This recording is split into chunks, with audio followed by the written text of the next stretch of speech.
Astonishing Legends would like to thank the Great Courses Plus, Squarespace, Blue Apron, Bombas, and our contributors at Patreon for making tonight's show possible. Halloween has come and gone, friends, but we have so much more to share about the Sallie House. So for Astonishing Legends, the spooky season lingers on. The stories surrounding the house, and now enveloping us, are so filled with details and information that we've decided to take this series to 4 parts. Tonight, as promised, we will be analyzing not only the now infamous File 10 from our digital recorder, the most bone-chilling EVP we've ever heard, but also the other recordings we gathered on that day. Additionally, we will share the results of a forensic analysis of all the recordings we captured, conducted by one of the premier forensic audiologists in the country, Ed Primeau. We'll listen to what happens to these files when you apply filters to them that reveal what sounds even more like a conversation of some kind, happening beneath the screaming you've all heard. Then we'll discuss where this incident and investigation has taken us personally, and what conclusions we've drawn so far about the EVPs, knowing full well that any assessment of what's going on with them may be forever trapped in the realm of hypothetical conjecture, and any conclusions one might make will have to be a personal decision.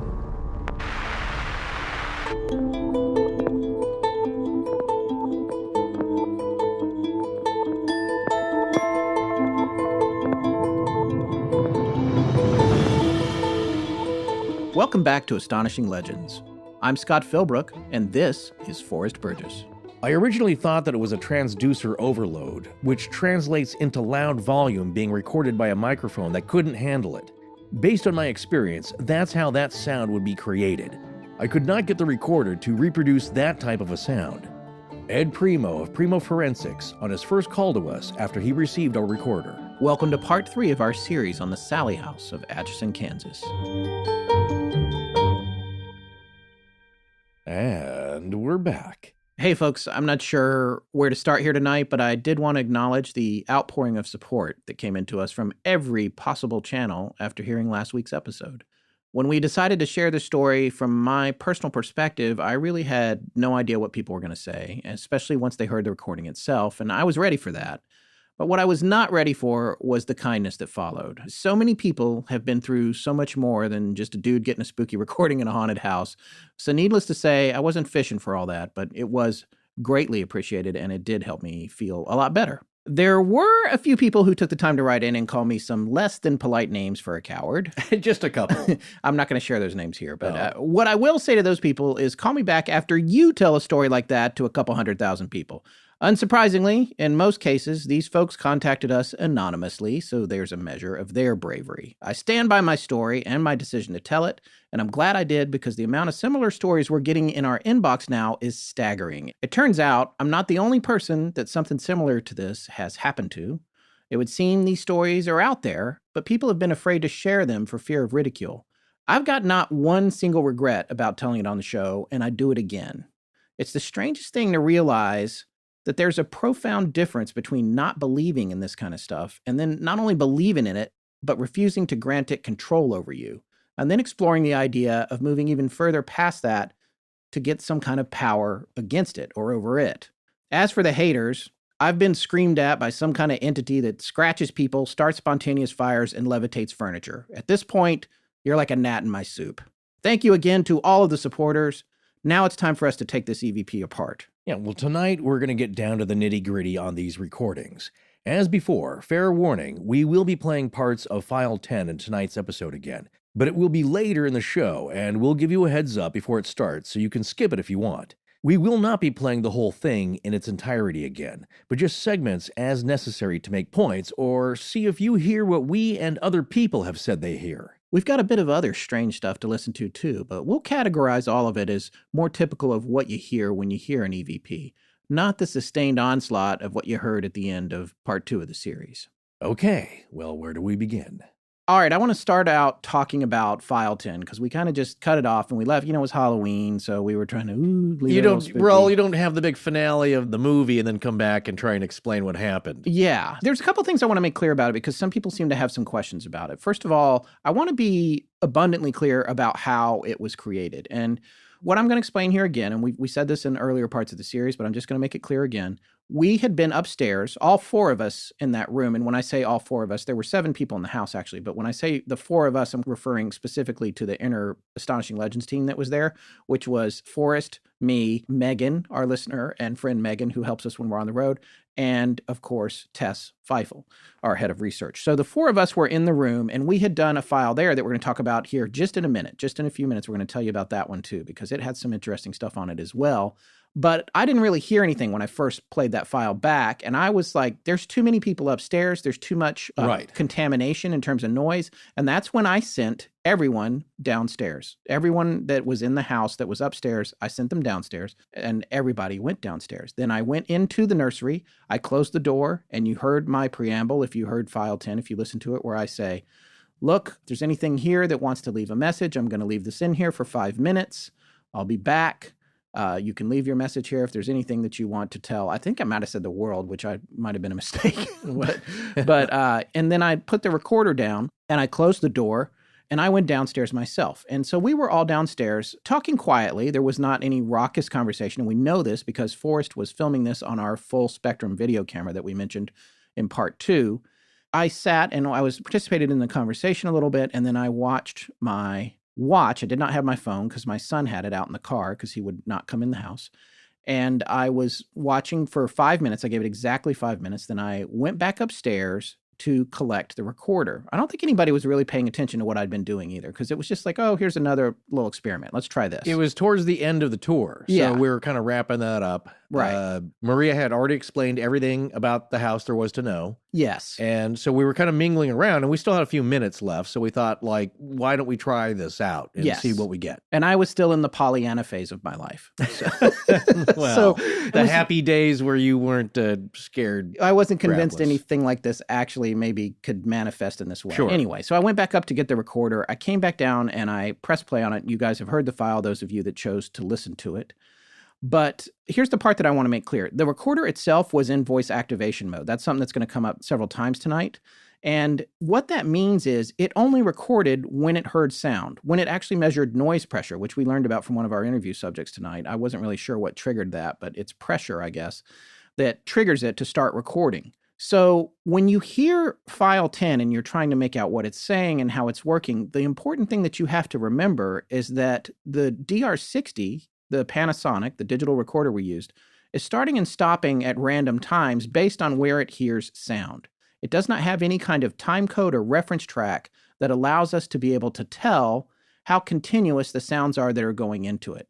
The only thing we can say is, I left it in there for 5 minutes. No question. It was almost exactly 5 minutes. I was watching the second hand on my watch, and we know that it could have recorded for 5 minutes if something had been talking for 5 minutes, but it didn't. It recorded for more like a minute and 40 or 50 seconds, I think. I think it was 40 because I feel like I did a 10-second preamble. I'm leaving the room, blah, blah, blah. And then I did a few seconds after I came back in. So it's about a minute and a half, a little over a minute and a half. The track time represents total elapsed time. Right. Correct? Total elapsed time. So the finished recording that we have is right around 2 minutes long. Right. But it was in there for 5 minutes, and it could have recorded 5 minutes. So this is the thing to remember when you hear the EVP of file 10. You don't know when it's stopping and starting. Now, as a former editor, I'll just say on an instinct level, when I listened to it, I felt like it stopped and started about 3 times. I'm not being precise right now, but it seemed like it was fairly continuous, and then it took a break, and continuous again and took a break, and then the last where it gets really crazy. To me, it was 3 sections, but for all we know, it was stopping between each vocalization. It's hard to say. The other thing that's interesting is that when I come back in the room, I knock on the door. So I do 3 knocks, and we cut that off because we're ending the show with file 10 for Halloween or whatever. And it was kind of it's a letdown for me because I come back in just super nerdy. I'm like, thank you very much for your recording, because I didn't know what was on it yet. Please leave us alone. Yeah, we'll play that part tonight. You'll hear the end, the postlude of what I said. But the real question here, the first question I think about file 10, after you accept that we can't really tell when it's starting and stopping, is whether or not my knock interrupted it. And I don't really know. We talked to John Bolin about that, who was the person who digitized it for us first, after he had an engineer who made a special cable for us so we could pull it into Pro Tools from a mono headphone jack. And I asked him when we were in the room with him if the knock was interrupting the sound. And I believe we thought that maybe it wasn't, but this is the hard thing to say. There's a whole bunch of reasons that maybe it's not important because whatever's in there, it clearly knows if I'm coming to the door, whether I knock or not. And by the way, it's not lost on me the stupidity of knocking on a door with a room full of ghosts. Hey, not at all. I'm just trying to be polite. That actually goes back to ancient Asian tradition. Did you know that? No, I did not. Well, when you go to a temple in the Japanese, and I know in Korean tradition too, you go to the temple, you light your incense, you clap 3 times to get the attention of the spirits. Okay, well, I feel better about it. Well, that's like we're coming back in. You don't know if they're dressed or not. You know what I'm saying? In all due respect, you give them the same respect as you would living people. And so when you come back into a closed room, it's, hey, we're back. Attention, we're announcing ourselves again. They're probably omniscient in a way. They can maybe see, obviously, what we can't without eyes. Yeah. Somehow they're saying that. What we should do then is we'll play just the very end of file 10 here. And you see if you can tell if the knocking is interrupting the talking or whatever the EVP is, or whether or not it's just the beginning of a new record, voice-activated record or sound-activated record that the recorder's doing. Right. Be warned, we're about to play the tail end of file 10, and it can be a little jarring when the EVP first comes in. So here it comes, not super long.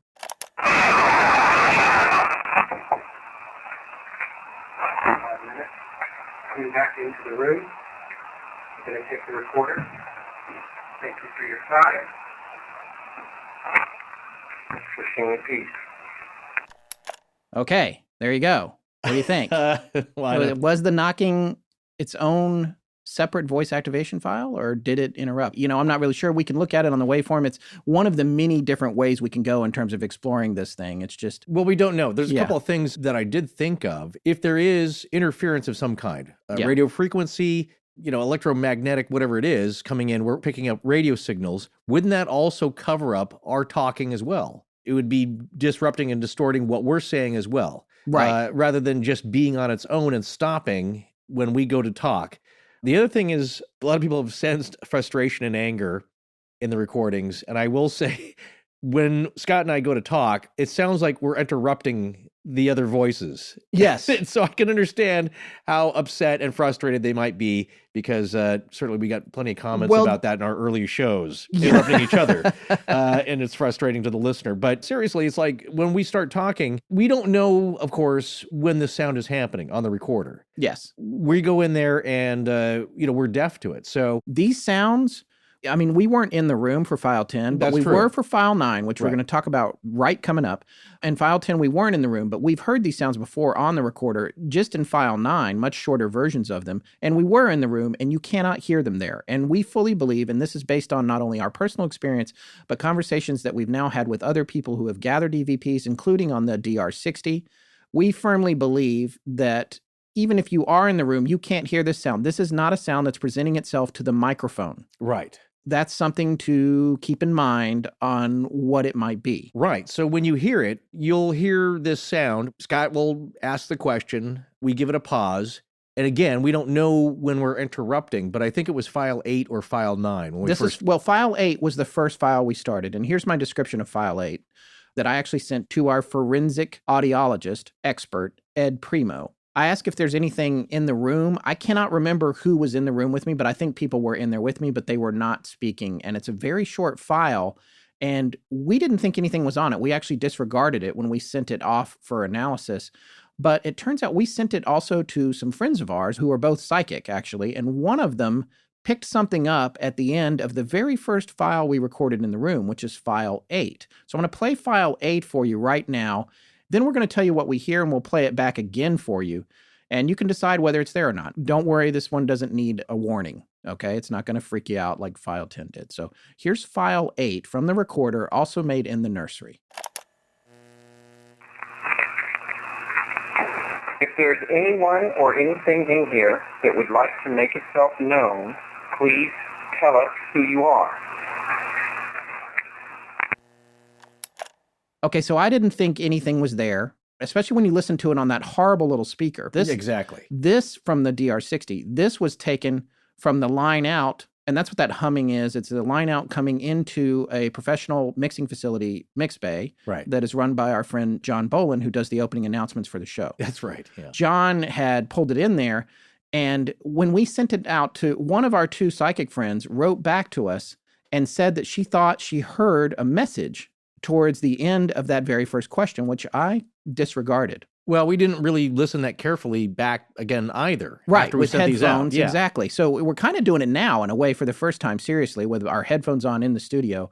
So in file 8, what we hear after my question is the phrase, she wrote that she heard either I'm not alive or I ain't alive. We heard it, and once she said that, Forrest and I both thought we heard I ain't alive. Yeah. So I'm going to play that for you now. I'm going to do it a couple of times so you guys can see if you hear I ain't alive at the end of this file.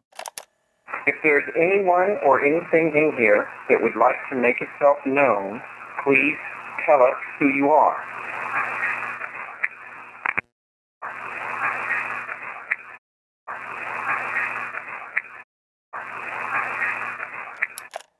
All right, Forrest, so do an impression of where you think you're hearing it, because you're pretty good at it. I ain't alive. Yeah, and I Right? heard it too. Yeah. I heard it too. But see, that's more classic, or say classic, standard EVP. Well, they type have noise. classes, and we don't know them. We're amateurs, because I know there's No, like no, I'm class sorry. 1, class 2, class 3. Do you know them? The No, I was differences? joking. I meant classic. No, I know you did, but what Oh. I'm saying is, for Right. people who are going to send us emails and be like, Oh, that's oh. type this, type that. Yeah, we don't know that. I do right now. believe the Josh talks about class A, and I didn't stop him to ask him in his interview here that is Right. in this episode. I did not stop him to ask him the differences. Yeah. That's right. Yeah. No, I believe there's some classification system. Did we joke about a Hynek system for EVPs or something? Yeah, well, I that think was... there's already one not to joke about. I think there is one. Yeah. Right, because people who take this seriously and collect data like this and evidence, you want a way to classify it so they're not all the same. So we Yeah. did not really drill down into the various classifications. All I'm saying is that usually when you, on the internet, if you're poking around, you want to hear an EVP, you Google it. Some ghost hunter will have some on their website. That's more in the line of dark roast. Yeah, which You know is what from I'm our saying? Kent EVP one, which is what I thought an EVP was until File 10 came into my life.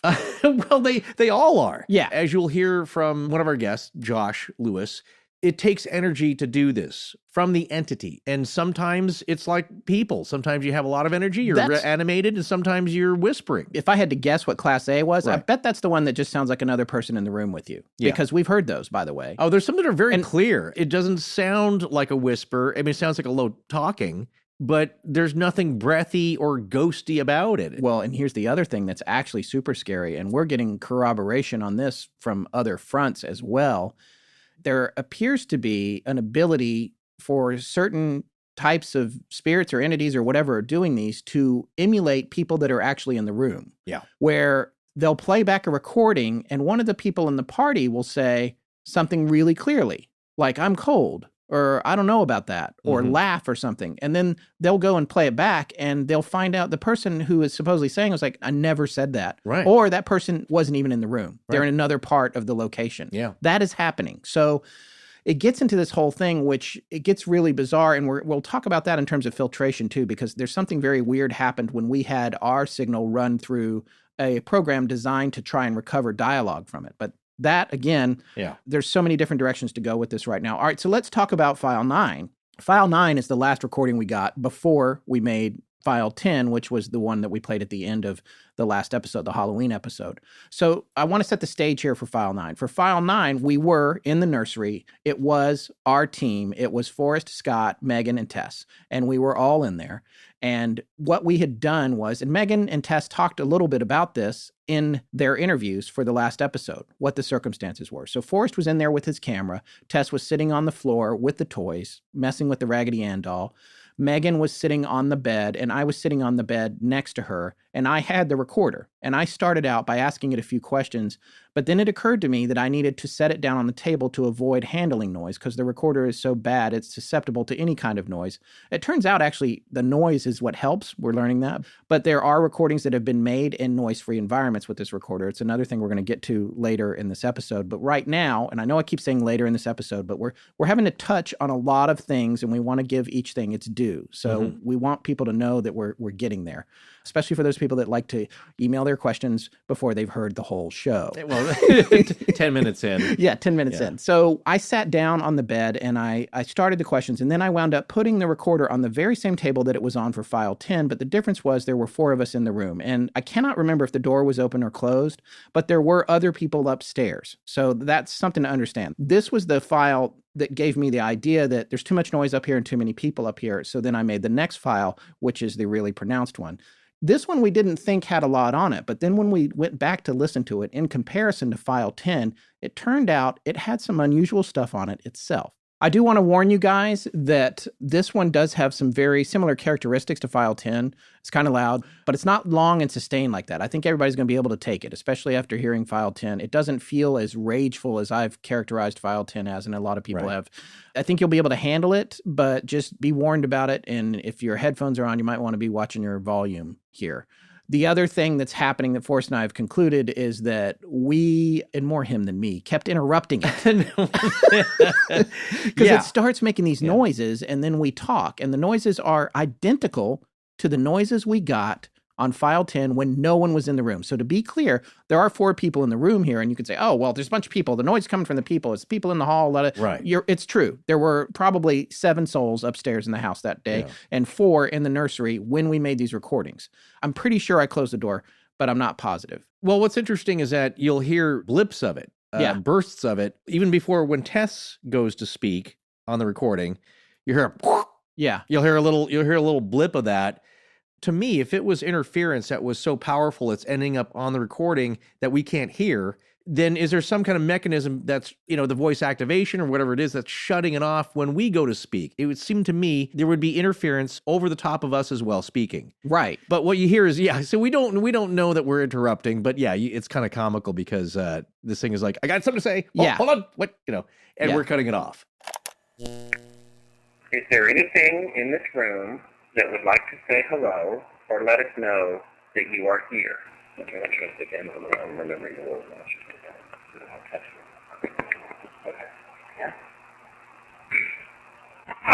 Is there anything in this room that would like to say hello or let us know that you are here?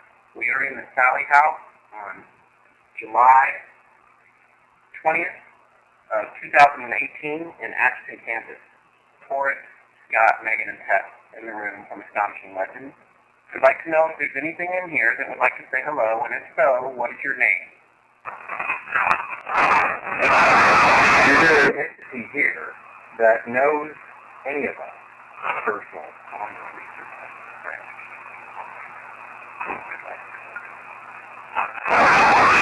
Please tell us your full name.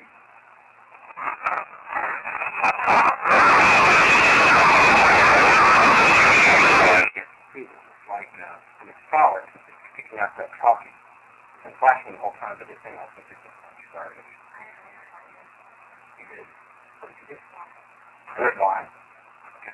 I don't know what you do. It's okay. Okay.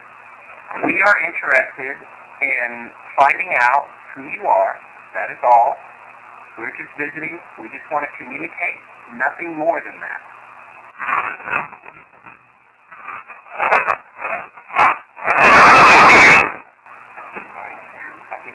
Stop this. We're going to set it. We're going to leave. We'll come back and okay. So here's what's going to happen. We're going to leave this room here in case we're bothering you.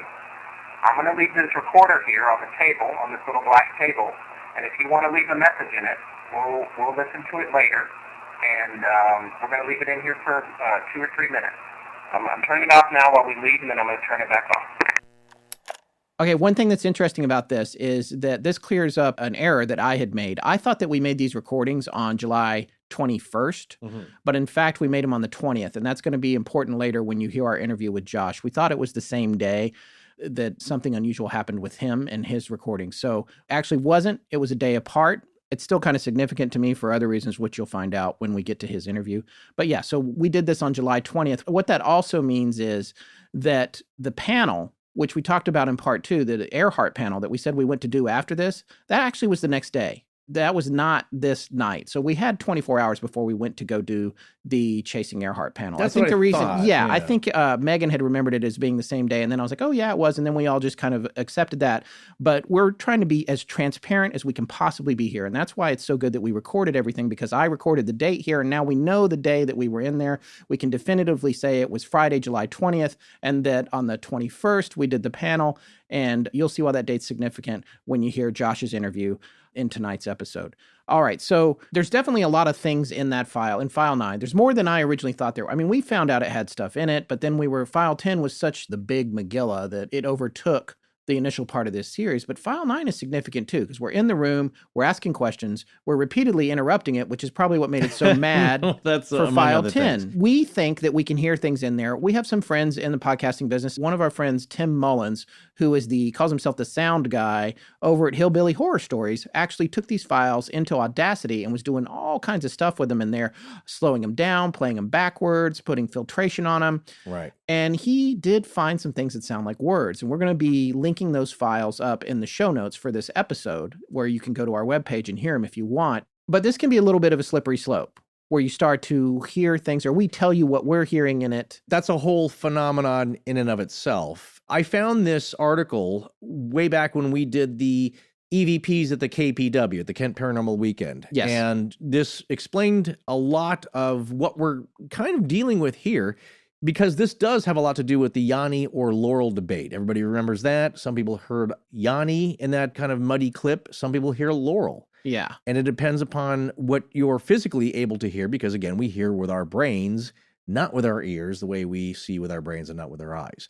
But this article has some interesting points, and it's not, of course, talking about EVPs, but for us, it kind of defines that slippery slope, as Scott said, that balancing point, that fine line that we have to walk between telling you what we hear or other people hear and you discerning it for yourself, because that makes a difference. So there's some interesting points here to remember that I pulled from the article. And this article is called Yanni or Laurel, Why People Hear Different Things in that Viral Clip. And that's from Merritt Kennedy on the Two-Way from National Public Radio. And we'll have a link to that. There are a few quotes here from some experts, and they apply here to this type of recording, actually. So one is from Nina Kraus, a neurobiology professor at Northwestern University, who says, quote, "It is not at all surprising to me that two different people will take a sound that is admittedly acoustically ambiguous and hear it differently. And that phrase, in this case, means that it's a very poor quality file. And that is crucial at explaining why people are hearing different things." So that's what we got. We have poor quality audio. It's missing information. And that's the nature of the recorder. It's adding noise. But that goes to why it is, quote unquote, acoustically ambiguous. And in dealing with an audio clip of poor quality, Brad Story, who is a professor of speech, language, and hearing sciences at the University of Arizona, says the primary information that would be present in a high-quality recording or that is heard in person is weakened or attenuated with a poor recording. So what happens is that the brain is trying to make patterns of this and trying to interpret it as brains do. Right. And this is something that Ed Primeau talked to us about. Again, you'll be hearing from him in tonight's episode, but he referred to something called psychoacoustics, which is related to this, and he'll be talking about that. But additionally, you can think of it almost as like an auditory version of pareidolia. Right. And so Story goes on to say, and if you throw things off a little bit in terms of it being somewhat unnatural, like this recording is ours, quote, then it is possible to fool that perception system and our interpretation of it. And he goes on to say, so with a recording that's somewhat ambiguous and low quality, it's not surprising that some people may flip those when they're perceiving that word. And that's regarding Laurel or Yanni. It also makes a difference here, depending on what you're expecting to hear. Right. So that's the point I'm trying to make. When we tell you what we think it says, you're more likely then to hear those words. So that does alter the perception. It does alter the interpretation because that's how our brains are wired. That said, yeah, there's a message in here that I really want to tell people that I hear. Oh, no, there's in file 10, the infamous file 10. And we're going to do that. But you have to understand that once we tell you that, you're going to hear it. Doesn't mean we're right. Right. But it might mean that you can't stop hearing what we said it was. Well, there's an important conclusion here I want to get to. A couple of things. One is if we say there's a phrase in there and you're expecting that, you're more likely to hear that phrase.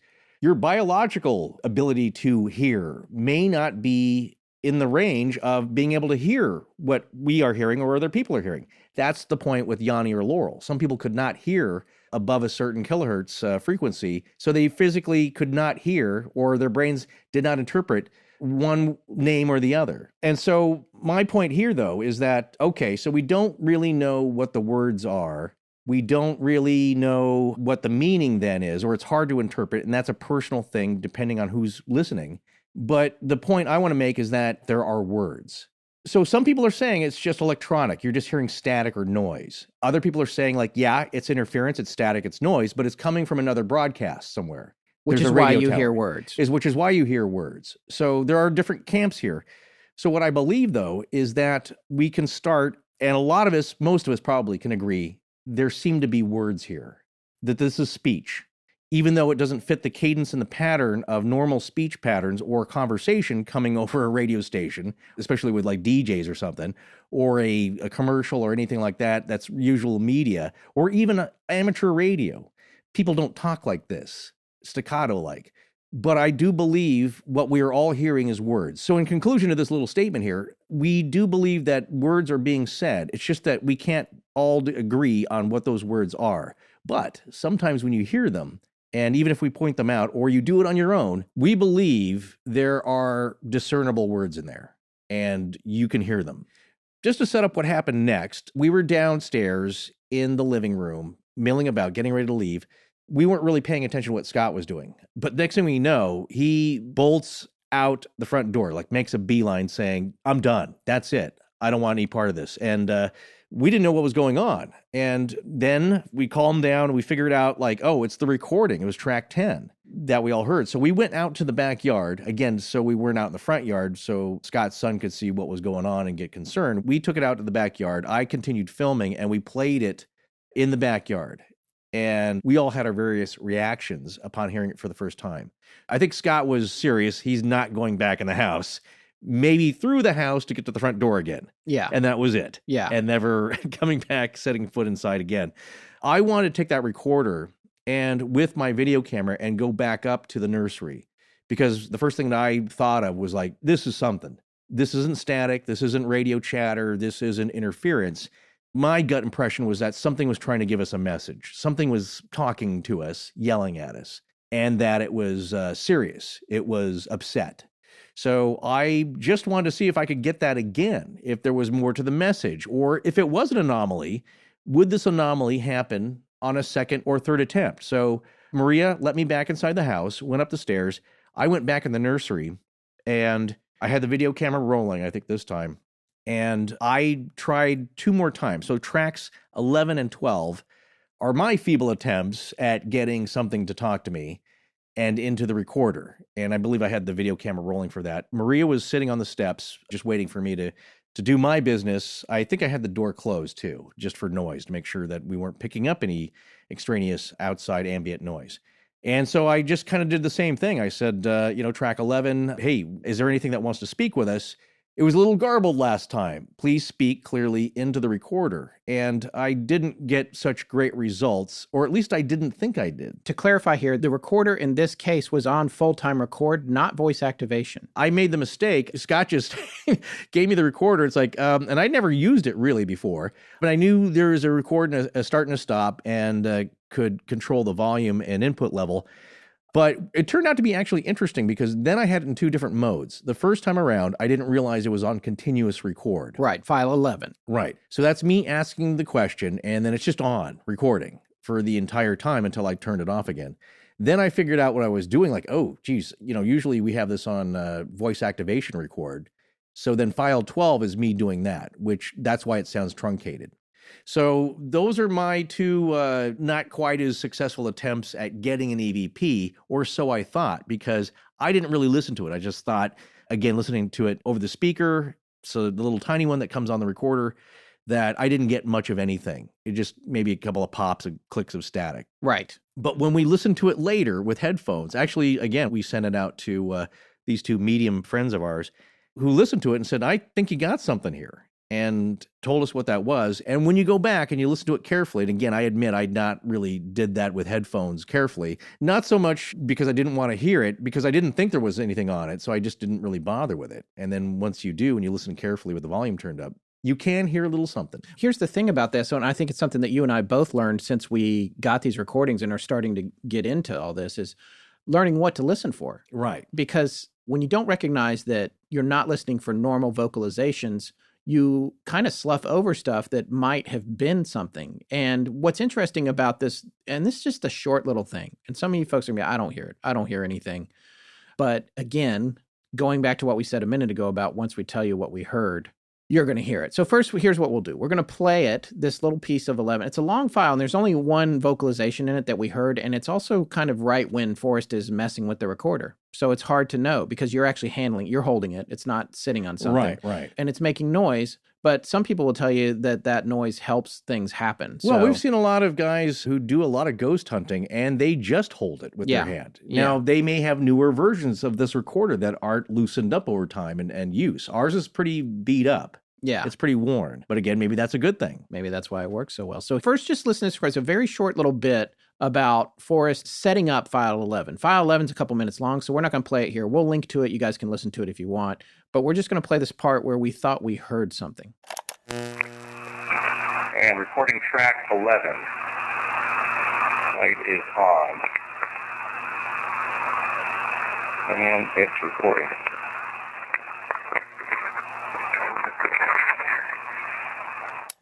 Okay, so now we're going to just play just the part where we think we hear something. We're playing it clean for you before we tell you what we think we hear. So we're going to play it 3 times in a row. This is your last chance to listen to it without our input and see if you hear anything and if you can figure out what it is. And it's recording.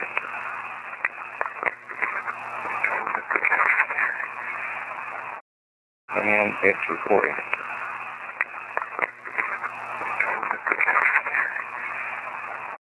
And it's recording.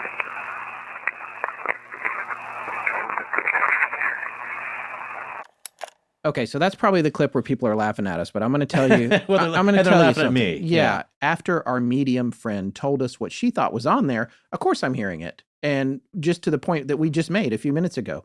But the other thing is, we were hearing it once. It's a very low bar for comprehensibility here on this particular one, but we were hearing it once. But then once I heard it the first time, I actually am hearing it several times.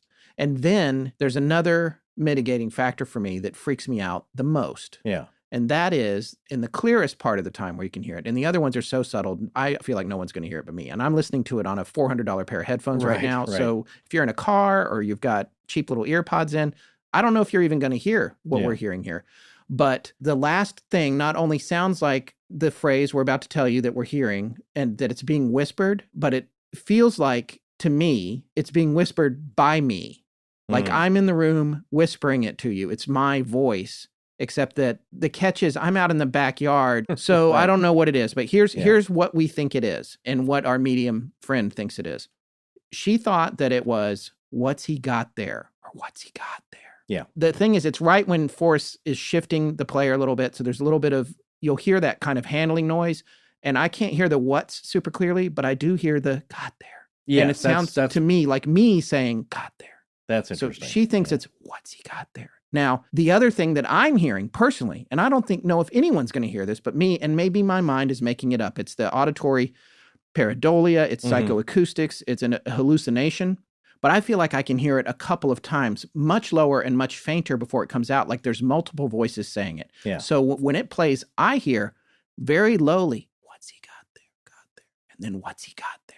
Yeah. That's what I'm hearing. That's part of what people say happens with EVPs. Remember Kathy Weber and Teresa Argy, the haunted housewives, when we went on the ghost hunt in Kent, told us that repeating is very common with EVPs. Repeating the same words like red light, and people didn't hear that either, but some didn't.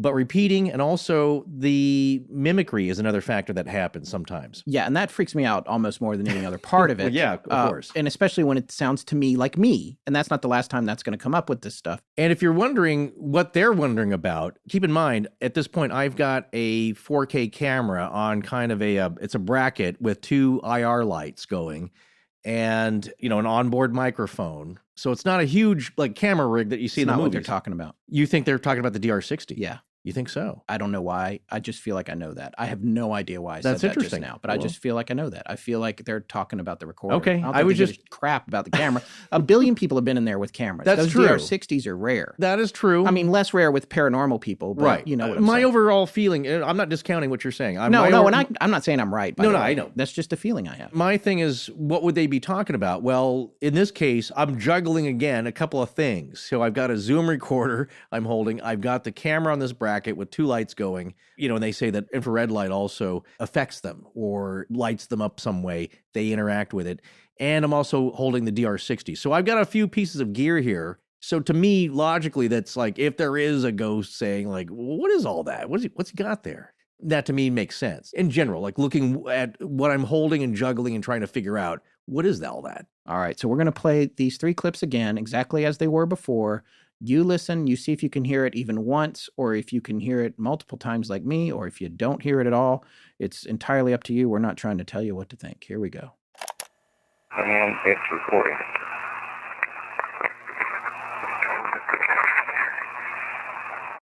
And it's recording.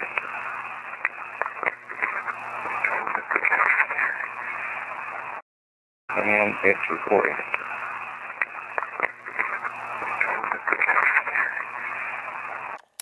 So for me, I definitely hear the last one, but I'm hearing almost like a repetitious, multi-layered thing. What's he got there? What's he got there? Like a weird echo. Yeah, and then the final one is a pretty clear got there. And that one sounds like me to me, like I did it just now. Right. And but I don't know. Well, and I'm not freaked out by it, by the way. I mean, it's freaky, but it's I'm not feeling like I was feeling after I heard File 10, just to make that clear. I think everybody thinks I'm a big fraidy cat now, but I'm just, because I'm coming around on this stuff. I'm getting to where I understand it a little better. As I said before, it's immersion therapy. The more you study this, and I believe this to be true of all stuff that scares us, anything paranormal. We have plenty of stories of people writing in with their stories, and it's well, the more you look at this, the more you try and understand it, the more you study it, that takes a lot of the fear away. And so what's happening here is that we're analyzing this and you're getting used to it. And what I can tell you, the weird part about it is that even if you don't think you hear what's he got there, or just the word there at the end, which is the most clear, there shouldn't be anything there. There should be no audio after I'm done talking. I'm totally silent. There's no one in the room. You might say well, again, that's some kind of interference, but it sounds to me like at the very least, the word there, which should not be there. No doubt we have a lot of true crime fans out there in the audience, myself included, which is why it was fun to go back to the Great Courses Plus and re-examine one of my favorite lecture series, Forensic History, Crimes, Frauds, and Scandals. Yeah, my wife and I always record 48 hours and watch it when we can, but just like having a DVR, what's great about having a subscription to the Great Courses Plus is that the over 10,000 lectures they have are always there for you. You can go back anytime and rewatch any of your favorites. Yeah, it's interesting you mentioned crime shows because, as Professor Murray says, these days, so much of what we know about crimes, victims, and criminals and the forensics used to catch them comes from the media. But do you know what's considered by many to be the landmark case for crime reporting? Oh yeah, you must be talking about the legendary Jack the Ripper. Yeah. That story was covered locally by the newspapers at the time, and then it spread out across much of the world because the newspaper industry was booming in the latter half of the 19th century, especially in London. Additionally, technologies like the telegraph and along with it, intercontinental communication and photography were the kindling for a crime reporting firestorm. Oh, and by the way, we're still getting a lot of requests to cover that case. Yeah, what also helped the story stay alive is that the guy was never caught, but a witness gave a solid possible description of the police. Dark hair, a thin mustache, about 5 feet 5 inches tall, broad-shouldered, and around 30 years old. And the last of the widely agreed upon group of female victims, known as the Canonical Five, Mary Jane Kelly, was killed on November 9th, 1888, exactly 130 years to the day we're recording this. Whoa, we got to get the arc on this. Well, they can start with a free trial of the Great Courses Plus, like any of our listeners, by going to the special URL. thegreatcoursesplus.com/legends. We know everyone's going to love this series on forensic history and so many of their nearly countless other series on pretty much any subject you can think of. Check it out today by signing up through our special URL to start your free trial. Just go to thegreatcoursesplus.com/legends and get your real true crime fix. Or any other knowledge fix you're craving with thegreatcoursesplus.com/legends. Hi, I'm Alex, and I'm here to remind you that when you gaze into the abyss gazes back. Now let's get back to the show. All right, before we get to the interviews, and we got a lot of great interviews with a lot of great experts. We're very fortunate. Honestly, I've never been able to so easily connect with so many people, but we'll come back to that in a minute, which I'm saying a lot tonight. And a long time ago, I said we had to stop saying that over and over. But we're really going to come back to everything. We had a very specific complaint about that I'm going to address at some point. I'll get back to that. I'm going to address the complaint later. And I'll get back to that. But honestly, we wanted to talk a little bit more about File 10 because we've gone through a couple of ways of presenting this just now, and we had to make a command decision. We were going to play it again, but we decided not to, and there's a wide variety of reasons for that, not the least of which being that people are freaked out by it. I've had to listen to it now so many times, even just tonight while we're recording, that I'm starting to get to where it's not bothering me. So that's the good news there for me, like everybody cares about how I'm feeling. We're finding out that we're hearing something different every time we listen. It sounds different on headphones. It sounds different on the speakers. We have studio monitors here in Blanket Fortiana. It sounds different on the little Mac earbuds. It sounds different coming out of the iPhone. And then on top of that, there's multiple layers that you can add to it. It sounds different playing through QuickTime versus through Pro Tools, even though the source file is the same. And that will be a WAV file, but sometimes it's an MP3. It's almost like no matter which way you play it, you hear something different, which points to a whole metadata thing that we're going to get to later. But my zip file theory. Yeah, the zip file theory, as Forrest calls it, which I think is actually a great theory. You know, the other night when I was listening to it, but for the final QC, I went through this whole process of, I was trying to check it for the part 2 that we posted on the 30th. I have to listen in real time to make sure there's no mistakes and everything's good. And I noticed that it sounded a little strange to me. And I actually contacted Sarah, our editor, and I said, hey, when you were mixing this, did you do any kind of global mix or compression on it or something like that? And I don't want to get into all the technical terms about how that works, but it sounded a little different. When she goes, oh yeah, you know what? I did do this one thing. Let me undo that. And that may be making it sound different. And then she did. And then it got back to a familiar place for me, even though the differences were very, very subtle, but it was something that I could tell. But I heard a message in it. And I told Forrest, hey, you know what? We're going to talk about this. We're going to tell the audience about this message. And then we went and pulled it into this project that we're recording into right now. And we went to look for that section and I found it. And I heard some of the words I heard the other day, but not others. Right. We're going to just leave the file where it currently lives at the end of part 2. And if you want to hear it, you can go back there and listen to it over and over. I believe we will also put up some clips eventually of files 9, 10. And maybe 11 and 12, because those aren't so bad. We are going to play it later in a mutated form, an intentionally mutated form, which will be different, but not the original right now. Right. Here's just a quick thought of mine. It's like a living thing.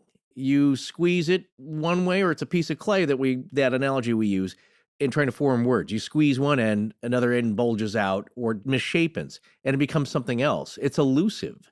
In a weird way. Very elusive. But it's always something. To me, the clay is still there. It's just in a different shape. So Scott is totally right. When you hear it, even too much in one form or another platform, it changes as you chase it. And so it's kind of like a living thing. On that note, there's a couple things we wanted to talk about that we hear in it. And like we said, go back to the end of part 2 to hear those.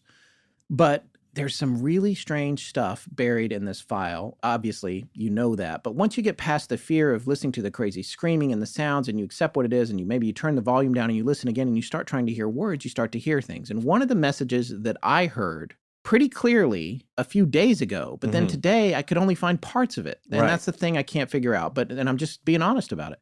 But one of the things that I heard was, this is not the Sallie House. And then after that, it sounds like it says a bad word. There's an MF expletive. MF, yeah, and very kind of angrily.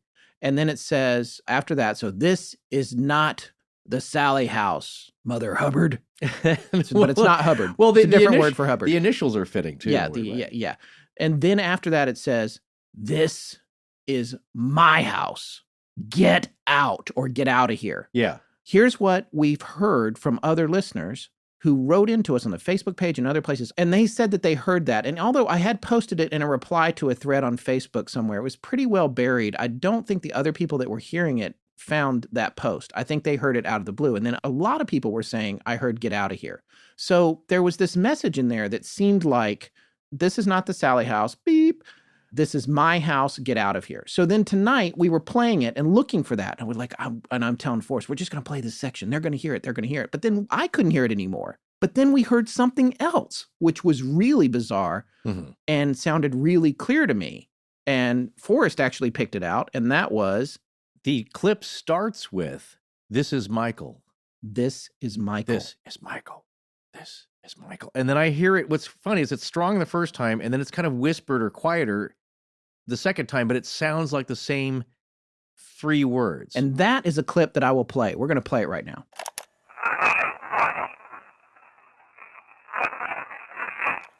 That actually precedes the part that I heard my message in. But if you want to hear that part, like I said, listen for the things we just played and then come back. By the way, we did not repeat those ourselves. Those occurred naturally in file 10 right after the very first yelling, screaming thing. So when file 10 starts and you hear that crazy thing, if you wait, right after that ends, you get that, "This is Michael. This is Michael." Like that. Yeah. As we mentioned just a little bit ago, repeating is a common thing with the EVPs, words and phrases being repeated. Yes. So I really wasn't thinking about that until now I heard it repeated. But the other thing I was thinking, of course, the other phrase that comes clear to me in this message, and again, the gestalt of the overall message here is, this is not your place. This is not a tourist attraction called the Sallie House. Get out. This is my house. Right. To me, that's kind of the forming the overall message with a bunch of other words in there as well.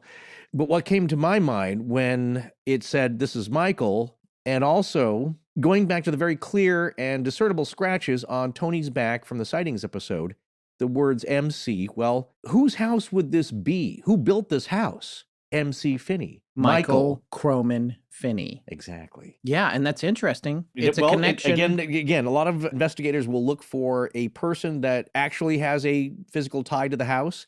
That is the person who built this house. That is whose house it would be, or maybe who's claiming whose house it is. And all these other people have come in after that and are now tromping around in his house, and he's not very pleased. And asking them who they are and interrupting them over and over. Yeah. That's mostly you. Mostly you. Hey, well, I did the end. Well, there's other things in there, too, that we're going to talk about. Like when I asked, "Can you tell us your name?" Maybe not around there, but I thought I heard, "I have a name." And there's a few other things. It's like, "We just want to ask you a few questions." I thought I heard, "I doubt it." Right. Or, "We just want to get some information from you. We just want to talk with you." And I thought I heard, "I doubt it." But again, you're trying to pick out stuff that not everybody's going to hear. There's going to be a lot of people probably who hear this and like, "Oh, you're crazy." Well, I don't hear any of this. And I want to go deeper on this, but I want to wait until after we've heard from our experts. So on that note, we're going to go to our first interview here. I don't want to set it up too much because the person who we're going to be talking to, his name is Joshua Lewis. He's going to tell the story as good as I can tell it, but it's really kind of remarkable because it all relates to a confluence of events that took place that on the surface might seem like a coincidence, but when taken in whole with the big picture of our Sallie House experience and the DR60s and the EVPs and the publication of this, not only on our platform and channel, but on his channel and the channel of his friends, because he's got lots of friends in the paranormal world who are propagating on a much higher bandwidth than we are. All these folks are talking about EVPs as it relates to the DR60. And there's a little bit of an implication that there has been some kind of collective big picture manipulation happening to all of us from the other side, something beyond our understanding. So we're going to go into this interview with Josh. And I want you guys to understand that when we were in the Sallie House and in Kansas, we did not know him. We did not meet him till way after the fact. And you'll hear more about how we met when we talk to our forensic expert, who will be coming up after Josh, Ed Primeau, from Primeau Forensics. So the only thing I want to say that I want to clarify about this, and I mentioned it a little bit earlier in the show, was that during my interview with Josh, we were talking about a particular event that we thought happened on the exact same day. I was wrong about that. I led him to believe that we were in the Sallie House on July 21st for that particular session where we got files 9 and 10, all the files that we got in the house. And that is incorrect. We were in the house on the 20th, the day before. So it was not the same day as July 21st. So just keep that in mind as you're listening to this interview. So here, we're going to roll it right now. Okay, so we're on with Josh Lewis of Hope Paranormal, and the story about how we crossed paths with him has really been super interesting to us, especially as it regards our particular case with the Sallie House and the DR60. A really interesting coincidence, or maybe something more than just a mere coincidence. Yes. So, Josh, thank you for coming on the show. Can you maybe introduce yourself to our listeners and tell everyone a little bit about yourself and what you do? Yeah. First, I'll say thank you, Scott and Forrest, for having me on. I think it's awesome. And, I think coincidences are possibly God's way of keeping his anonymity. So we'll find out, we'll kind of explore that.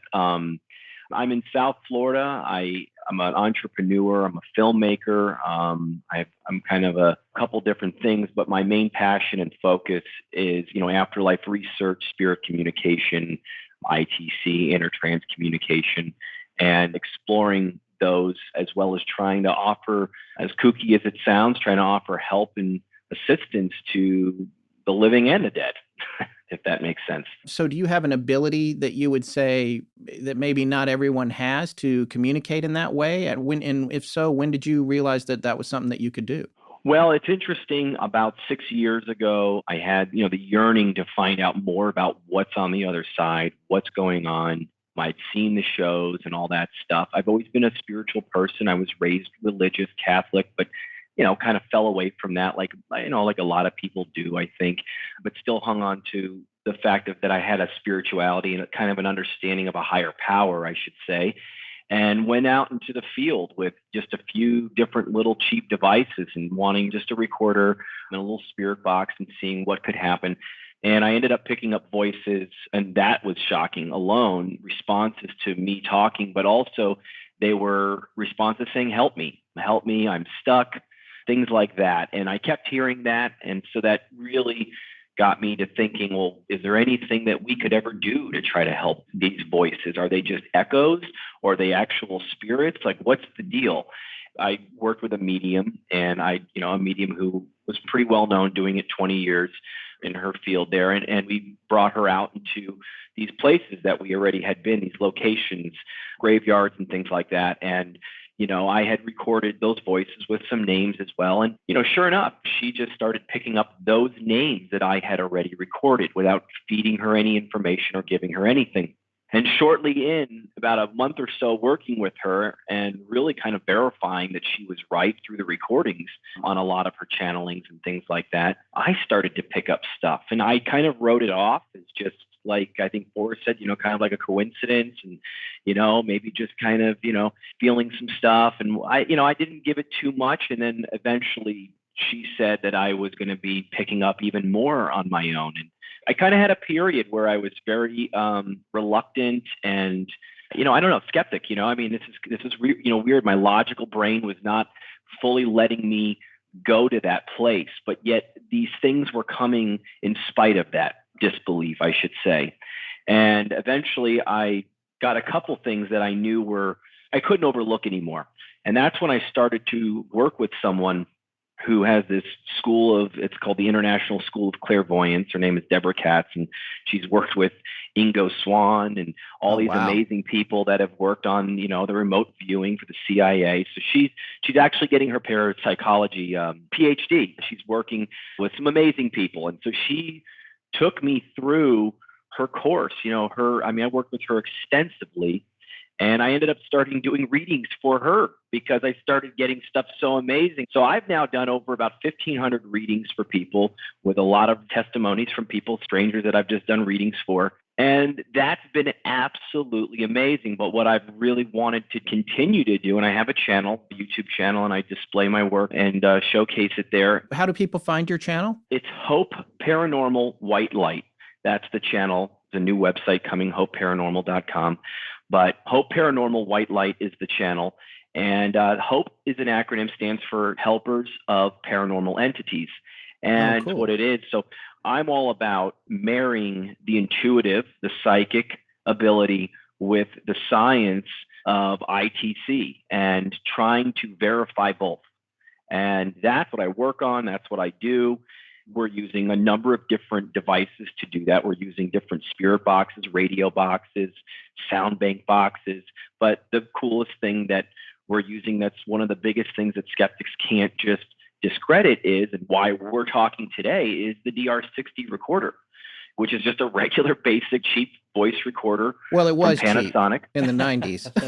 That's right. In the 90s, a cheap $30 recorder that people had said that, they had heard other voices on and complained to Panasonic about, and Panasonic had no explanation other than there might have been a malfunctioning chip or something inside the recorder, and they discontinued it.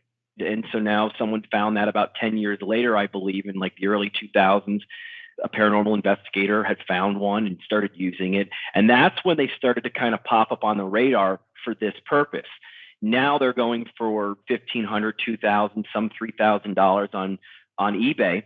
And that's where we got to this whole thing with Primeau. It's pretty amazing, So let's talk about that story. I want to go back to how that unfolded for you. You have a pretty amazing 18 or 19-minute video on it, which we're going to direct all our listeners to check out. Okay, cool. Why don't you tell us a little bit about what led you to send your DR60 to Ed Primeau at Primeau Forensics? Well, it's really wild. I see that you guys have a Patreon too, and I have one as well. And so I have about 100 or so patrons that sign up to see the inside track on what I'm doing, and I share some really intimate thoughts with those people. But those people also want me to try once a month to reach out to their loved ones. There's no guarantee. I make no guarantees or nothing like that, and it's just a small thing that they put in. And I just kind of get a list of names, and I set up my gear, and I will do a group session. I call it a group session where I record it, and I use a number of different devices, and I just ask for these people's loved ones to come through. On July 21st, I was doing my July group session. And as I was doing it, I hear this name, a man say, Primeau. And I heard the name, and I thought, oh, that's really interesting. That's an Italian name or something that sounds like I'm Italian. It just kind of stuck out, but I had no Primeau on my list. And that doesn't mean that others can't come through. So I didn't know. Then I heard a female about a minute or so after, not even a few seconds after, say, Primeau. And I went, whoa, okay. So it just kind of stuck in my mind. It wasn't like, mind blowing or nothing, because I don't know who a Primeau was. I didn't know one. On July 25th, I was in the car, and I was driving, listening to CNN on the satellite radio, and Chris Cuomo was doing his primetime thing, and they were talking about the Trump tapes at the time and some controversial crap. And he goes, all right, we brought in an audio expert. We got an audio expert. We're going to talk to this guy today. He's going to break down the Trump tapes. Come on, let's go.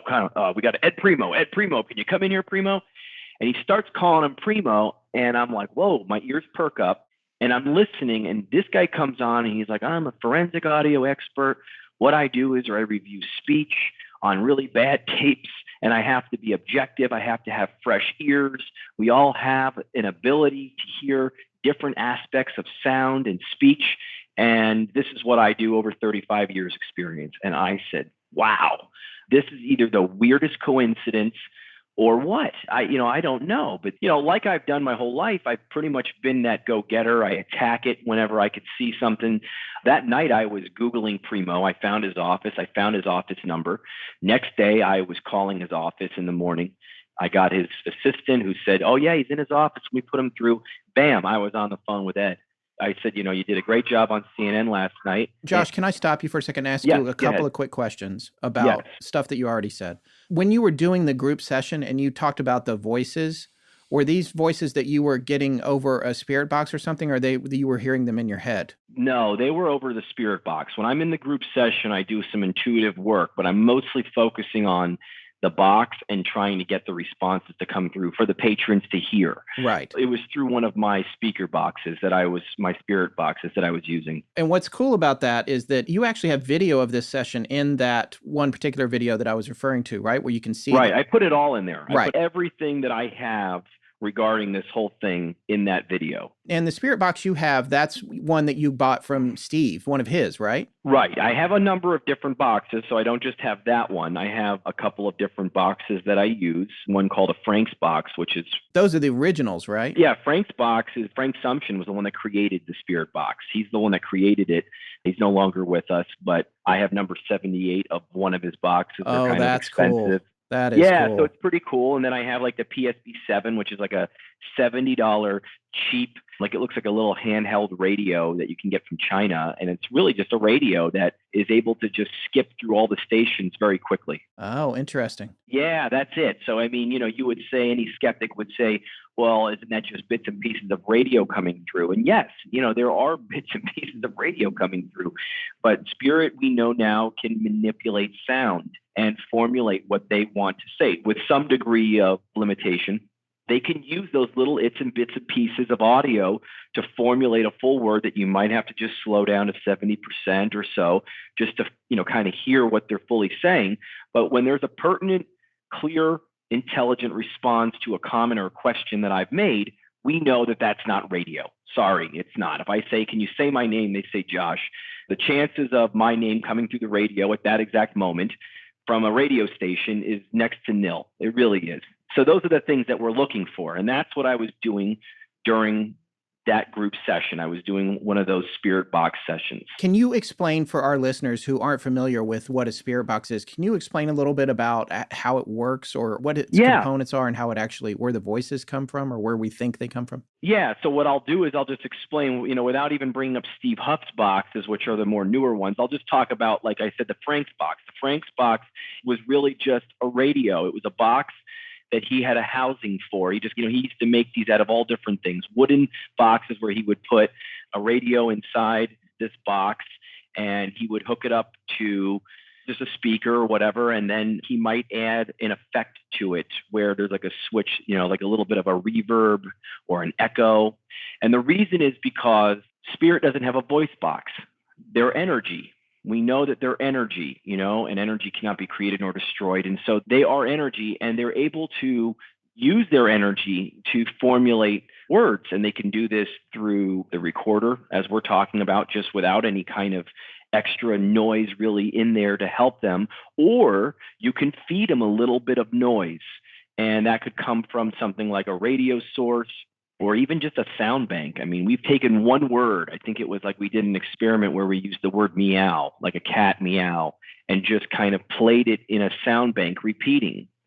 And we've added a little bit of an effect to it, like a reverb and echo.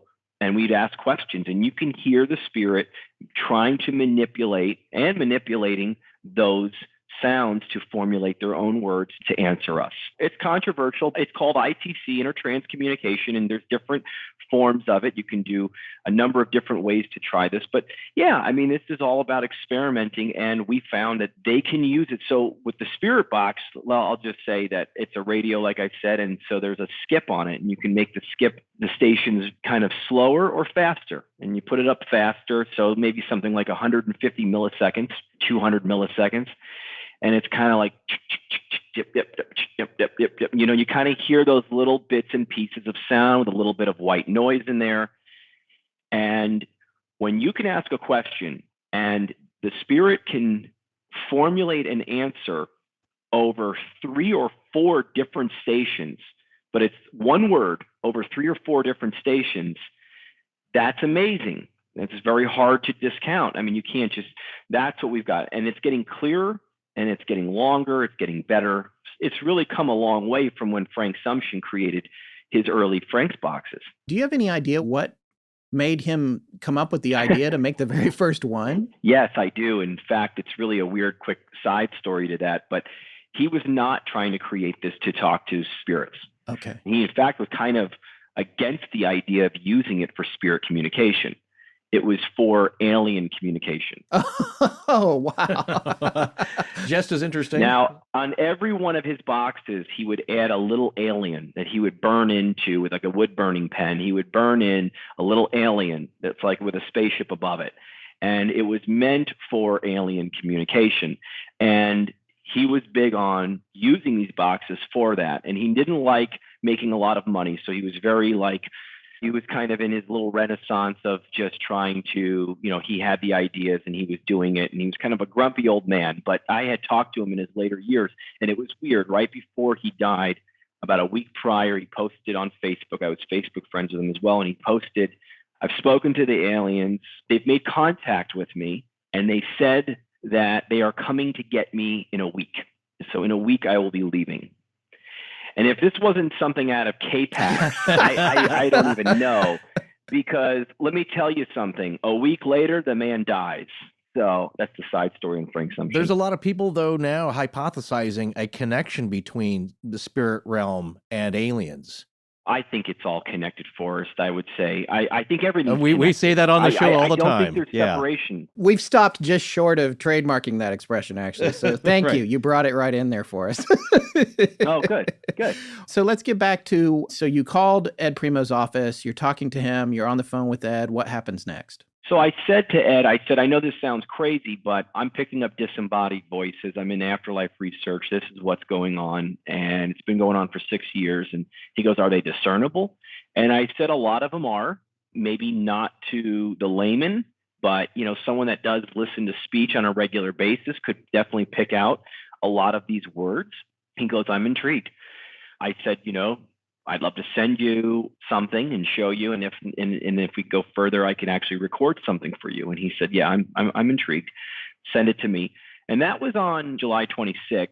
And then it took me, let's see, I sent him some stuff the next day. They were even more intrigued at that point. They gave me the hourly rate and all that stuff and said, hey, let's get into this. And on September 12th, is when I did an actual recording for Ed. And what I did was, and it's in that video that you speak of, after doing this work for so long at this point, I've pretty much been able to make intelligent contact with familiar spirits that say they are my guides. The messages that come through from these spirits, whether it be through the box or through the recorder, are very positive, very helpful. I can't always make all of them out. But the shorter, more clear ones are, I love you, I'm helping you, I'm protecting you, I'm with you, those kinds of nice things. And one of them is, I believe, one of my main guides. His name is Michael. I know it sounds kind of kooky, but I asked for Michael to work with me on this project with Primeau. And I said, I'm going to do a recording here where I'm going to ask a series of maybe 5 or 6 questions. I would like for the answers to be 1 or 2 words only, unlike the responses I normally get, which are full sentences and longer. And to clarify now, the initial recording back in July that you had, or where you first heard Primeau, that was a spirit box. But at this point, you've since talked to Ed, and you're now deciding that you're going to initiate a conversation, and you're going to record it this time, the one you're talking about right now, on the DR60, right? Right, that is correct. And so what I'm going to do now is I'm going to invite Michael, my guy, to come in and talk on the recorder and answer a couple basic questions. So the first thing I ask, I say, and I record this on video so that Ed can see me do the whole thing on video. And I said, okay, Michael, can you say your name? And, I play it, or I record it and I play it back, and clearly you can hear a word that sounds like Michael, very quick and sounds just like Michael. I said, okay, great. I said, we're sending this to a guy named Ed Primeau. Can you say Ed Primeau's name? And I record, and I then hit play, and you hear Ed Primeau. You hear, that name, you hear Ed's name being said. I then expand and ask a couple more questions, which I couldn't make out in real time. Those others I could make out in real time. The Michael and Ed Primeau, I could hear and repeat it after he says it. But the other ones I couldn't hear necessarily in real time. But they were clear enough that I was able to caption a few of them. And one of them was saying that Ed's going to find nothing, meaning that he's impressed. Like one of them says he's impressed. Yeah, and then he will find nothing. But he will find nothing. And I find that to be crazy that was said prior. I didn't even hear it until well after. I mean, weeks after I finally was able to make that out. And it was after Ed found nothing, or not that he didn't find nothing. He found stuff, but he couldn't explain it. And that's where it ended with him. But he had that, and that was proof. Now, then I spoke to Ed and we talked about it. He said, I can hear why you would think that sounds like my name, or Michael, he said, because it sounds kind of like it. I can't say it's saying that, but that's what I feel it could be saying. And he goes, it's weird. He goes, I would have discounted this whole thing from you, he said, if it wasn't for someone else, just like you, sending in their same exact recorder. And I said, are you kidding? And he said, yeah. He goes, someone sent in a DR60 recorder where they left it in a room and walked away and asked the spirits to speak. And they sure did. They spoke, or something spoke, and we're trying to replicate that sound. I have these two recorders now that came from two different parts of the country that he's trying to find the answer for. So that's where we were with that. Yeah. And that brings us to kind of, where we are now. There's more that happened after that, but... All right, so here's something I'd like to point out. There's a long string. I doubt that you've heard our incredibly long, and I don't blame you, Halloween series on the Sallie House, because part 1 is 4 hours. That's historical. It's all interviews with people who have lived in the house and experienced these hauntings, which is where we got our recording. And then part 2 is all about our EVP and how we gathered it. And that part posted on the 30th of October. And you've heard our EVP, obviously, because I sent it to you back when we first connected. Here's something that is super interesting to me. The group session that you did for your patrons, right, where you first heard Primeau in the male and female voice through a spirit box. Right. You did that on July 21st? Right. That is the day that we were in the Sallie House and got our recording. Or was it the 20th? It was the 21st, because that was the day of the Chasing Earhart panel. We know that because we were in town for a panel on Amelia Earhart, which is another case that we've investigated because we cover all kinds of stuff. Which is very interesting. Right. I think it's interesting. I think it is. So you spoke to Ed on the 26th. You said, we had not thought to talk to Ed. And in fact, it took Forrest a few weeks. He was listening to the recording. And I kind of make fun of him about this because I call it, he's always writing a movie, I'll say. He's looking for, it's like that scene in Mothman Prophecies, and the screenwriter of that is actually a friend of ours, has been on our show a few times. There's that scene where they're looking at the EVP that Richard Gere's character's got, and the guy's like, well, I don't know what you got here, but it's not human. It's not the human range. Yeah, it's not human. The reason I bring that up, Scott, basically, the reason that it is in the movies in the first place is because those are the questions that people want to know. They want to know the answers to. Right. What is this thing? What is the connection here? Right. And that's what we want to know. What's the connection between you and us? So Forrest came to me and he said, we need to send this to like a forensic guy. And I was like, are you kidding? That's going to be $1 billion an hour. Yeah. And he's like, but no, they'll tell us it's not human. I'm like, stop writing a movie. That's what I was saying. And so, but then I thought about it. I sat with it for a week or two, and we used to work in post-production, commercials and all that kind of stuff. And so we got high-level friends that do mixing and are professionals. And I was like, well, we'll just talk to those guys. And we did, by the way, not to diminish them, because we're having them on this particular episode as well. But I got to thinking, I was like, well, maybe I should look into this. So, and I can't say the date on this, but one night I went online and I was Googling forensic audiology. And I can't really say exactly when this was. I was looking for it, and I remember I came across a couple of names, not Ed's. I thought, oh, I should reach out to one of these guys. But as usual, Forrest and I were very harried because we're constantly kind of behind the 8 ball with production. And I put it off. Then the next day, I went back online. I was like, oh, yeah, I got to remember to do that. And I was Googling again. And then Ed he was a very prominent search return. And then he popped up in a YouTube video. And it was him. It wasn't a CNN appearance. It was him talking about how impartial he was, and he didn't want any to be predisposed to any information. And he came off to me as so professional. And then I found out that he analyzed the cockpit tapes for MH370. He'd done the Cohen tapes. I was like, this is the guy. This is the man. So at that point, I reached out to his office, or within a couple of days of that, I reached out to his office. And I think that was in September. So here's a question I have for you. Do you know why it took you all the way from July 26th to September 12th to do your DR60 recording? Yeah, I tried a few times prior and they didn't come out very well. I could tell that Michael was trying to make it perfect for us to do this. And they're not monkeys, they're spirits. I mean, as far as I can understand and based on my research, I believe they are former human beings. Some are stuck, some are able to move through dimensions, whether you want to call it from heaven to here and that kind of thing. But I knew that that was the plan. I told Michael, my guide, I said, I'd like to do this. So we're going to do this in the next few days. How many times do you think you attempted before? Twice. Just twice. Okay. Yeah. But you were spacing it out because you just whatever life gets in the way, and also to give him some space and all that kind of stuff. Yeah, because it takes a lot for them to do this, and they're always talking about the light. They're not talking about necessarily the light regarding, and I'm not going to go off on a tangent here, but it's that they're not talking about the light and crossing over. They're talking about they need more light. They are light. I've now done a few videos where I've been able to capture lights moving in and out of my head and swirling around on top of my head before going inside my head. And I believe that then it's impossible to fake. It's nothing that I can, it's just simple. I was in my car and you could see this bright light coming right in and right through, and it happens 3 or 4 times.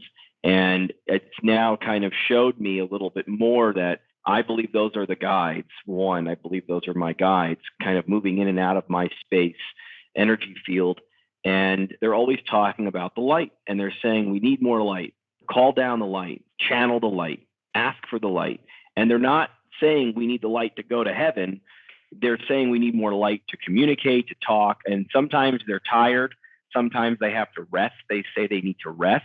In every video on my YouTube channel, whether it's a Spirit box, whether it's a Frank's box, whether it's a Huff box, a PSB7, whether it's the DR60 recorder that has nothing to do with any of that other stuff, the word light is mentioned in every video, if not more than once. Okay, that's fascinating. What's interesting to me, and maybe I'm reaching at this point, though, is so you had your successful recording on the DR60 with Michael regarding where he said Primeau, he's impressed, but he will find nothing. Yes. He said that, and then he said a couple other things. I mean, it's all there. All of those recordings are on that video.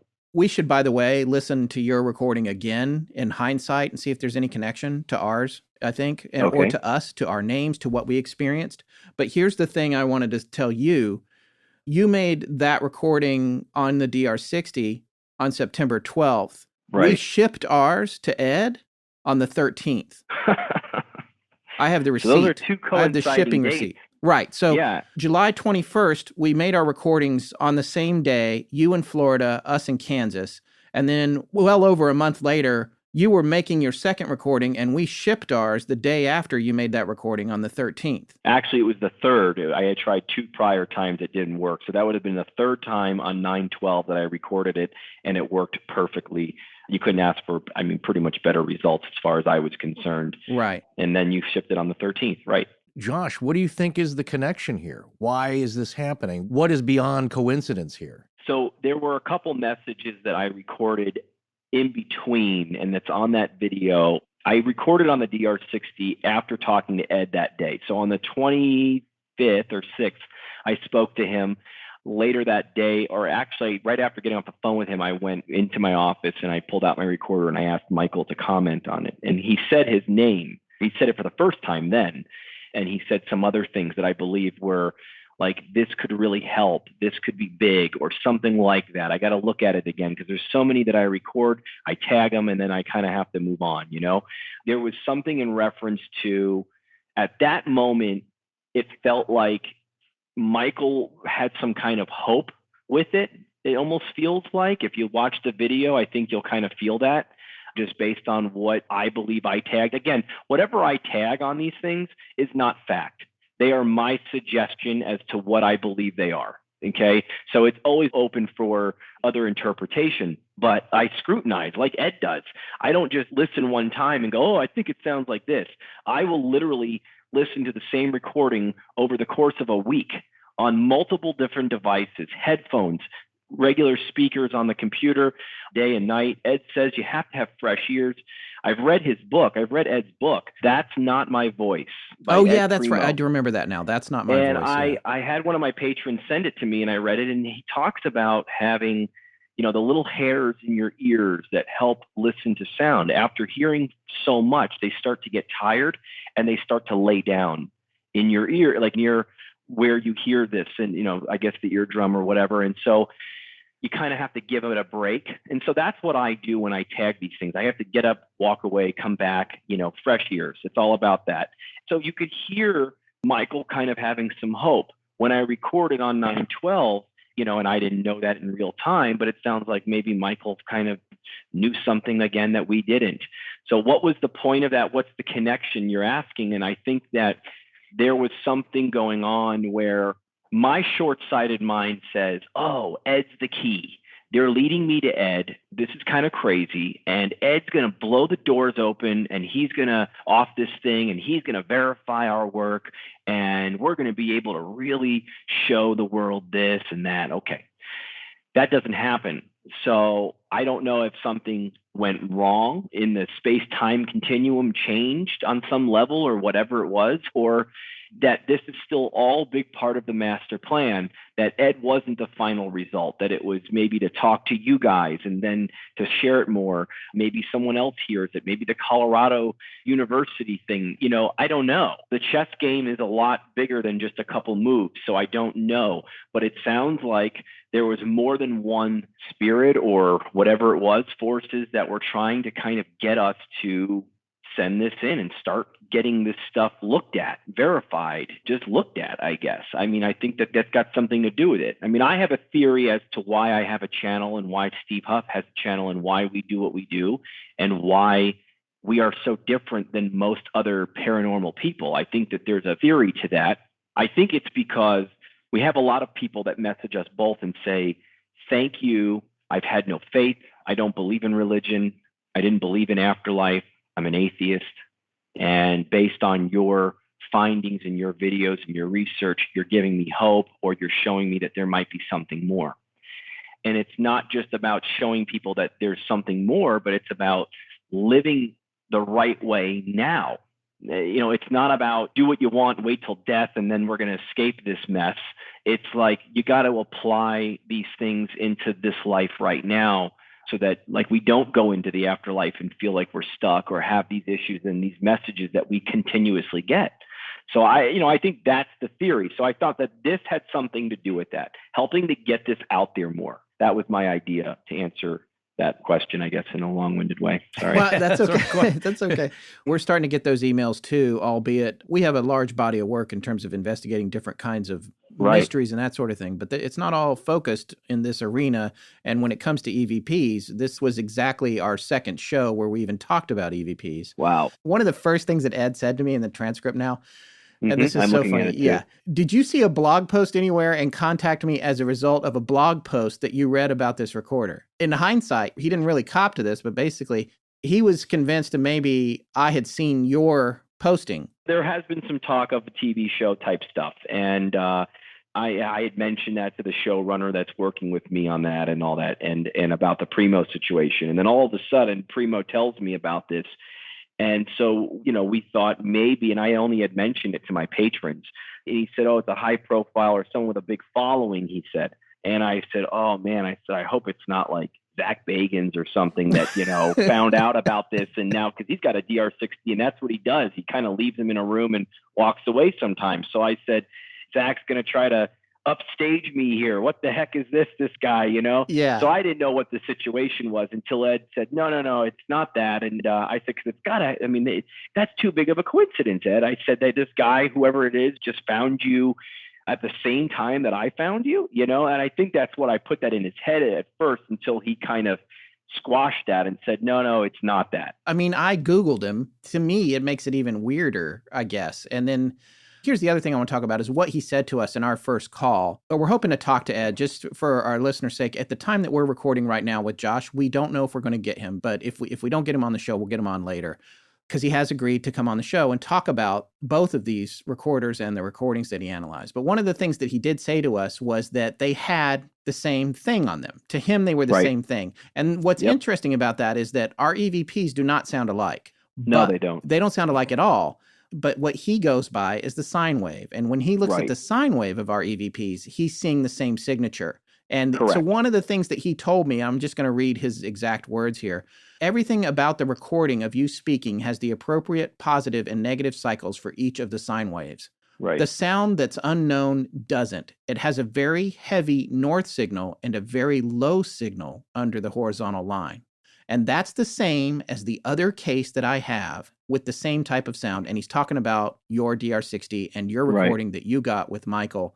And he's saying that essentially the signature of the sound that Michael left you and the signature of the sound that we got that are very different in nature, but the scientific signature or fingerprint of them is identical. And I think that really threw him for a loop. Now, I don't want to put words in his mouth. We'll have him on to talk about it. But I was going to suggest that if you can't get the interview, if it'd be okay to kind of share more of some of these transcripts, I guess, and on, through your podcast here. Yeah, I mean, that's what he was saying. I mean, pretty much on the phone call with me, he didn't go into as much detail. I don't know as much about sound like you would, because I think you're a little bit more learned on that kind of thing. But, he was saying, he goes, I'm not saying this officially. He goes, but it's almost like it's mimicking, or it's very similar to human speech, but it's not being left by a human. He said that I can tell you it's not similar to your sound signature, your sound wave, but it does have the movement, or it does resemble something that could be thought of as speech, and I thought that was very interesting. But he says it's not dipping below the line. Yours goes above the line, below the line.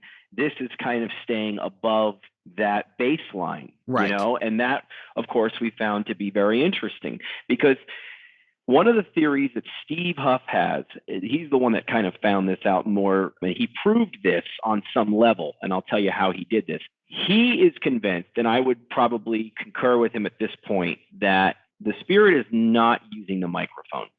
We are using the microphone when we're talking. And you're saying, well, what do you mean? They're leaving the message internally. This is his take, and now I believe it to be the case, that they are not using the microphone in the standard or in the traditional sense of the way the microphone is to be used.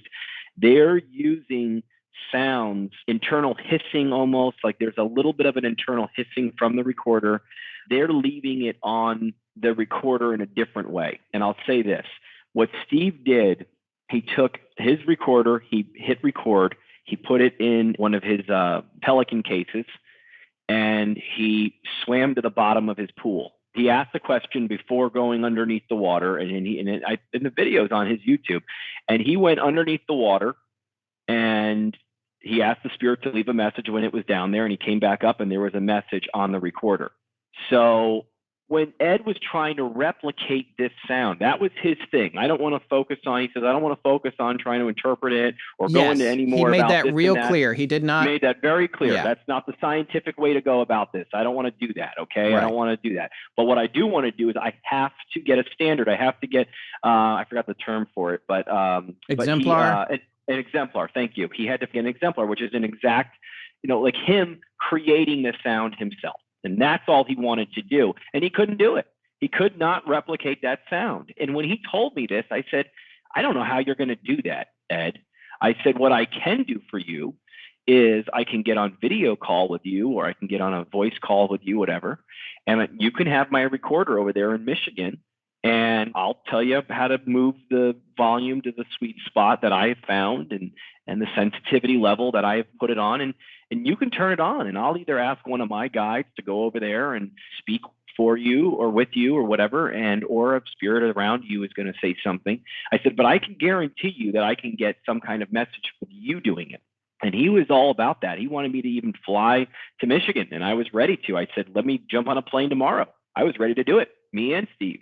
And he was like, all right, well, before you do that, I'm probably going to have you do that, he said. But let's hold off on that. Let me first do this thing and research a little bit more. And that's when it all kind of came to a stop, pretty much. Well, I think maybe with regard to all of us, It's like you said, I love chess. I love the game, but I'm not good. But I love the game, you know? Yeah, it's a lot of fun. But like when you said that we can only see a couple of moves and the game is hard to see, I honestly, especially after talking to you today, I do feel like more of a pawn than I might have thought of us as being. It seems to be a big picture thing going on here. Absolutely. And I think the combined exposure of all our different venues, it may be that something is seeking that with this particular case that we have. There is a question that, we're still trying to come to grips with the actual EVP that we got. So I want to talk to you a little bit about that, about ours, which you've heard and you provided a translation on, which we're going to share with our audience. But have you ever heard another EVP like the one that we got, whether it's a DR60 or anything else? And then we actually have an Excel spreadsheet because we got so many reactions, I think a couple of hundred. And we have our head of research has compiled them onto this spreadsheet to how people felt when they heard it and different interpretations, things that happened to them emotionally. And it's pretty crazy. So one thing that has fascinated me the most about the varying reactions is that there seems to be a little bit of a split between people who think that it is an angry, aggressive, condescending, angry, dark entity or dark message, and others who think that it's just plain frustrated. It's angry, yes, but it's not a pointed anger. It's it's frustration. It's not dark entity. If anyone thinks it's dark entity, normally people that think it's dark entity or anything like that is people that are definitely not as acquainted with this kind of work or this kind of stuff. And they watch a lot of movies. And I get that. I'm in the movie business. My last film was a horror film called Devil's Tree. So, I mean, I get it. I understand that. But there are negative entities. There are entities that are out there that are not nice. They are not human, I think. There's some that are like that. I think that's more and far and few between that we actually encounter that kind of stuff. I think the majority of what we get is mostly positive. But, I'm dealing with something right now where I've got my guys talking about a spirit. They're saying a name and he's a disruptor. So, I mean, whether or not I want to give it any credence or not, I'm going to have to do something about it at some point. And it doesn't mean I'm going to have to call in an exorcist or anything like that or a priest. I'm going to have to use my faith and do what I do and trust that, we'll be able to get rid of it. But it's a guy who is not along with the program. He wants to be a disruptor. There are disruptors. There's disruptors walking around right now. Go outside and just talk to certain people in real life. I mean, you're going to meet positive people, but you're going to get someone that's probably going to give you a hard time somewhere. And why is that any different on the other side? It's not. I mean, I don't think that those kinds of people are on higher planes like in heaven, but they're definitely, I think, walking around here and able to do things. So you've got someone in that pertaining to that EVP that you're talking about, and I don't remember exactly what I had tagged or what I had heard. I'd have to kind of listen to it again or have you tell me what the captions were, but I'm pretty sure it sounded like they might have been Spanish or they might have had some kind of, it sounded like an older spirit and it just sounded like someone that was stuck in the house or chose to stay in the house. And if there's a lot of paranormal investigators going in and out of these places, because there's always these hunts and these kinds of tours that are going on, there are going to be a group of spirits that are going to be some that feel like they run the house. Some feel like they don't want those people there. Some that are going to want those people there. There's all kinds of things that are happening behind the scenes. I'm not trying to figure out if this is a ghost or not. I feel like it is a spirit. And I am now just trying to figure out exactly what they're saying. 3/4 of these messages I cannot interpret, but the ones I can, where they're clear enough, I feel like, and I'll take a best stab at it and I'll throw some captions. I won't throw captions on it if I don't feel like it's that. I'm not going to just say, oh, this is what but I start to hear something and I'm going, is that what I'm hearing? That's when I got to get up and walk away and I got to leave it alone for a few hours. And when I go back to sit back down and listen, I've only got about 3 times of listening to it before I start to get jaded.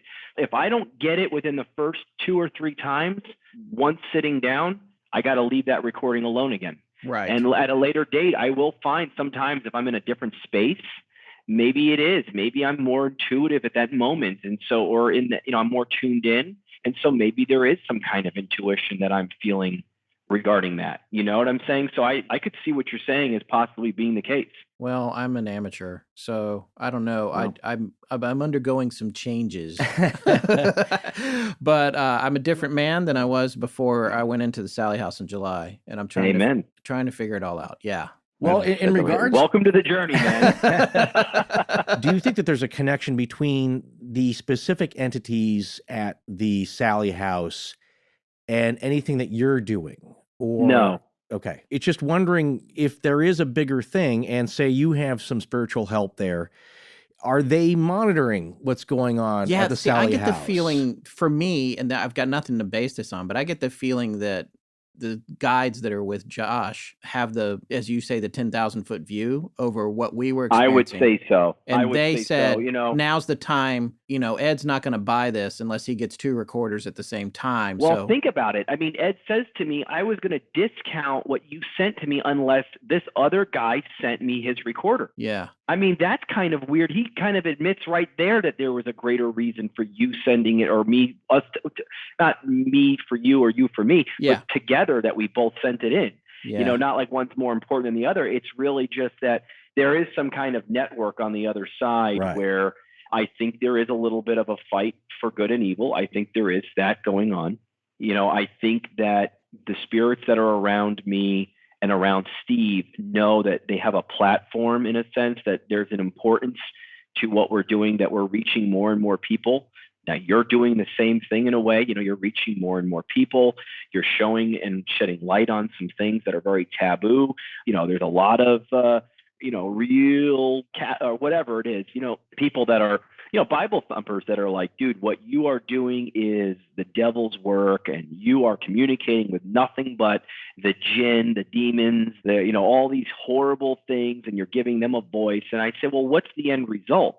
I've been doing this 6 years, and I've been helping people, and we've been growing, and I've been showing that you got to be nice to people, and you got to, do good, and you got to spread light and love. I mean, where are they going to drop the hammer on me and say, now kill everyone? I mean, I don't understand. I keep getting positive messages here. Normally, when I get evil that comes through, and it's not very often, but when they come through, they say that they're evil. Something says that they're evil. I'm evil. I'm going to hurt you. I'm going to kill you. And I'm going to get the hell out of here in the name of Jesus Christ. And you're gone. And then that's it. They're gone. I might deal with it a little bit longer, but in the end result, I live a very good life. I have a very blessed life, and I have problems in my life sometimes like anyone else, but there hasn't been any possessions. There's no pea soups flying around. I think that the spirits that are working with me and Steve see the greater purpose in this and say, wait a minute, we can get a lot more people to save themselves, to care about themselves more, to do more good, or to believe in something greater than themselves by showing them this non-religious way that has nothing to do with religion, and I state that, this is about mixing spirituality with science. I believe it's, like you said, everything is connected. And so I think that they're trying to spread light, however that they do that, whether it's helping spirit crossover that are stuck, which is probably helping the collective overall, or, helping people in this life that are walking on this earth like me and you to stop thinking that there's nothing out there, to start just asking the question and start the seeking process of God doesn't make himself too hard to those that seek him, whether that's Buddha, Allah, Krishna, Jesus, it doesn't matter. That's my belief. I don't think it matters. I think that we can all choose a guide, a master guide to help us. I choose Jesus. That's the guy I ask to help guide me. But I've worked with many other spiritual people that work with Buddha, work with Krishna, like I said. So it's all good. And so I think there is a greater purpose. I really do. And I'm excited to see where it continues to go, I guess. So kind of what you're saying is that the entities or the spirits that were at the Sallie House that kind of rocked us so hard, and whether it's just frustration or not, it's got a real visceral feeling out of a lot of our team and people who've just listened to it. It's not a very positive reaction. Sure. In fact, it's very negative. People feeling sick and threatened and just got to turn it off. But that was something I connected, where I was wondering what the connection was when I first heard Ed Primeau's assessment, saying, I didn't realize at that moment he was talking about two different things. He was saying, oh, you guys got similar things. And that got my mind to thinking it's kind of like yours and Steve's experiment where things can bounce around, they travel around. That's another thought about the Sallie House is those, whatever's in there is not permanent. They bounce around all over. They kind of come in and they come out. Is there something there? That's what I was wondering at that house that basically jumped over to your location and there's something else kind of connecting those dots. But what you're thinking is that ours was kind of a separate, isolated incident, and whatever's kind of overviewing, seeing both of that is thinking, hey, you know what? These two incidents can be connected through Ed, and the bigger message can be sent or shared. Yeah, I mean, I'm going to be honest with you. I mean, you both have spirits with you. I mean, you both have guides or spirits with you that are with you. They're not haunting you. They're not possessing you. They're there either as a family member or as a non-family member. That's a guide of some sort. Mostly everyone has that. And now you have a platform. I mean, you guys are reaching 250,000 people through your podcast, and, you know, you guys are doing really cool things. So there's power in that. And you guys aren't bad guys. It seems like you guys are very good guys. So, you know, there's probably something on the other side that is working for the good to try to link this together. And that would be, you know, my guess. There's a part of it that sounds like I picked out this whole sentence. No one else has yet. Other people have picked out various parts of it independent of me and emailed us or tweeted at us that they heard words from this sentence. So I'm going to tell you what this sentence is.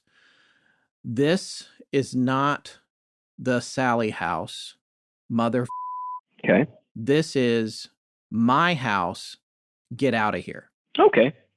If some guy came into your house and starts walking around and recording and you're yelling at him and he's not hearing you, I mean, wouldn't you start to get a little angry? Yeah.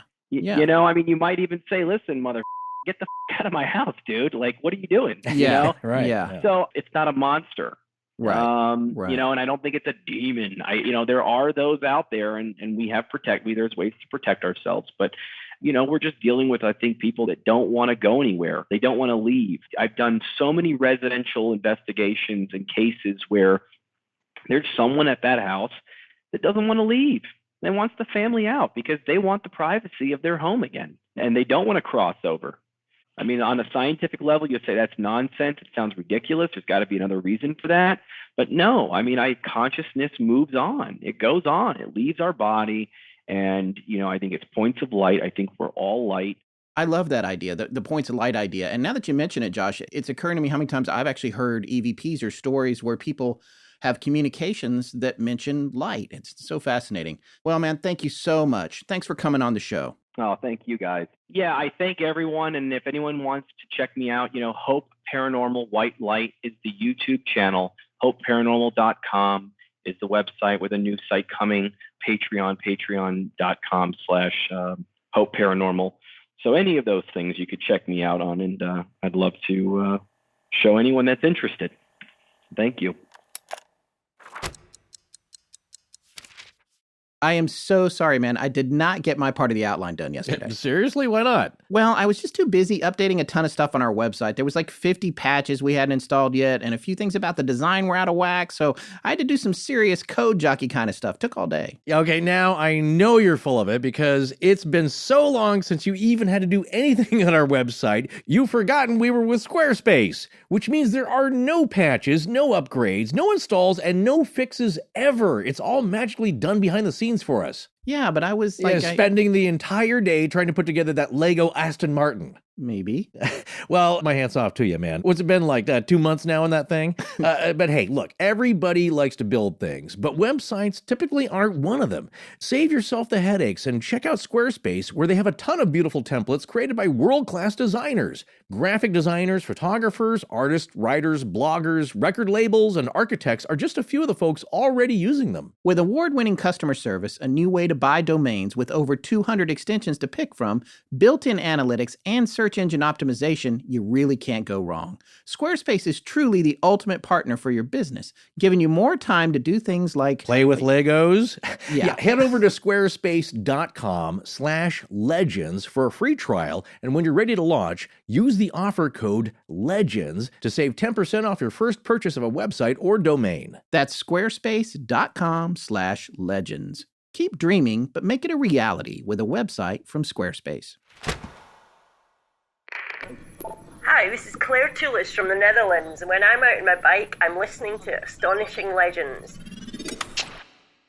All right, so now you have that side of the story. And like I said, we talked to a lot of experts, and I'm sure that there's some people are going to be like, I don't know about this, but I want to say that Josh is an expert. He is an expert in the spiritual side of this stuff, and I believe very much in what he does and what he's doing.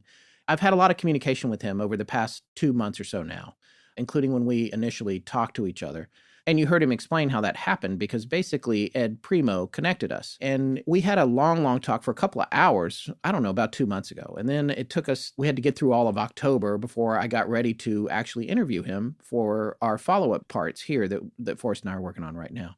Josh is a really good guy. He's got a big heart. He's very welcoming, and he gives off good energy to me. And I really enjoyed talking to him. Whether or not I agree with all the theories he has, it doesn't matter because I respect him and I respect how he approaches things. And we thought it would be a good way to start out this dive into the EVP because for whatever expertise he has, one expertise he has well over ours is EVPs. He's been doing them forever on multiple platforms and analyzing them over and over and over again. We have done like 3. One of them is crazy, but actually 2 of them are crazy. I think 9 and 10 are both crazy. But here's the thing. He's got a lot of experience, years of it now, in collecting this evidence and collecting this data, analyzing, listening to EVPs, and part of his thing, much like his good friend Steve Huff, when they go to do this collection investigation, they put a spiritual connection to it that we don't have or did not have then. It's funny, Forrest. I'm glad you said that because I was reading today as we were scanning through just our research and preparation experience is just such a mishmash. It's like a tornado of information.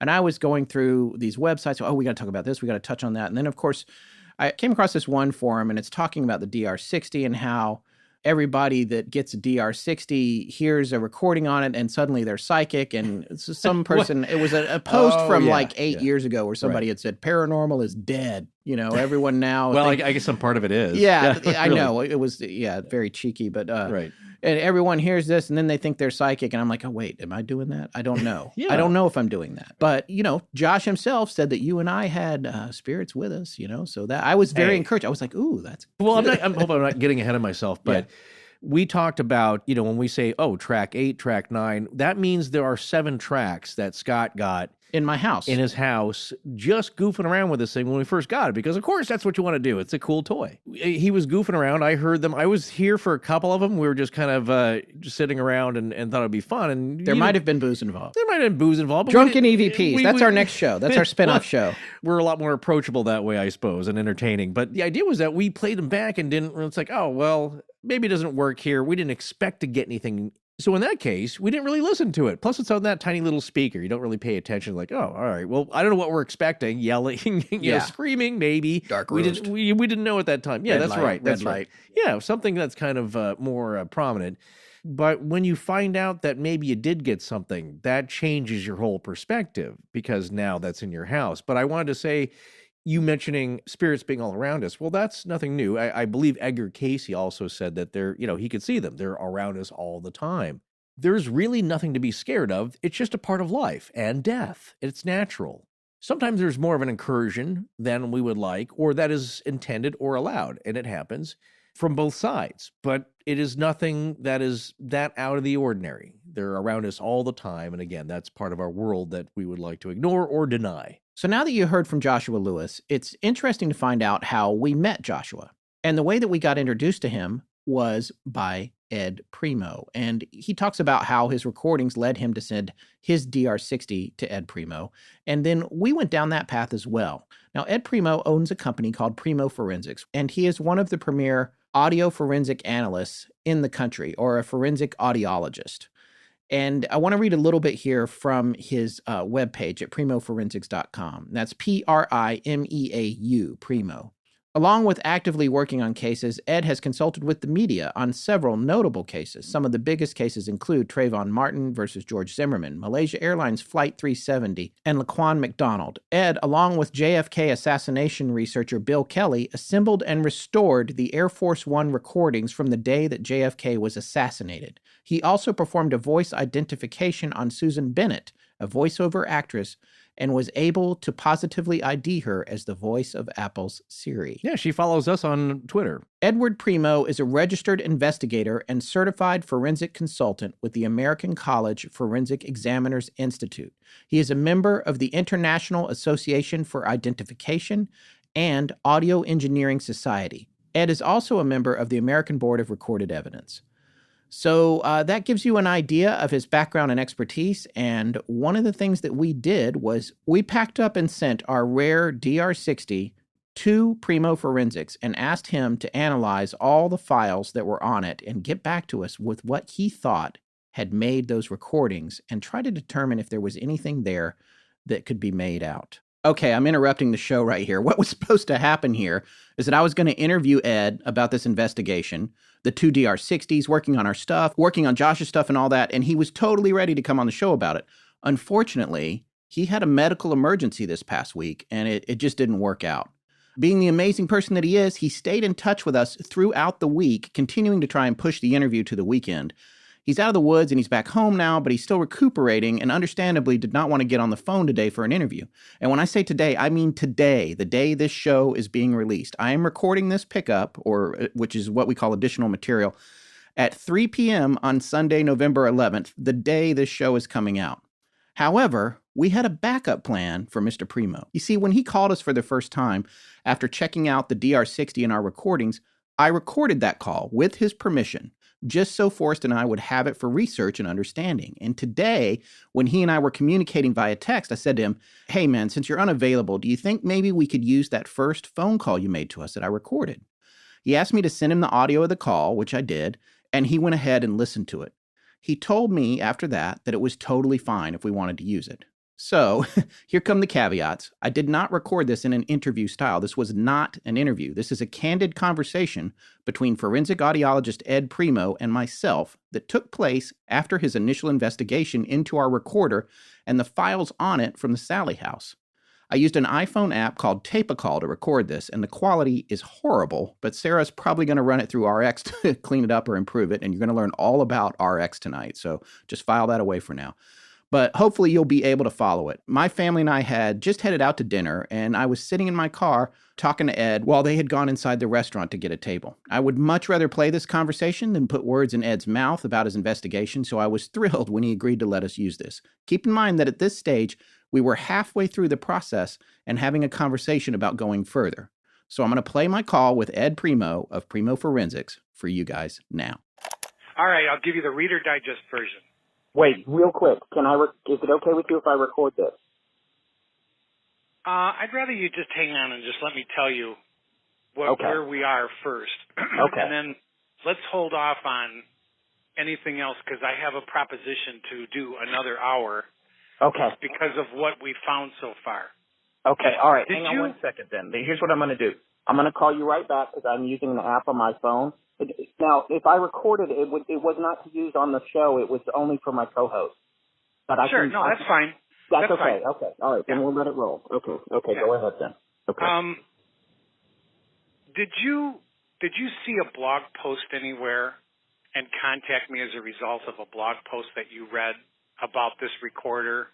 No, I did see a YouTube video for you. I Googled forensic audiologist, and a couple of different companies came up, and I thought I was going to have to reach out to several because I figured most people would laugh and hang up on me.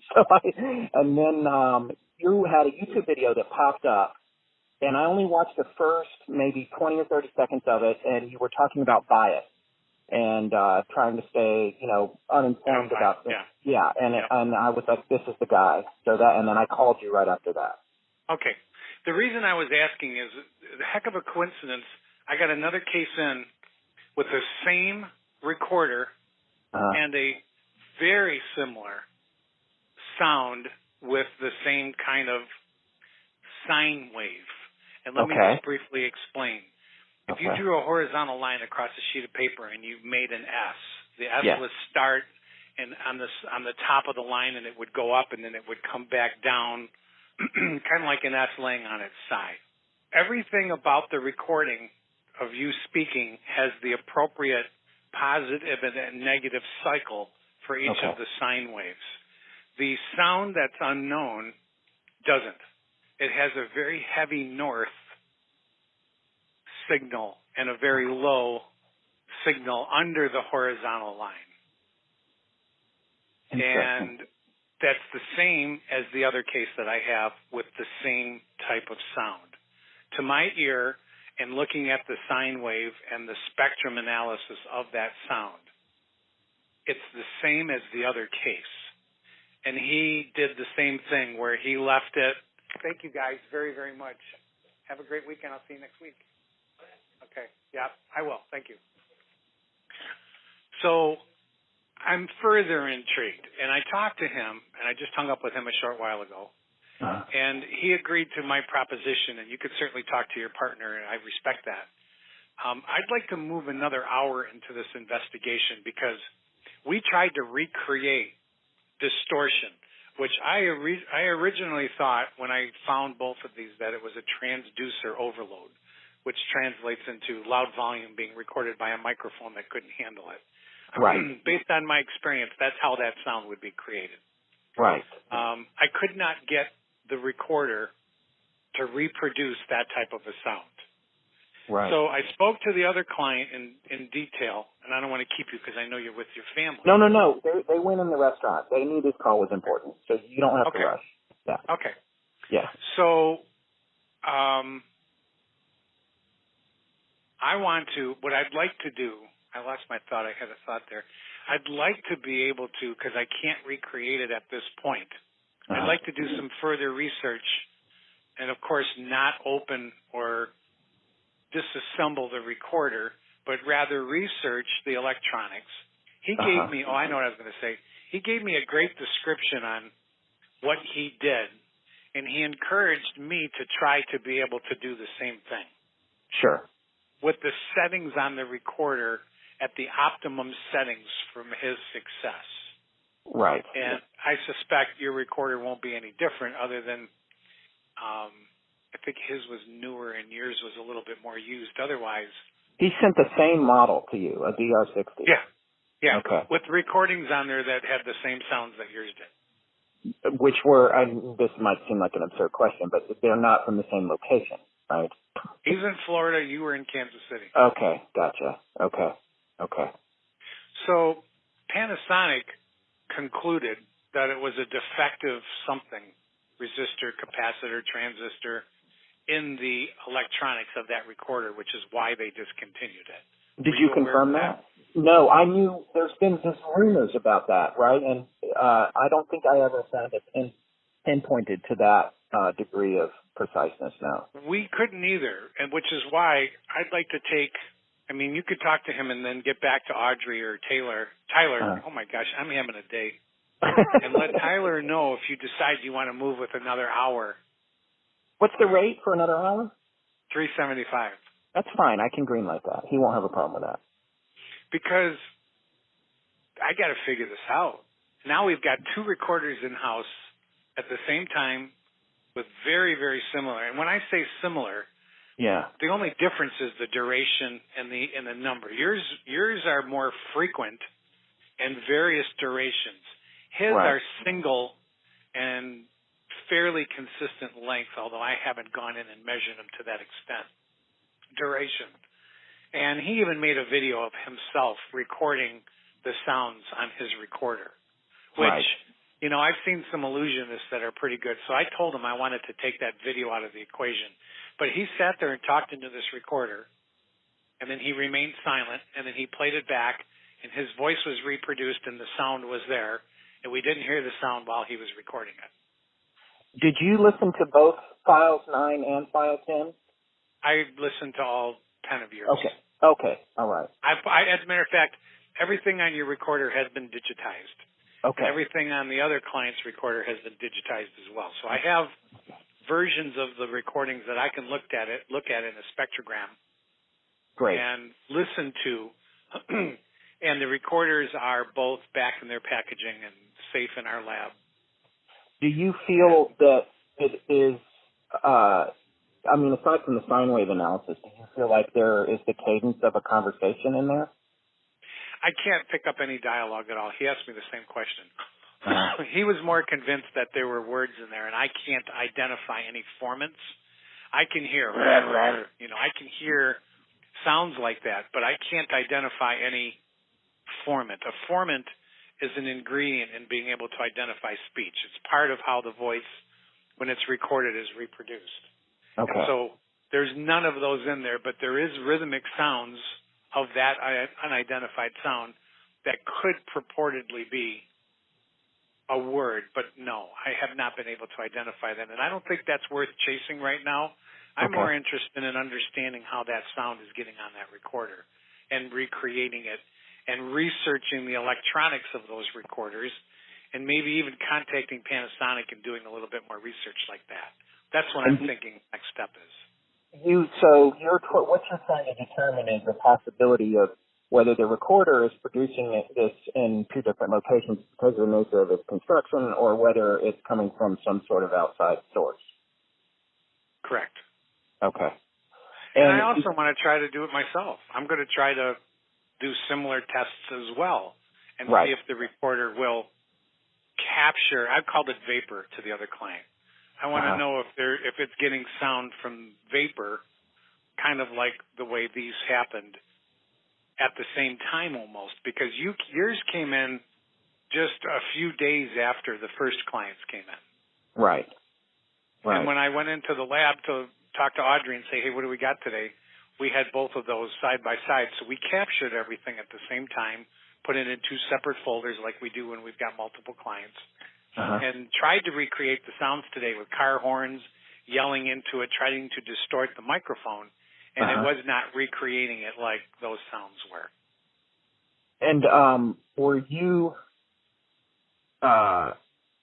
did you do, I can't remember the name of the preset, but did you even run like the RX dialogue recovery preset on it to strip out because when we did that one, it was a default preset, but we did that one RX default, I can't remember, it was dialogue something, and it did sound more like talking, but that's when I was asking you in the first conversation about whether or not RX was making that happen as opposed to it revealing something. Yeah, there's a thing called psychoacoustics that'll play games with your mind. If you believe you're hearing something, you could actually convince yourself. So no, we have not opened these files in RX at all yet.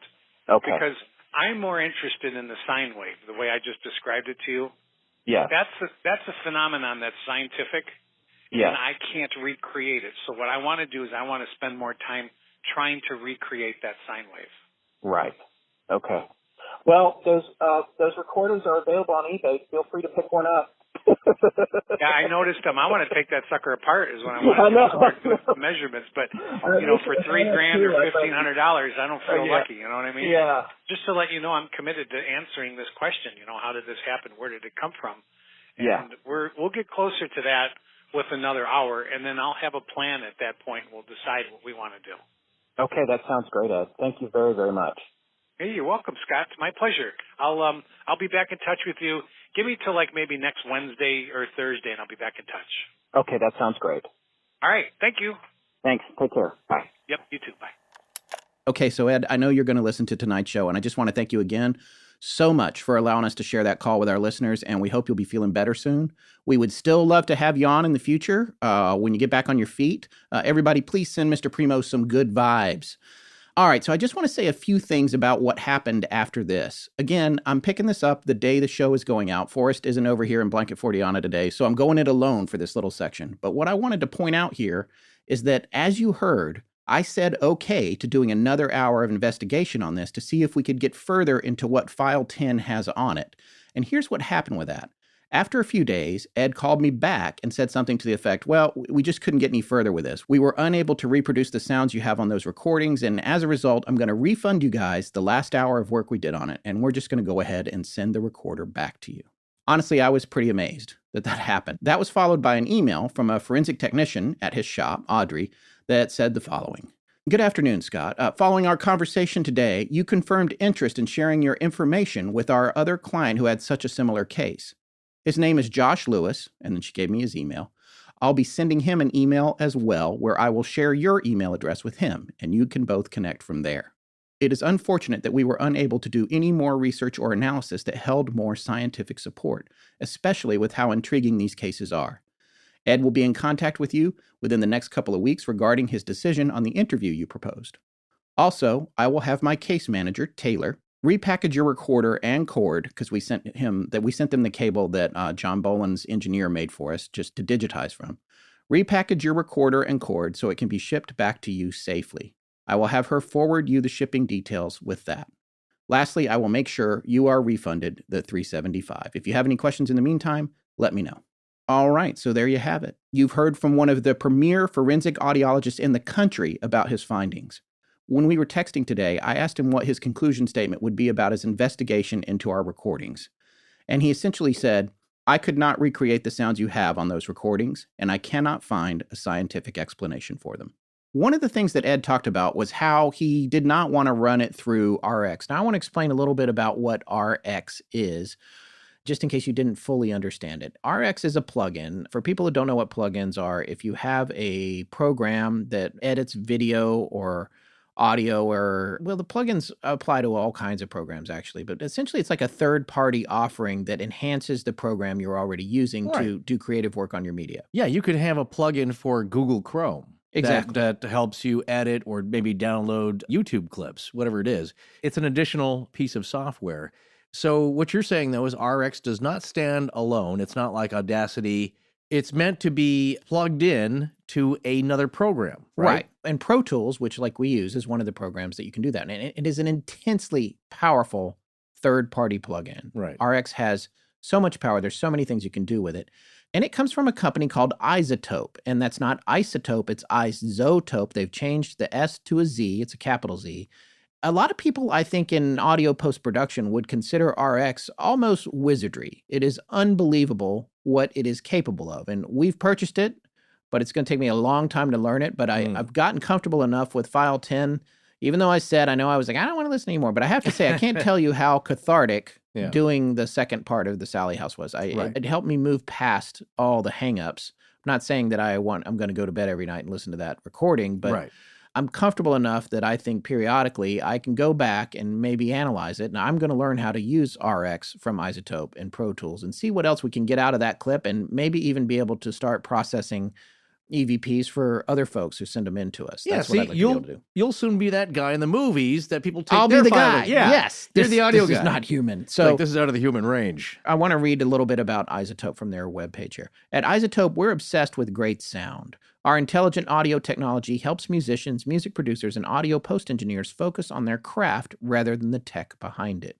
We design award-winning software, plugins, hardware, and mobile apps powered by the highest quality audio processing, machine learning, and strikingly intuitive interfaces. Izotope, the shortest path from sound to emotion. So here's what I want to say about this. In terms of understanding what RX does, I mean, you heard Ed talk about it a little bit, but I want to be real clear about it. It's designed to recover dialogue that's usually lost or damaged due to some screw up some sound guy made on a shoot or in a recording session for for the next Fleetwood Mac album or whatever. Right. I'm making I'm old. I'm referring to Fleetwood Mac. We've already used it, actually, for the Flannan Isles episode where we were talking to author and investigator Keith McCloskey, and one of our computers dinged. That's right. And it was used to remove the ding in between, which was going over the dialogue. Yeah, it's pretty amazing because it makes use of something called a spectrograph. And what it does is it shows you a visual image of the sound. And you can see, it's almost like that scene in The Matrix where you see all the code. And he says, well, I just see a steak or a beautiful woman, whatever. The point is, when you look at the spectrograph, you see all the sound waves. And when there's a ding like that, you can single it out. And you just kind of circle it like you're using Photoshop and hit delete or whatever. And RX makes it go away. Yeah. And then you play it back and it sounds great. And you, of course, there's a billion parameters you can adjust or whatever. Now I'm on the Izotope newsletter. I get these emails about some famous album where the tambourine was bleeding into the other mic and they removed it. Yeah. That's the kind of stuff that it does. But it also does dialogue recovery. Right. And that's a little bit what Ed was talking about, the dangers of using that on something like this where we're not even sure it's dialogue in the first place. So we decided that we would contact Izotope directly and ask them about this file. And I did that through their website. I wasn't even sure they would write us back. I sent an inquiry and I just said, we have a ghost recording. I was just like, I'm just going to come out with it. It's a ghost. Yeah. And we're trying to figure out what it's saying, if anything. And I got a pretty fascinating email back from a tech support representative at Izotope. His name is Dominic, and he gave me permission to use his name. I'm going to read through the series of emails that I exchanged with them, but I want to start with actually the last one he sent, giving me permission to read the email to our listeners. Please note that this email is just my initial unbiased take on this recording and not necessarily the only interpretation or the only correct answer in cases where the audio is inconclusive. I want to highlight that my email does not represent any particular views of the company or myself. It is just what I was able to understand and conclude from the audio example given. I personally wish there was clearer audio to make a more accurate assessment here, but I would not be afraid to have your engineer keep digging and experimenting with the audio to see if there is another way to go about analyzing it. RX is such an extensive program that there are often 10 ways to do any single task in there and arrive at a result. Thanks again for reaching out. Sincerely, Dominic, Izotope Customer Care. So I just want to read how this whole exchange started, if you'll bear with me for a second. Here's what I wrote to him initially. I have a strange question about how RX works. I am not seeking proprietary information, but I'm trying to determine if a strange recording that I made in a haunted house that seems to present dialogue after being run through RX is actually presenting dialogue. I want to determine if RX or the algorithms within it can create dialogue when none is there. Meaning, if we think we hear dialogue in this recording, is it real? I would love to talk to a technician about this. And then I went on to say who I was and named the podcast. Dominic wrote me back pretty quickly. Thanks for contacting us and for supporting Izotope. I personally heard this happen before when working with another digital forensic analyst. We often have government and police analysts reach out about certain cases where this can happen with certain digital audio and degraded recordings. The human brain is a really funny thing. If there are enough artifacts in the audio due to overprocessing certain frequencies, one can sometimes hear voices in audio that are not really there. That being said, usually they sound garbled and will almost never sound like any word. If you would like to send your recording along, I'd be happy to give it a listen and provide any insight. So I did send the recording to him. I told him that it was in an empty room. I didn't say anything about the DR60. I just said it was a digital recorder. And so I sent him a Dropbox link for that. He then wrote back, "Thanks for getting back to us. This is quite a tough clip to analyze here. The leveled clip, even if that is close to the original recording, has audio dropouts, compression artifacts, and other issues going on with the signal. Something definitely interfered with your recording." I just want to reread that expression. Something definitely interfered with your recording.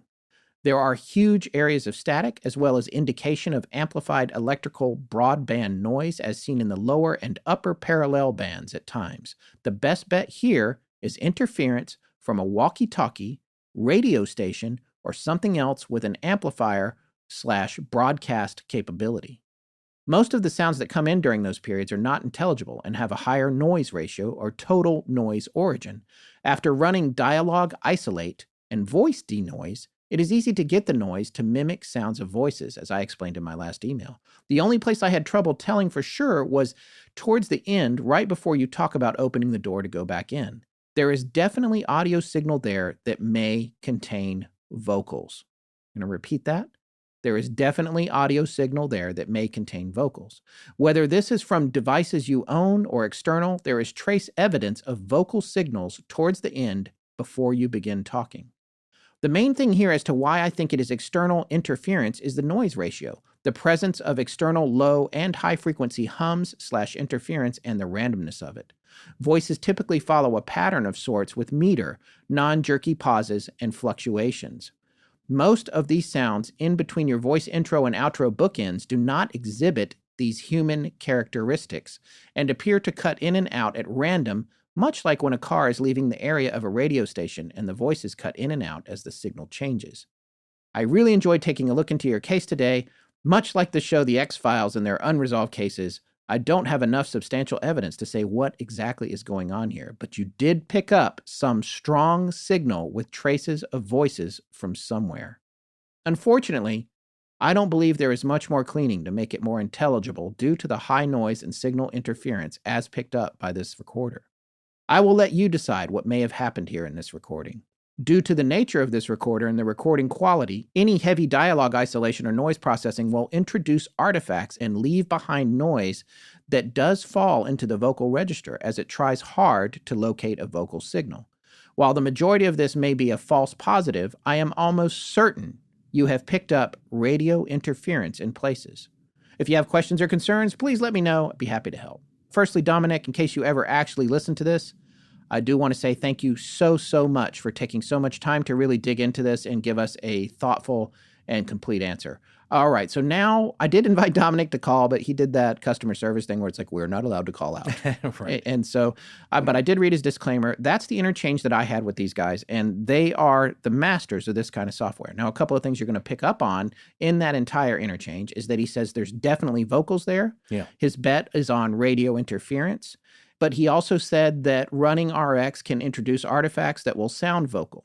Right. The other thing he said is humans don't talk like that. Well, I'm just going to say, and what I've learned about EVPs, that you're not looking for normal human cadence anyway. Right. And as you said earlier, that's a function possibly of the voice activation. Right. That it appears staccato. It's kind of bursts of words. Right. And what he did not know, and I did not make clear to him, and I wasn't trying to keep him in the dark. I actually forgot to point it out, and I actually was hoping for a chance to speak to him on the phone that didn't happen, was he did not know that it was voice activation and stopping and starting whenever it wanted. So that would add a different dimension to it. I had sent him an email and said, can you call me? And he was like, no, I'm not allowed to call. Right. So I would have said that to him and asked him more questions about it. But we wanted you guys to have this information because if you take what Ed Primeau said, I mean, you go all the way back to where we're at right now. You take what Josh said about the spiritual nature of this. Take what Ed Primeau said about the scientific nature and the analysis of this and all that stuff he said about the sound waves and then not wanting to run it through RX. And now let's talk to the guys at RX about whether or not RX can create these sounds. And the reason that we wanted to do that was because we had our friend John Bolin, who does all the opening announcements for our show, the sponsorship announcements. He is a professional mixer and a longtime friend of mine that I've known from the commercial world forever.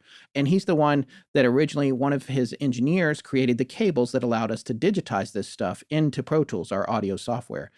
And John did run RX on file 10, and what came out of it kind of surprised us. So we're going to go ahead and play that for you here now. So this is file 10, but it's had RX's dialogue isolate run on it with all the disclaimers. As Dominic told you, it's going to try and make voices or whatever it's going to do. But we thought it was interesting what file 10 sounded like when a rudimentary, by John Bolin's own admission, a rudimentary application of dialogue isolate was applied to it. So we're going to play that for you right now. Okay. File 10, I'm putting this down. I'm going to leave this here for about 5 minutes. If there's anything you want to say, any message you would like to share with the world, leave it on this recorder, and we will share it. Leaving now, closing the door. No one else is in this room at this time.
Coming back into the room. I'm going to take the recorder.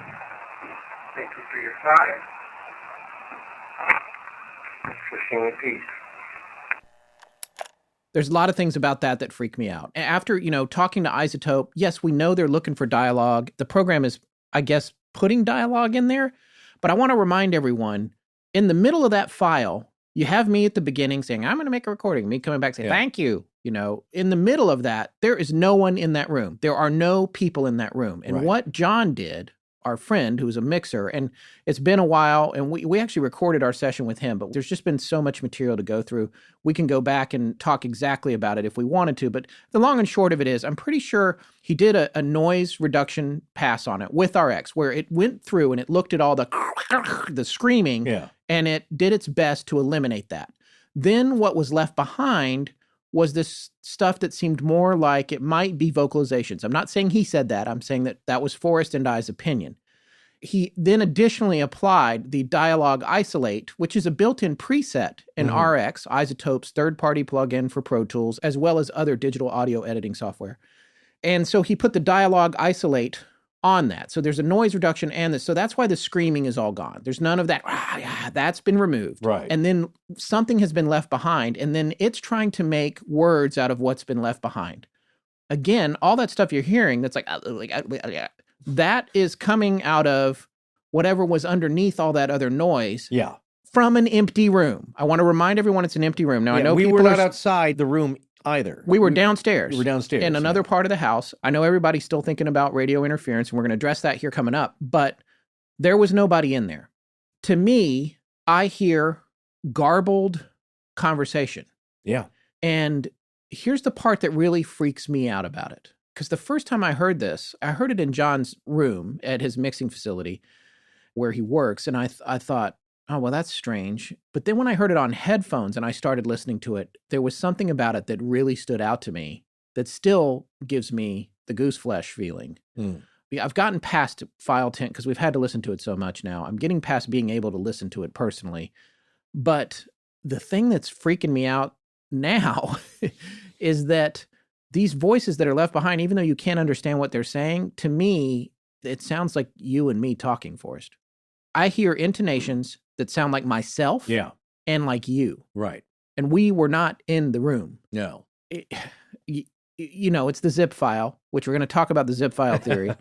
But what is that? And the weird thing about that is it aligns with things we've learned since we started this series from talking to other people, including Joshua Lewis and other people and digging into research on EVPs and the idea that there's some mimicry going on, or we talked about them needing the clay. They need some kind of noise to make the sounds. It's like, we're not hearing a communication, if you believe any of this at all, from the other side.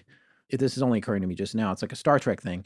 It's being beamed up and beamed down. And the question is there a continuous connection between point A and point B, or is it just being reassembled on the other end? And for me, it feels like it's being reassembled on the other end, made up out of electricity or air or interference, if you want to say that. And not only that, some of the clay it's using to try and send its messages are the sounds of our own voices. Certainly as sound as any other thing I've heard, which, there's all kinds of, let's say, explanations that are from the practical, I hope it's this world. Let's say that.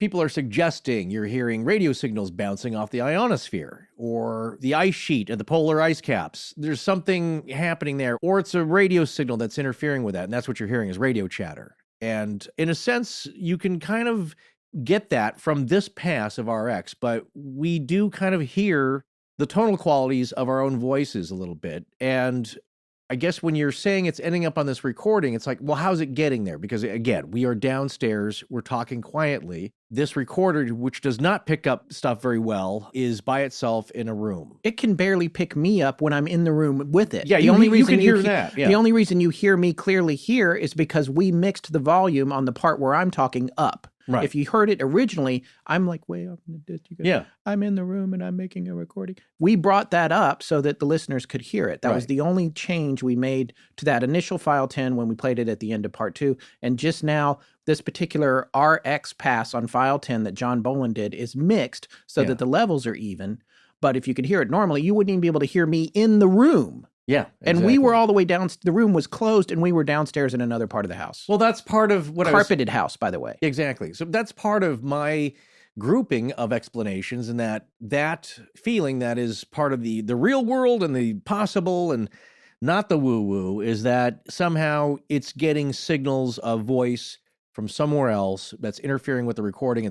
That's what's ending up in the recorder. And along with that, then it has to be picking up our voices from somewhere else. That's the realm of the possible, because the impossible is that somehow this being tapped in from the spirit world. Now, if you go to the other side of explanations, which is the spiritual side, that somehow there is an omniscience there. It's like, how are our voices being heard from the other side? And what's the membrane there? Well, it's kind of like, I see it this way. It's another side of the mirror, and they're on the other side of the mirror, the spirit world, and they can still see and hear us, where we only see what's being reflected back at us. They're in the liminal world, the penumbral world, where there is no space or time. They're able to hear us, and somehow that's echoing back and maybe getting on the recording. If you want to go to Crazy Town in that respect, then we're the mayor of Crazy Town. We're just visiting. We're just visiting. No. We have no affiliations. We moved in. We're the mayor. It goes back to that saying I'd heard in an episode of Jim Harold's Campfire on a couple of occasions, at least 2, where I made a note of it. There have been occasions where people have described seeing some kind of otherworldly entity. One was like a ghost specter kind of a thing coming down the hall and resonating this booming voice. This is like during a Christmas overnight stay with a bunch of family, and it's kind of this old rental house. And it sounded it's a weird sound like that, like it's booming, lots of bass, like unnatural. And it's coming down the stairs and it says, "Oh, my love, what a mirror image we are." And then this is way back when, before we had the podcast, I'm listening again a couple months later. There's a story from a woman who's napping on the couch, and she looks up, and above the ceiling, it looks like she's underwater. Like there's a pool of shimmering water, like sun reflecting down. And it's growing on the ceiling as if there's a bubble, as if she's underwater. And there's, imagine that there's a bubble near the ceiling. And she also hears, "Oh my, what a mirror image we are," or something to that effect. It sounds like a Tool video. Well, it could be inspiration for a lot of that stuff. But the idea is that there's another side of the mirror, and somehow we are able to be seen and heard on the other side, and maybe that's what this thing captured. All right, well, before we move on, I just want to play file 10 again with the RX Pass one more time, if you guys had the stomach for it, and I want you this time to listen and see if you can hear what sounds like Forrest and I hidden in there somewhere. Okay, file 10, I'm putting this down. I'm going to leave this here for about 5 minutes. If there's anything you want to say, any message you would like to share with the world, leave it on this recorder, and we will share it. Leaving now, closing the door. No one else is in this room this time.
about a minute. Coming back into the room. I'm going to take the recorder. Thank you for your time. Wishing you peace. Oh, yeah, I forgot to mention the weird voice yelling, "This is mine." That's in there. Sure you guys heard that, right? Or Sally. There's a Sally. There's a sharp word that's like Sally or again, it's hard to pick out. It is hard to pick out, and then I guess we can't trust it. I mean, if you listen to Dominic at Izotope, it's going to make up words, but and I mean, he's at the company that made the program, but I'm still like, I don't think this is just an algorithm. I mean, I get the... Well, we heard stuff in there before we ran it through Izotope. Yes. We could hear stuff in there. Now, again, some people don't. And that's perfectly fine. If you don't hear it, that is your opinion that you can have. To my ears, it definitely sounds like there are words buried in there, but they're unintelligible until you kind of, in your own mind, run your own Izotope RX program in your head, and you kind of try to form those sounds into words. And then some of it makes sense, because here's another part of it. It's a contextual thing in that these words sometimes sound like answers to the questions we're asking. You know what's really changed my life? Going to bed early? No, not having to go to the grocery store very often anymore. Oh, yeah. Well, since we both started using Blue Apron, I've not had to do that either. It is truly a game changer. Also, having to figure out what to fix to eat for my family is dunzos. Now I just pick from the Blue Apron recipes instead of freezing up like a deer in the headlights and doing my 5 millionth Taco Tuesday. Plus, my son's been trying out all kinds of new foods that he never would have had before. Now that is an accomplishment. Oh, he still complains, but the difference is, as soon as he's had his first bite of a Blue Apron meal, he's a convert. Between all that and skipping meal planning, I've had more time for my family, and I get the pleasure of cooking meals for all of us too. So it's a win-win. More free time, less decisions to make, and I get to cook insanely delicious chef-designed recipes with fresh, seasonally inspired ingredients that have been delivered right to my door. Some of those recipes being ready in as little as 20 minutes. Yeah, it's pretty great. The ingredients are pre-portioned, so there's very little waste, and they send you just what you need to make your meal. And they offer a range of recipes bursting with flavor. Plus, you can make a choice between easy meals or a full culinary cooking experience, because Blue Apron lets you choose from a range of recipe options. You can choose recipes based on your schedule. Some nights I know I'll have a little more time, so I'll make something more complex, and other nights I'll opt for the quicker meal. Every week, at least 3 recipes are built with your busy schedule in mind, where Blue Apron has done the meal prep for you, meaning they've prepared the sauces, spices, and ingredients. Their mission is to make incredible home cooking accessible to everyone. So check out this week's menu and get your first 3 meals free at blueapron.com/astonishing. That's blueapron.com/astonishing to get your first 3 meals free. Blue Apron, a better way to cook. Okay, so you know how last time we were talking about Bombas socks, and I said a pet peeve of mine was when the heel of a sock gets bunched up in your shoe. Yeah, so did you get peeved? Well, it happened, and I almost got a blister. Ha! You must not have been wearing your Bombas. No, I wasn't, and that was the problem. See, I ran out of clean Bombas socks and had to resort to wearing an old pair of work socks that were clearly too big for my feet. One sock bunched up at my heel, and with just the walking out to my car from the studio, and then walking from my car to my house, I started to get a sore spot on the side of my heel, that dreaded precursor to the blister. Oh man, I hate it when that happens. But that doesn't happen with Bombas, because Bombas socks are engineered. They're not just a bunch of fabric lashed together like most socks. Bombas have what they call stay-up technology, where 133 tension levels were tested to find the perfect tension that helps their socks stay in place while not being too loose, all while delivering comfort and not delivering marks or sore spots. Oh, I know. That's the first thing you notice when you put them on. They completely conform to the shape of your foot, but aren't too tight. The toes and heels are exactly where they should be. The problem I had with the socks I was wearing is that the footbed was too bulky, so that extra fold of cotton in the heel was giving me the problems. And Bombas arch support system, along with their cushioned footbed, gives you that extra support where you need it most and the comfort your feet deserve. Yeah, it's like a warm and supportive hug for your feet all day long. Aw. Well, since we can't hug all our listeners like we'd love to, we can at least send their feet a hug with this terrific offer. Get 20% off your first order by going to bombas.com/AL. That's right. Go to Bombas, that's BOMBAS.com, and use offer code AL, and you'll get 20% off your first order. Once again, that's bombas.com/AL, and use offer code AL. Hi, I'm Brendan Kordoff, and you're listening to Astonishing Legends with Scott Philbrook and Forrest Burgess. Now, let's get back to the show. All right. So on that note, we are going to go now to our interview with Dave Fisk. When he comes in, you're going to hear about how he came to our show and why we're talking to him. He is an expert in dialogue editing, and he has a professional opinion on the nature of what we're hearing in File 10. And we're talking about the original natural File 10, not the RX version, talking about the original version of File 10, which is at the end of Part 2. What his take is on the types of sounds that are coming through there. And once you hear him talk, you're going to understand why his opinion about it is significant and should be respected. We're on the phone here with Dave Fisk, who reached out to us after he heard Sallie House Part 2. He's a relative newcomer to Astonishing Legends, but we are so glad that he got in touch with us. Dave, can you say hello and maybe tell our audience a little bit about yourself and your experience, what you do for a living? Well, I started my career back in 2001. I lived in LA, was doing sound design, a lot of dialogue editing for video games, TV shows, indie movies. I've done a lot of field recording, so going out in the field and recording sound effects for these video games, TV shows, and movies. And then I've gotten onto the manufacturing side of things in the latter years here and have a deeper understanding of how things work, how electronics work, and that sort of stuff than I used to. So how many years have you been in business? I guess 17 now. 17 years. Yeah, I graduated school in 2001, moved out to LA and started doing stuff September of 2001 and been doing it ever since. Okay, so that's a pretty good while. And what would you say now is your current area of expertise? Well, right now, what I'm doing is I work for a company where we manufacture audio products for recording studios, so high-end microphones, mic pre's, other outboard gear is what I'm doing now. I still dabble in sound design and a little bit every now and again just for fun, but a lot of my time is taken up on the manufacturing side.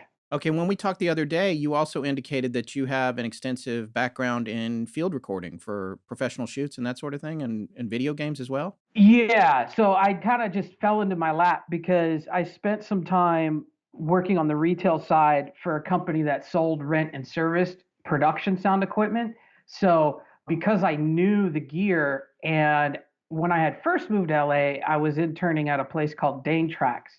And they did the sound design for like the Matrix movies and stuff like that. When I was there, they would have us interns go out and like we were recording stuff for the second Matrix movie, for example. Oh, cool. And I just kind of took to it. And, you know, you meet the heavy hitters. And then as time goes on, when I started doing stuff with Technicolor, they were like, oh, you know, so-and-so, we're going to be recording cars for this EA game. You want to come out and work on that. You know the gear, you know the people. Yeah, so I just started doing lots of that. Because of my background with the equipment, I started doing production dialogue recording on mocap sessions for video games. Which is motion capture for the layman out there. Right. A lot of people have seen like the behind the scenes on Avatar and like those types of movies where they're wearing a tight bodysuit. It's got the reflective balls on it and all that kind of stuff. Because I had my production audio background, I was able to go in there and record that stuff. And so I became very familiar with how radio frequencies work, how equipment is susceptible to RF interference, professional gear, prosumer gear, consumer quality gear, and that kind of stuff. And here's something that's interesting to me. Obviously, you've heard episode 2 of the Sallie House. What did you think when you first heard that recording? And you can go ahead, by the way, and tell our audience that you mistook the unit we were using because there's 2 units referred to as DR60s. Go ahead and explain what you thought when you first heard it, and then maybe the difference between the Tascam and the Panasonic, the early 90s Panasonic digital recorder we were actually using. So I went back and listened again, and I did hear you say on the second listening Panasonic. The first time I heard DR6, for me, it's all about model numbers. You know, I can rattle model numbers all day long off of different pieces of gear. So when I heard DR60, I was like, oh, I know that. I have one, and I've used it a ton. And when I first heard it, I was like, what did they do? This is not a recording I would have gotten on my DR60D by Tascam. But just listening to the audio itself, it was pretty disturbing. I was like, wow, this is very heavily distorted, which in my world means the acoustic signal generating that had to have been extremely loud. That was my very first gut reaction. And then I listened to it over and over again as long as I could, because it's so heavily distorted with headphones on. After a while, it's just like, you got to give your ears a break. And the more I listened to it, the more it's like, okay, I hear the distortion, but underneath that, I can hear something else going on. There's a voice, there's something happening in there. Based just on that alone, I couldn't tell you what it was, but a signal was getting in there somehow. So yeah, like the DR60D by Tascam that I'm very familiar with, it doesn't have a built-in microphone. What you guys were using, the Panasonic unit from the 90s, I guess is when it was made. You know, it's a little handheld digital voice memo recorder, very low fidelity.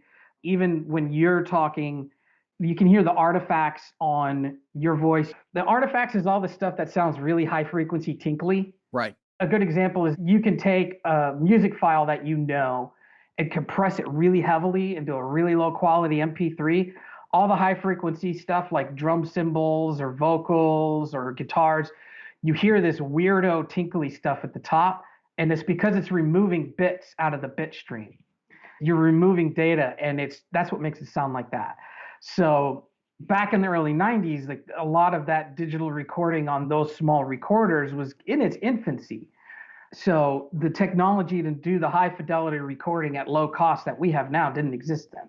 But once I saw what the recorder was that you were using, I was like, oh, okay, and started looking into it. And some of the files that you sent over, I listened to. You can hear RF interference. That's just RF getting into it. And then I'm like, oh, this is really susceptible to RF.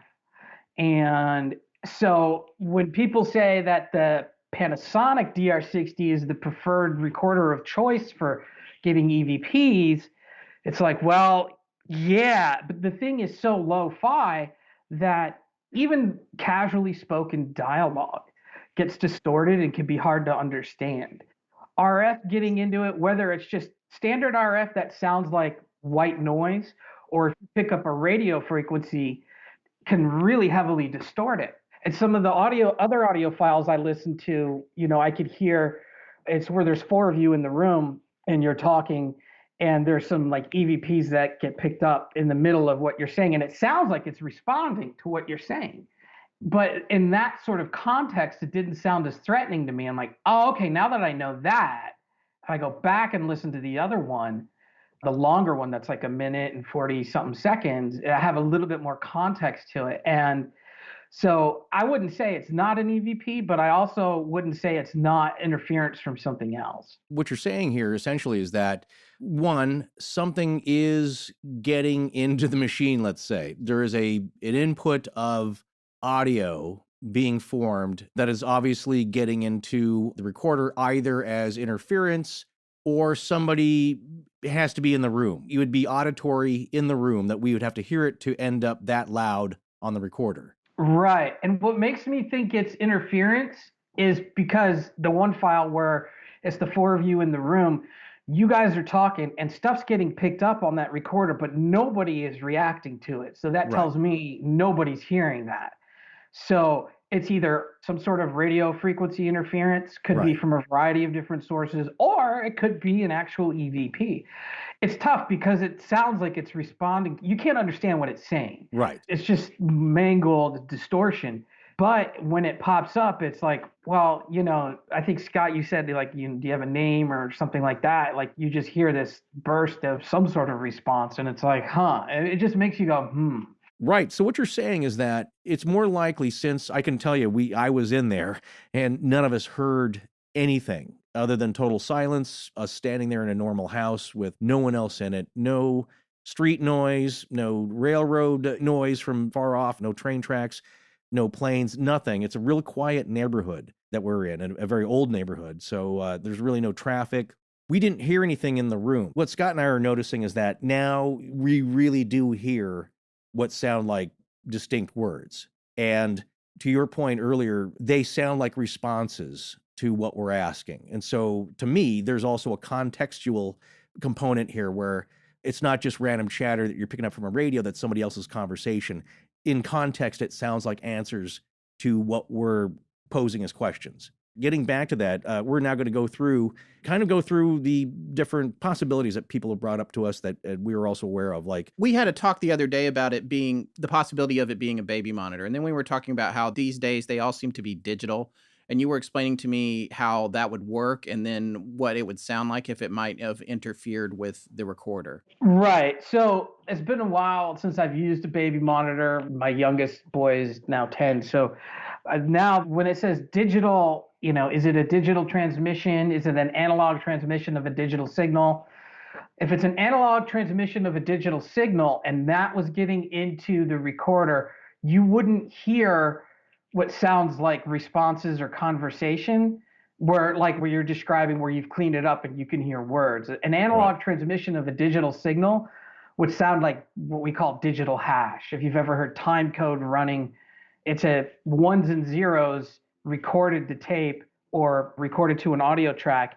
And it just sounds like this high-pitched digital hash. Yeah, we were talking about that the other day because Scott and I both have video editing backgrounds. I've heard so much of it. I know exactly what you're talking about. And to describe it here is that it's rhythmic and it's electronic sounding. It does not sound like static. And it doesn't have the cadence of, like we were talking about, sort of a call and response type of thing with questions being asked and possibly being answered. So the way this would work, Dave, with these digital baby monitors most likely is that they would have an A to D, an analog to digital converter within them. They would convert the signal to digital and then broadcast it from the base to the monitor and vice versa. So the idea would be that that signal would be ones and zeros and would match the patterns that we were just talking about. Right. Okay. And so if there was any kind of interference that the DR60, the Panasonic RR DR60 was accepting, that would likely be the digital hash that you just mentioned and not something that matches the cadence of a conversation, even if it's difficult to understand. It might match the cadence of a conversation because the digital signal is matching that of the analog signal, right? So It wouldn't sound like what the audio you have sounds like, though. Okay. Right. Here's a question that I just thought of in relation to what you were just talking about, kind of a call and response pattern here and being conversational. If it were interference, saying coming from a radio frequency signal from outside the house, interfering with the recorder, would it also go over or overlay our conversation in the room, which you can clearly hear? Because as you hear the recording, it's quite clear that this noise does not cover up when we're talking. It stops, and maybe that's an aspect of the voice activation mode, but it's obviously not overlaying our conversation in the room. Would that be possible? What Forrest is talking about specifically relates to File 9, which I think that link I sent it to you last night had it in there. But in File 9, there are 4 of us in the room talking, and you can hear that sound actually usually preceding our talking. And then the minute one of us speaks, it cuts it off. But the sound that precedes us talking is very, very similar to all the sounds in File 10 when no one was in the room. So what we're trying to figure out is, does that tell us anything about how that signal is recorded? If there's a difference between the two, because another thing that you had mentioned to me the other day on the phone was the possibility of the interference or whatever's creating the signal coming into the recorder downstream of the microphone, entering it somehow downstream of the mic, but upstream of the A to D analog to digital converter, or downstream of the A to D converter. How would all of that work, especially if we're able to verbally seemingly cut it off? So that File 9 that you're talking about, I actually have it pulled up here on my computer. I'm looking at it. And so if you're getting RF interference, it's not going to override the acoustic signal that the microphone's picking up. So it'll be happening at the same time that your dialogue is happening. So one typically doesn't override the other. In that File 9, you can hear actual RF that I normally deal with, which sounds like tape noise or tape hiss. But that's RF interference. And you can hear a little couple of weird staticky sounds in there too.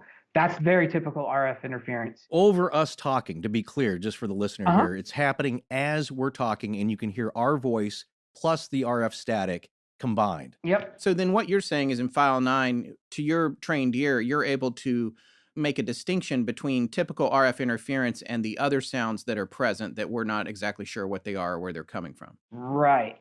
This is what's interesting, though. The typical RF interference I'm talking about, it doesn't have all that crazy distortion on it. Right. It just sounds like regular old RF. But the signal, the EVP, is distorted. You're not hearing any sort of acoustic response in your room, right, pushing air. So whatever interference it's coming from is at a very, what we call like a hot level, where it's distorting the op amp or it's distorting the A to D converter. It's distorting something. Where normal RF interference is at such a low level that it's not going to distort wherever it's getting in. Here's another thing we discussed the other day. In terms of RF or radio frequency interference, you would talk to me a little bit about how that would enter RRDR60 and how, like, say if you had an old analog microphone with plenty of wires in it that weren't properly shielded, and they would act as sort of an antenna and they would accept it more. But with regard to the RRDR60, I speculated anyway that it was solid state and its ability to act as an antenna would involve just millimeter long tracks of solder on a chip or something. That's one thing I thought from the beginning that people are posing as a possible explanation, is that like a baby monitor or something that's picking up CB or ham radio interference, that's more likely to happen to a device that is actually a receiver or transceiver, meaning it's essentially a radio. So we were asking Dave here the possibility of any kind of internal bits of wire or solder connections that could possibly act like an antenna to receive a signal, even though it's not intended to. And I think you said there is a slight possibility, but it's very remote. I wouldn't say it's very remote, but there is a possibility. It's not like you need really long leads. Like leads are on the bottom of the circuit board at the solder points where long pieces of wire sticking out, or long pieces of wire between a component like a resistor or a chip or something like that. Even in the 90s, like stuff was machine assembled and the leads on these things are really short. But even then, it's not uncommon to get RF into something. Typically what would happen is the manufacturer would build an RF filter, which is a small circuit, into the circuit design of the overall unit to get rid of that. It's very common with like professional microphones. It's so common even like consumer microphones now. There's an RF filter built in, usually grounded to the metal shell of a microphone, and that just eliminates it. I was testing a mic very recently, and I was getting RF into it, but it's a high-quality mic. There aren't miles of wire leads or anything on it, but it could still happen. So it's not extremely rare, but it's not something that's desirable. If you're in an RF-heavy environment like Times Square, I bet if you took this DR60 into Times Square, you'd get all kinds of crazy stuff happening. Right. I mean, guys with professional wireless systems have problems working there. So I don't think it's that uncommon. What I don't think is common is back in the 90s, if people were even thinking about building RF filtering into these devices. So what you're saying is the RF interference would be common. You also just said you think that back in the early 90s, this might not have had an RF filter in it, especially this little $30 handheld digital memo recorder. But on the other hand, as to what you said earlier, there is a difference between what RF interference sounds like, which you've clearly heard in our recordings, and it is different from the part of the recording that we're referring to as the EVP. Yes. To get this sound that we're calling the EVP here, that kind of level of distortion and how loud that is on the recording, especially compared to our voices where we're talking directly into it, and this thing's pinning the needles, as we used to say, on this device, would you say that the interference signal would have to be really, really strong, or could it be faint and from miles away to produce that kind of sound? That's a good question. I don't have a really good answer on that because I don't know the design specs of the components. Typically, those are things that what I would look at would be frequency response, max SPL, or amplitude response. Nobody calls it amplitude response, but basically, how loud of a signal can you throw at a specific device before it starts to distort? Right. So that device was easily distorted. I mean, just even talking in the room at a normal volume, you would start to get some weirdness. But at least I could understand what you're saying. That distortion was very severe. It was really, really bad. If it was an acoustic signal, it would have to be extremely high. A radio signal, it would have to be a pretty big amplitude, I would think, to do that, even on a lower cost consumer device like that. Yeah, because the part where it appears to blow out, we're pretty sure, 99.9% sure, that there was no, as you said, acoustic or audible noise in the room. So whatever was there, there's a part where everyone's heard it. It blows out the recording, which initially I was saying it blows out the mic, but it seems like it's not coming into the mic. So what is it blowing out when it's doing that? Depends on where the radio frequency signal is getting in. If it's getting in after the mic, but before the mic amp, so if that's where the signal's getting in and you wouldn't hear that in the air, it could be distorting the mic amp or the op amp. If it's coming in after that, but before the analog to digital converter, it could easily distort an A to D converter. And digital distortion is not as pleasing to the ear as analog distortion. You can saturate a tape and distort it and it'll sound pleasing. Digital distortion sounds really gnarly. And so a large part of me thinks that whatever's causing this, the EVP, is distorting the A to D converter. They used to say, if you believe any of this at all about EVPs, that analog gear was better at capturing it. And so then now we've got this digital device we've introduced. And what we're saying right now is that whatever is creating this signal is still producing an analog signal. It's just the digital device is having a hard time converting it to digital to record it. Yeah, if that's an analog signal of some sort, whether acoustic or radio, it's getting into there, and the A to D converter is, back at the time, even professional grade stuff wasn't all that good compared to what we have now. Consumer grade stuff was just, okay, it kind of works. Right. So to get the cost out of it, that thing was like $30 at the time. That's pretty low cost for the consumer wise. It's a pretty good value. The components in there aren't going to be the greatest razzle dazzle things you can get. And, distorting it would be pretty darn easy. To step back here, how would it get into this recorder then if it's downstream of the mic? We just recently watched a video clip on YouTube with Steve Huff, who does a lot of paranormal investigations, uses the DR60 and praises it quite a bit as being the best device he's come across to get these kind of EVPs. And he's personally done experiments where he's taken the DR60, put it in a watertight container, put it underwater, so that the mic essentially wouldn't have anything to pick up ambient-wise, and also not destroy his recorder by taking it apart and disassembling the mic. But he's saying he's gotten EVPs while this thing's been underwater in a watertight case. To do that properly, to eliminate any sort of random radio frequency stuff, you'd have to go... A Faraday cage? Well, if you're going to do the whole water thing, you would have to really go deep in the water. I can penetrate with RF. You can penetrate several feet. I could put a wireless microphone transmitter, waterproof it, and I could put that down in water. It's not a common thing to do, but you can, and communicate wirelessly through water. So if you want to get scientific about it, if you want to eliminate any possibility of any random RF, if you're like, it's purely an EVP, you got to get deep, you got to go down, and then that gets into our spirits even down in there. I don't know.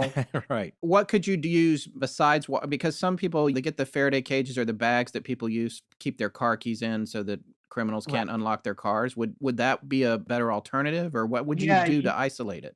I would do a Faraday cage. Okay. There's no risk of water damage to your device. Exactly. But you were talking about using analog recorders, and as much as I love high-end professional gear, if I'm going out to record EVPs, I'd bring the $20,000 digital recorders and an arsenal of microphones, but I'm going to bring a high-end analog recorder, because what you see all the time is the EMF detectors, electromagnetic field detectors. Right. You're getting EMF readings in places you shouldn't be. So if that's an entity, that tells me, okay, they're able to manipulate electromagnetism. So if I have an analog recorder like a Nagra, if you've seen a movie from the 70s, 80s, and 90s, or a TV show, the dialogue on production was recorded on a Nagra. Really great machine. On any tape deck, the record head and the playback head, they're magnets. And the material on the actual tape is called gamma ferric oxide. And what the magnets do is arrange that so when you play it back, it's sound. So if entities are using the electromagnetic spectrum to interact with us, I would think it would make sense to use an analog recorder to want to record EVPs, and I would want to use a high-end one where it's very low self-noise, very good components, and that sort of thing. But the Nagra is a really old piece of gear. Maintaining them is expensive. You could buy working ones used for not too crazy amount of money. How much are they? I used to remember. They were $8,000 to $9,000. Right, back in the day. Maybe, yeah. But how much are they now? If you got a mono one, like the Nagra 3 or Nagra 4, you could probably get one for under $1,000 in working condition. Right. So much less than the Panasonic DR60 digital handheld crappy memo recorder.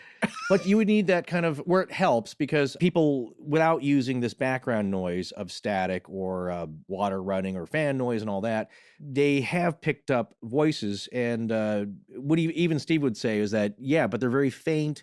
They're really hard to detect. The one good thing about the DR60 is that they come out kind of really clear or louder in amplitude.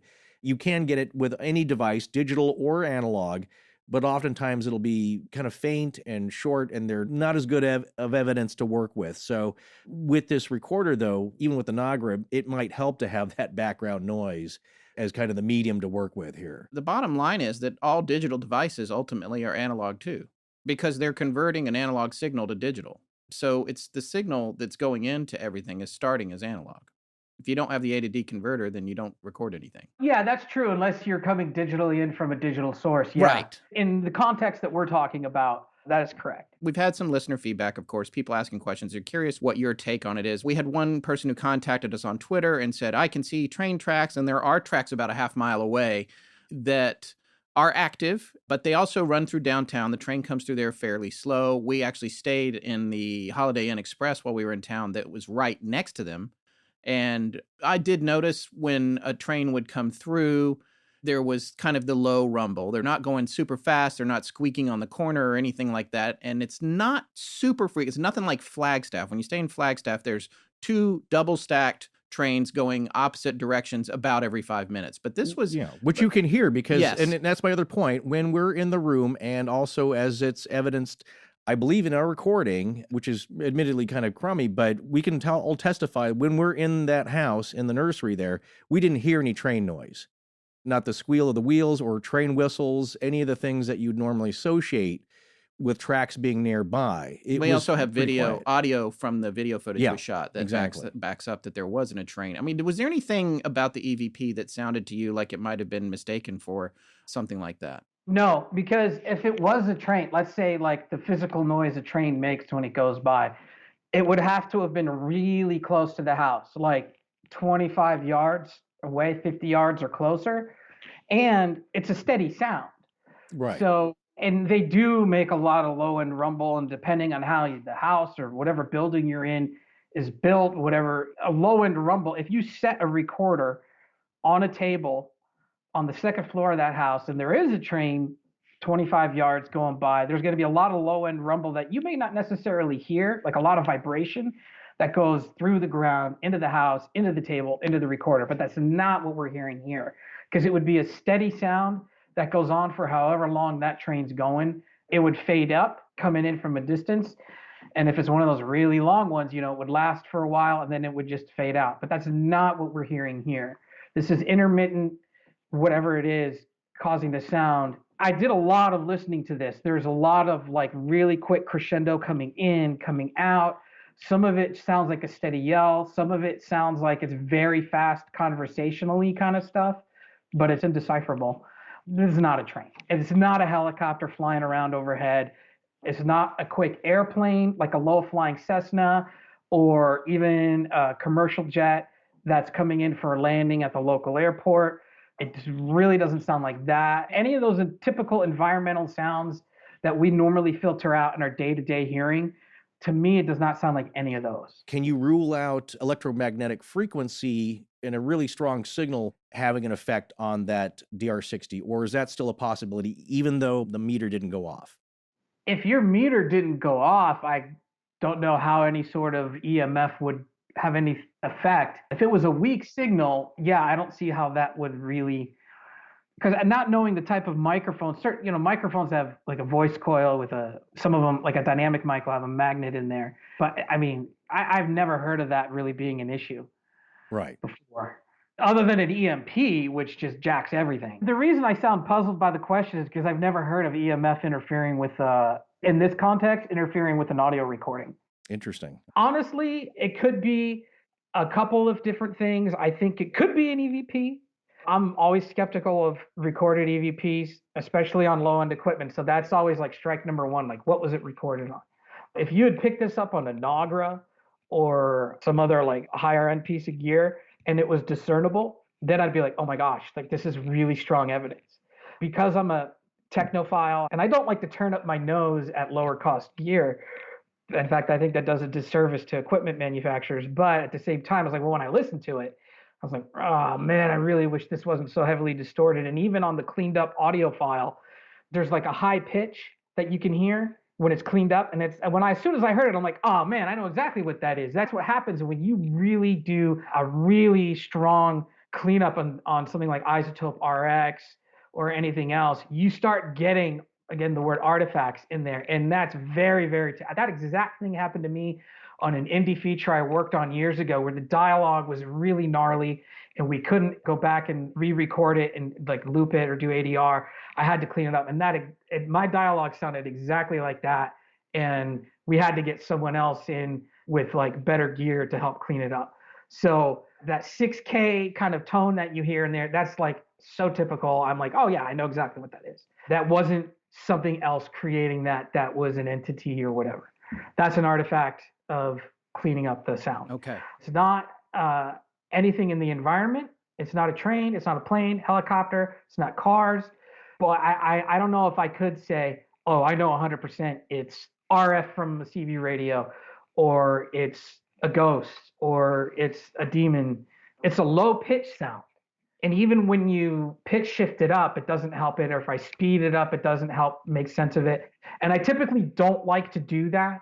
Some people will, I played it in reverse and it was bacon is meat candy. Like, well, what entity that's trying to communicate with you is going to talk in reverse? So that, like, I never do that. Sometimes I'll speed it up or slow it down just to see if that does anything. And it's like, that usually doesn't help either. What I can tell you is it's freaking weird. And I don't have a solid answer. That there bothers me, that I can't tell you exactly what it is. All right, Dave, I just got to thank you so much. We really appreciate your time today. Thank you for reaching out to us in the first place, and thank you for getting on the phone with us. My pleasure, anytime. So that was really great that we got Dave. He has so much experience. He's worked on so many video games. That field recording, I brought up the car game that he worked on. There's a couple of them. There's only really two now there's three famous ones. I know which one he worked on. These are driving games. Oh, we got you. Yeah, and Forza. they were all, well, there's Forza, Need for Speed, and Gran Turismo. Right. And they were all famous for sending field guys out to tracks with every car that was in the game and recording the exhaust note all around the track from different points on the car from inside, so that if you switched cameras, you would hear it in. And it was amazing. The amount of experience that guy has, that Dave has, doing that kind of stuff and all the other things he does and working with high-end equipment and Nagras and all that stuff, which, by the way, after this week's show, I'm going to see if I can convince you for us to buy a Nagra. Oh, it's less expensive than the DR60. Well, it's reel to reel. Yeah. But here's what I'll say about Dave's experience and why it's specifically apropos to what we're doing here, is because people will say, well, you really need to talk to somebody who has experience with the type of anomalies that we might be showcasing here, and who better than somebody who records out in the field? Yeah. Maybe much more so than an acoustical or electrical engineer in a lab, where you're in a controlled environment. Here's somebody who's done thousands of recordings out in the field with every type of interference coming over the airwaves nearby, everything electrical, mechanical, dynamos, anything that could cause a problem, they're familiar with, because they've heard it. Yeah, at the end of the day, they're being paid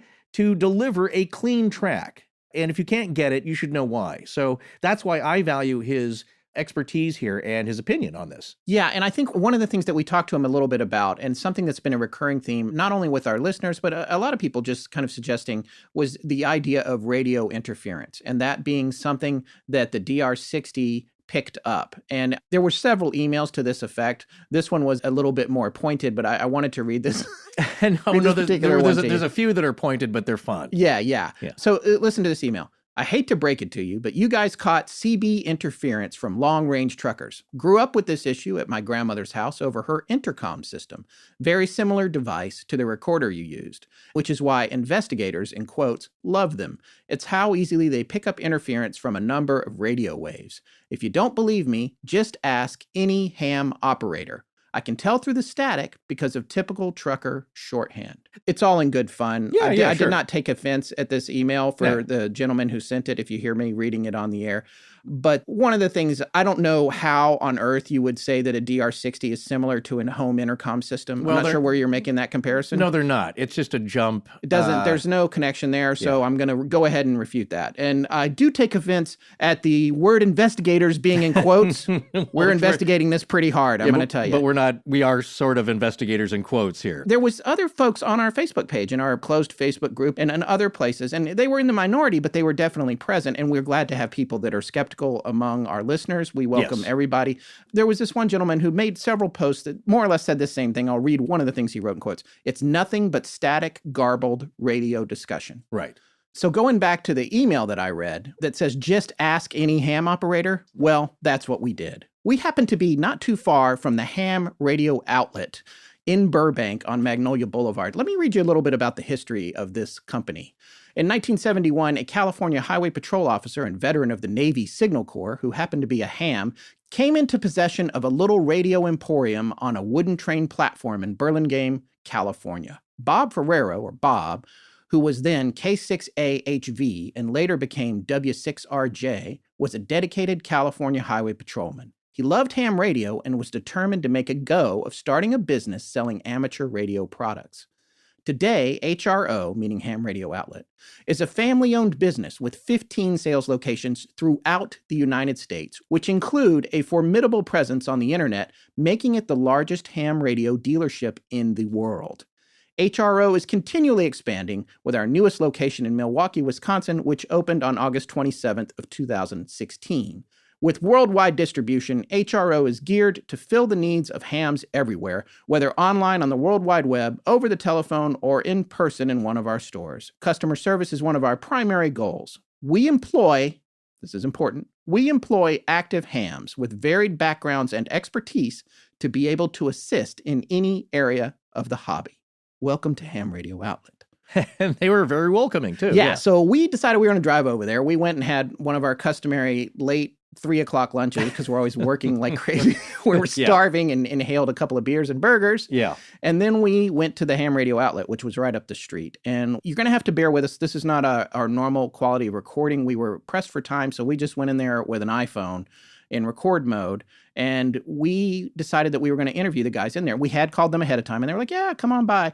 We told them that we had a recording, and we were trying to determine whether or not it was radio interference. Now, full disclosure here, we did say that we sort of cheekily said, we didn't give them the whole Sallie House backstory, none of that, but we just said we recorded this in a haunted house. And exactly. And that's it. And because they're going to hear Scott's question to begin with on that track anyway. So if you're worrying about bias or influence, it's like, these guys are more technicians and hobbyists. Like, we didn't think it was going to make much more of a difference had they known anything about it or all, because they're going to just tell you if it's radio interference. Yeah, it's a pretty simple question for somebody with their level of experience. And I want to make clear that when we went in there, we wound up talking to 3 guys. We played this recording for 3 guys. The primary guy, the guy who I called on the phone ahead of time, his name is Craig Underwood. He is a licensed ham for going on 30 years. He has a ton of experience in the field, and he works there in the store.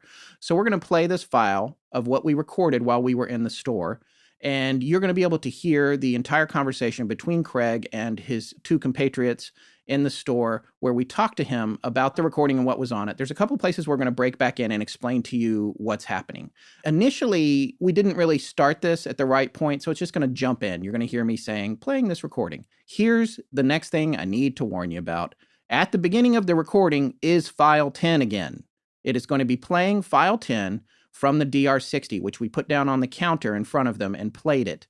And you're going to hear it coming in over the iPhone recording that we have. So be ready for that. I'm actually asking Sarah, our editor, to mix it down pretty low because you've already heard it. You don't need to hear it blaring again. So it's going to be low until you'll hear them come in and start reacting to it. You're also going to hear at one point after they hear the recording and they're trying to process it, one of the guys is kind of fidgeting with a package of wire or some cables or something. So you'll hear some plastic crinkling, but that only lasts a few seconds. So let's go into that interview. And it picked up something. We're trying to ascertain whether or not it's radio interference. And so we're just going to play it for you guys and see what you think about it, and let me know what you think. Okay. File 10, putting this down. We'll leave it here for about 5 minutes. It was in voice activation mode, but it picked up 2 minutes of audio after my preamble. Roughly. We will share it. Leaving now, closing the door. No one else is in this room at this time.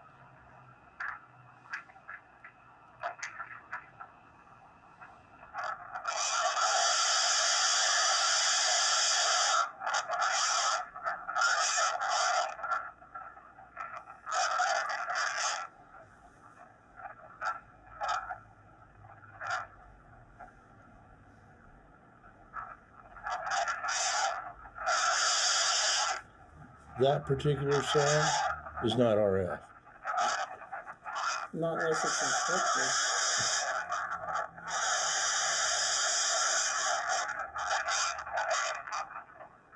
Yeah, but this is audio he's recording. Mm-hmm. What else is there? You're not, audio is not going to pick up RF. Yeah. So. Could that be ham, skip? It blows out. Well, we do RF. Yeah. Okay. This is audio. It's not the same. Right. It's not, bottom line. Yeah. It's not any kind of weird frequency coming in there. No one was standing around this. Room was empty. I left it in a closed room. Yeah, On this the one. file before this one, we were in the room, which we did pick up some Similar stuff like sounds. this Yeah. very briefly, and we were in the room, and we only heard it on playback, which is typical of what people call EVPs, which is like a ghost recording. I've heard those before, but Yeah. that's a monster. yeah. You know. Okay. Because that's pretty weird. I've no. seen some pretty weird. Yeah, I record too. You have recorded? Yeah, I have recorded with your cemetery and just stuff like that. Got a better recorder. It was recorded on this device. That device. Okay, because right there's no motor running. Because you could sound Digital. like at the beginning It's an early '90s digital recorder. Mm-hmm. Yeah. Yeah. So, in your opinion, that is not this. You could explode that on a good analyzer. Yeah. And segregate it out. That's a monster or something in there, because that's not ham radio interference or power line interference or somebody's blender that's about ready to throw a bearing and it's hitting its brushes and stuff like that. In my professional opinion, that's a monster. All right, so for the sake of our listeners, Can I ask you a question? Sure. How much experience do you have with ham radio and radio work, and how long have you been in this field? About 25 years. Okay. The brushes on the motor, I've not heard that yet as an explanation. That's good. Yeah. Yeah, well, there's the different sounds that could be made, but that sounds that sounds like it was recorded through the microphone. Right. Yeah. In that radio, and in that recorder, the only other way you would know is have another device there with a different style microphone. Right.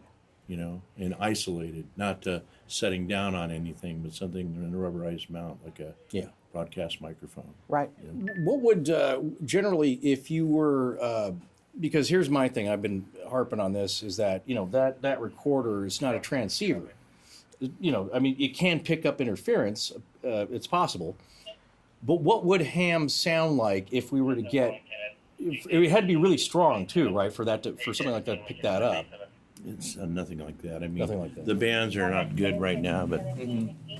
Okay, folks, so what's happening here is we're walking across the store over to this huge counter where they have, 30 or 40 ham radios set up. Yeah, demos of the radios they sell, so you can make a selection and they can show you how they work. It's the coolest thing ever. We got a picture of it. It looks is. like the bridge of the Enterprise or a submarine or something. It's really amazing. So they're walking us over there. There is a point, though, that was made early on here, and some of it's hard to hear because File 10 was so loud underneath us talking. Right. And we're sorry about that. That's where we had the iPhone. We're amateurs on the field recordings here. Well, no, we didn't know. We had it on the counter, and of course, they're working. So Yeah. one guy was unwrapping some cables or connectors, and while he's talking, and it's not a recording session.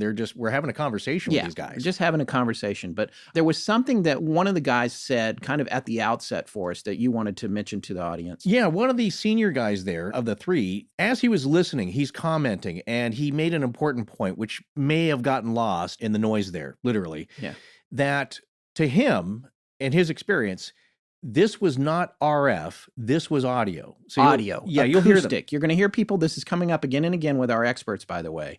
This is audio or it's acoustic. It's in the room or it's audio. It is not radio frequency interference. Exactly. So which is what RF is, by the way. I felt like we should have pointed that out at the beginning. Oh, yeah. No, I was going to say. RF is radio frequency. Right. And what that means is that is sound coming as a signal over the airwaves, through the air, not in the room. That being RF, radio frequency. What he's saying is that what you're recording here is audio, meaning the microphone itself, as far as he knows, is picking up actual sounds in the room. Yeah, and the paradox there, and the reason Forrest just said, as far as he knows, is we know that there is no audible sound happening in that room either, Right. because we would have heard it, and we have other recordings where we were in the room, and we got the same kind of sounds, and there was nothing happening that you could hear with your ears. Exactly. So this is a paradox. Right here, this is a clear paradox. They are saying it is not radio frequency interference. Their combined experience in the ham field, I'd have to be guessing, between the three guys that were standing there, but I'm going to go with 50 to 60 years of experience between the three of them, maybe more. They're saying it was not radio interference and that it was in the room, that it had to be acoustic or audible. And we're telling you that we know for a fact it wasn't that. So where does that leave you? Now, we're going to go back to the rest of this here. It's not a very long clip. We're walking over to the area where the ham radios are on the counter because we asked them, what does it sound like? And along the way, we actually stumbled across a new mystery coming in over the radio waves in Burbank. Don't know what that is. That's one of these sounds that's been appearing lately. But you notice it's all over the place. Yeah.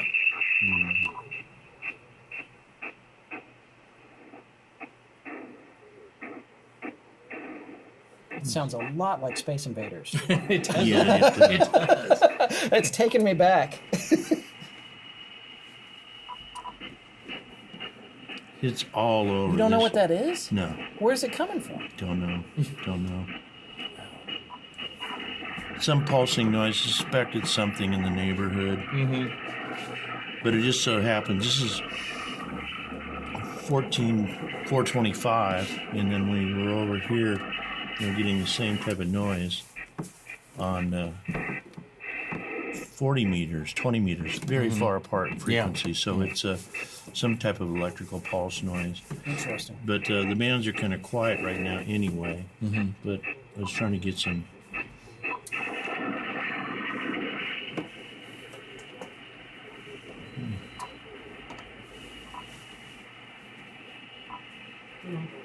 Tune a little faster. Nice thing about these new receivers, you see a signal, you can go right to it.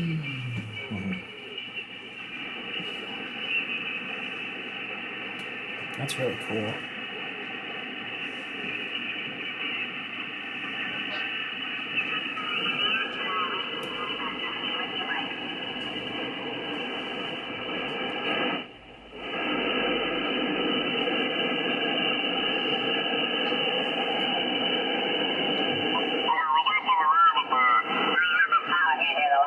The log is 0002, 11/9/2018, 11/9/2018 at 0002.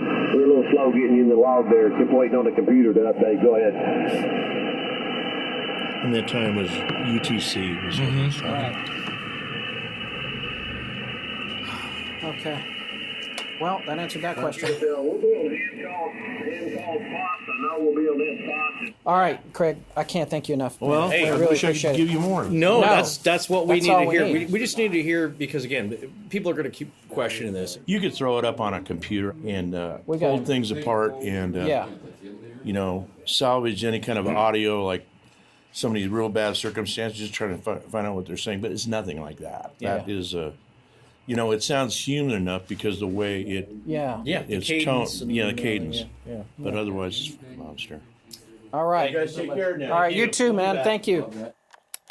Okay, so that was one of my favorite parts of this whole series. Yeah, it was fun talking to those guys. It was. And I wanted to buy everything in there. They've gotten so cool. When I was younger in the Boy Scouts, my Scoutmaster had a ham radio kit, and it was amazing. But it was like the entry room, a foyer, whatever. It was so much gear. Oh, yeah, right. And now it's like 4 cigar boxes. And, Well, and it's you- got like yeah. this crazy, and what he was saying to us, and you'll see the picture, and I actually shot a little 1-minute video simultaneous with this audio that you'll be Yeah. able to see. We'll post it on with the show.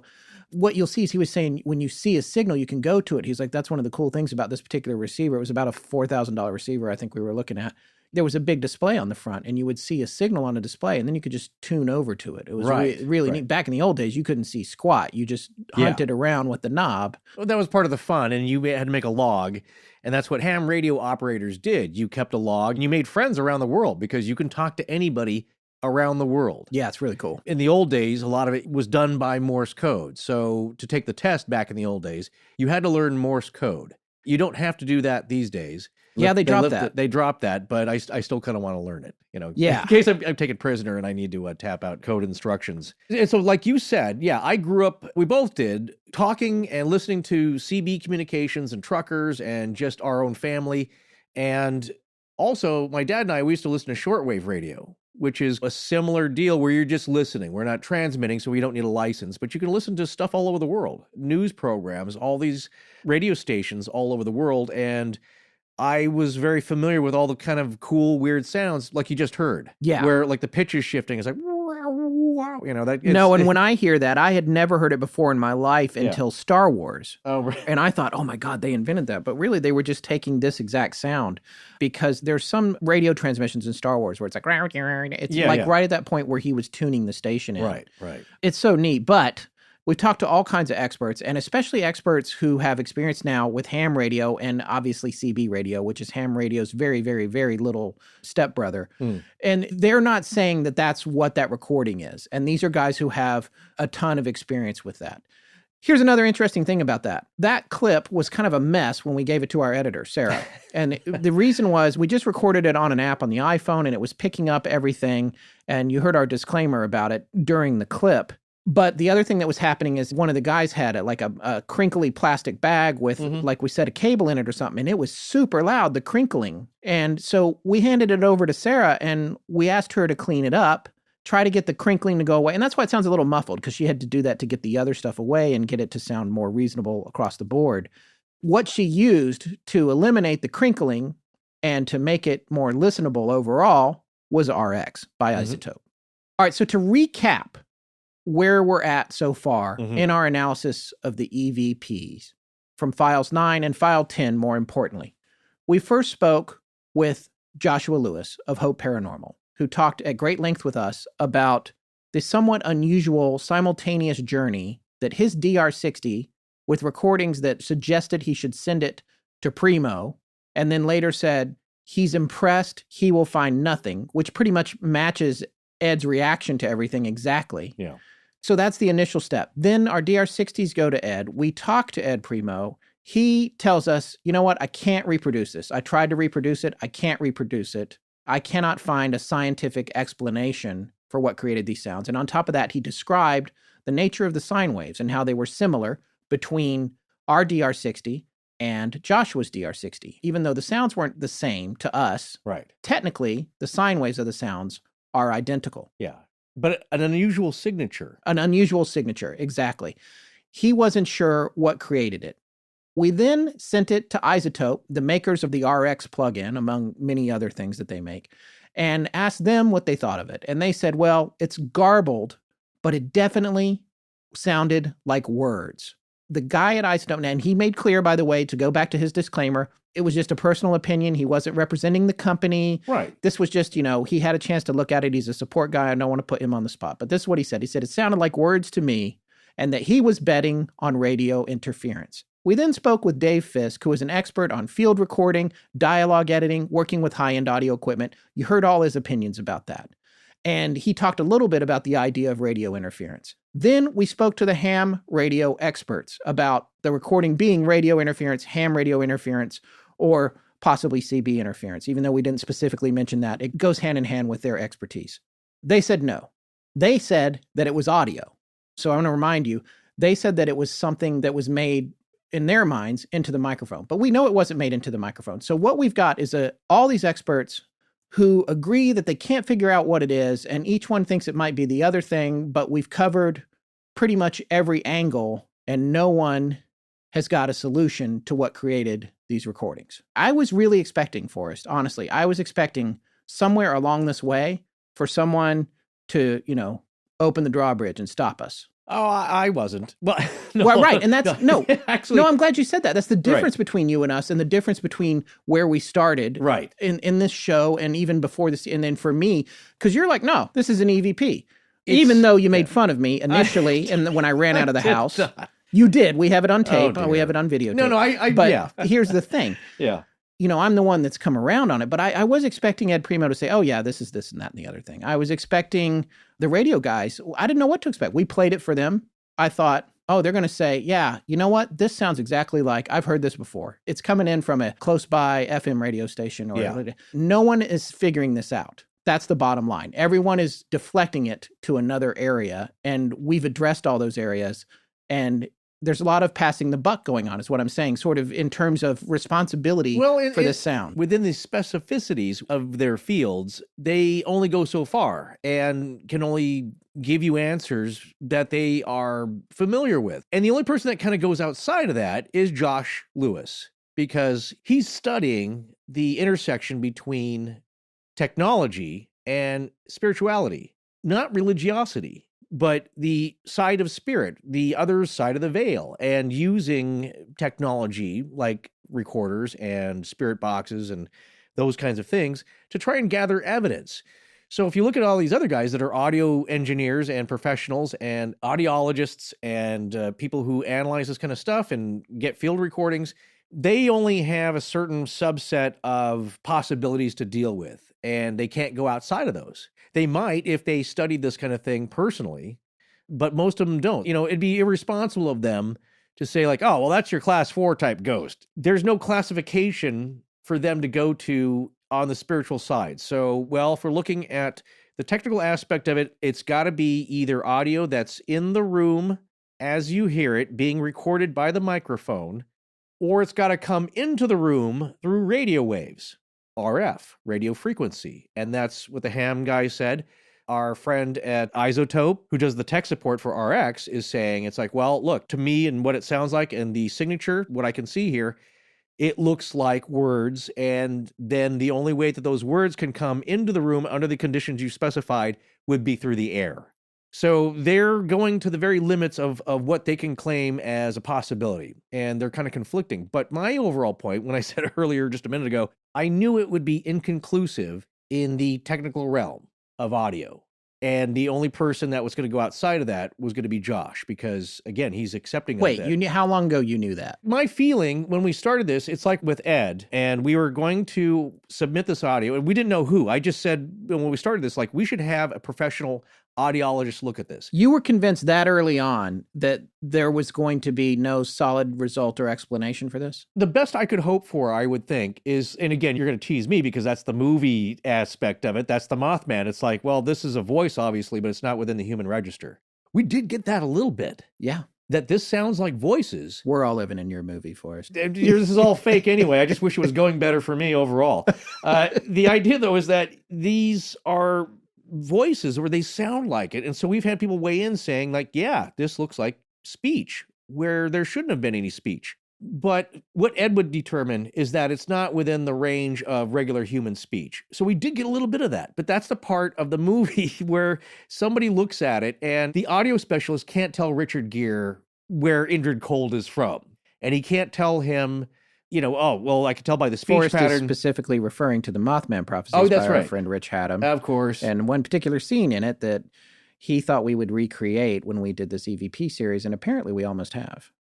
Well, the idea is that you get a strange voice on a recording.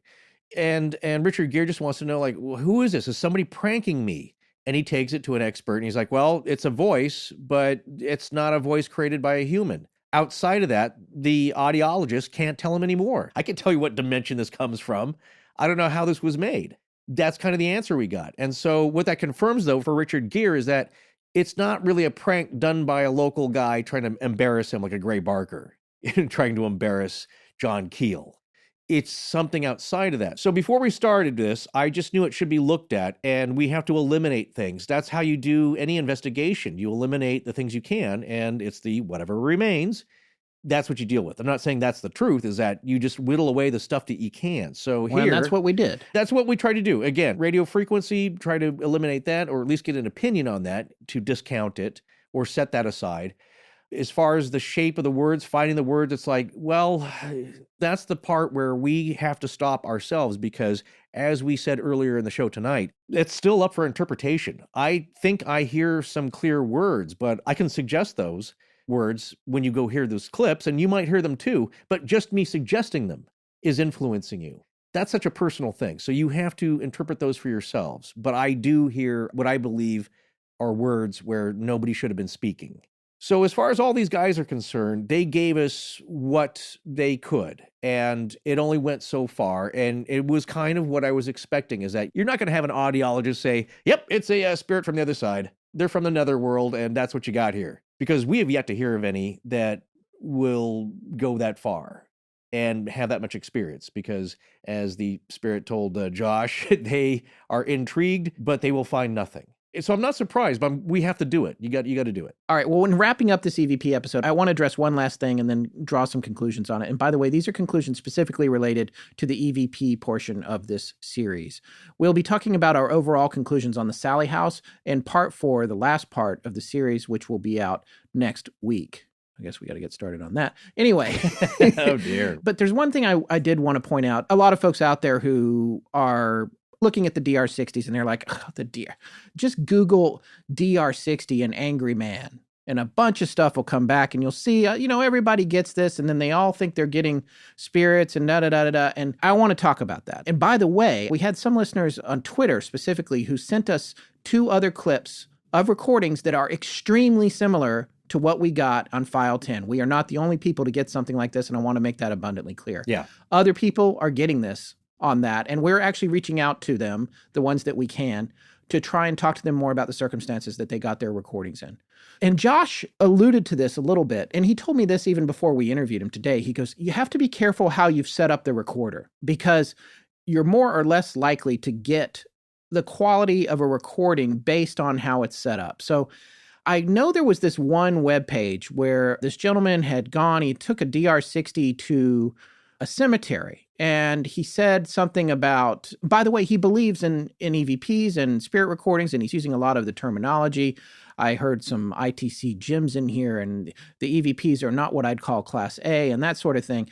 And then on the website, he said, I will clarify that the angry old man screams can be caused by the voice activation feature getting triggered, and therefore you don't hear me react to it much in the video.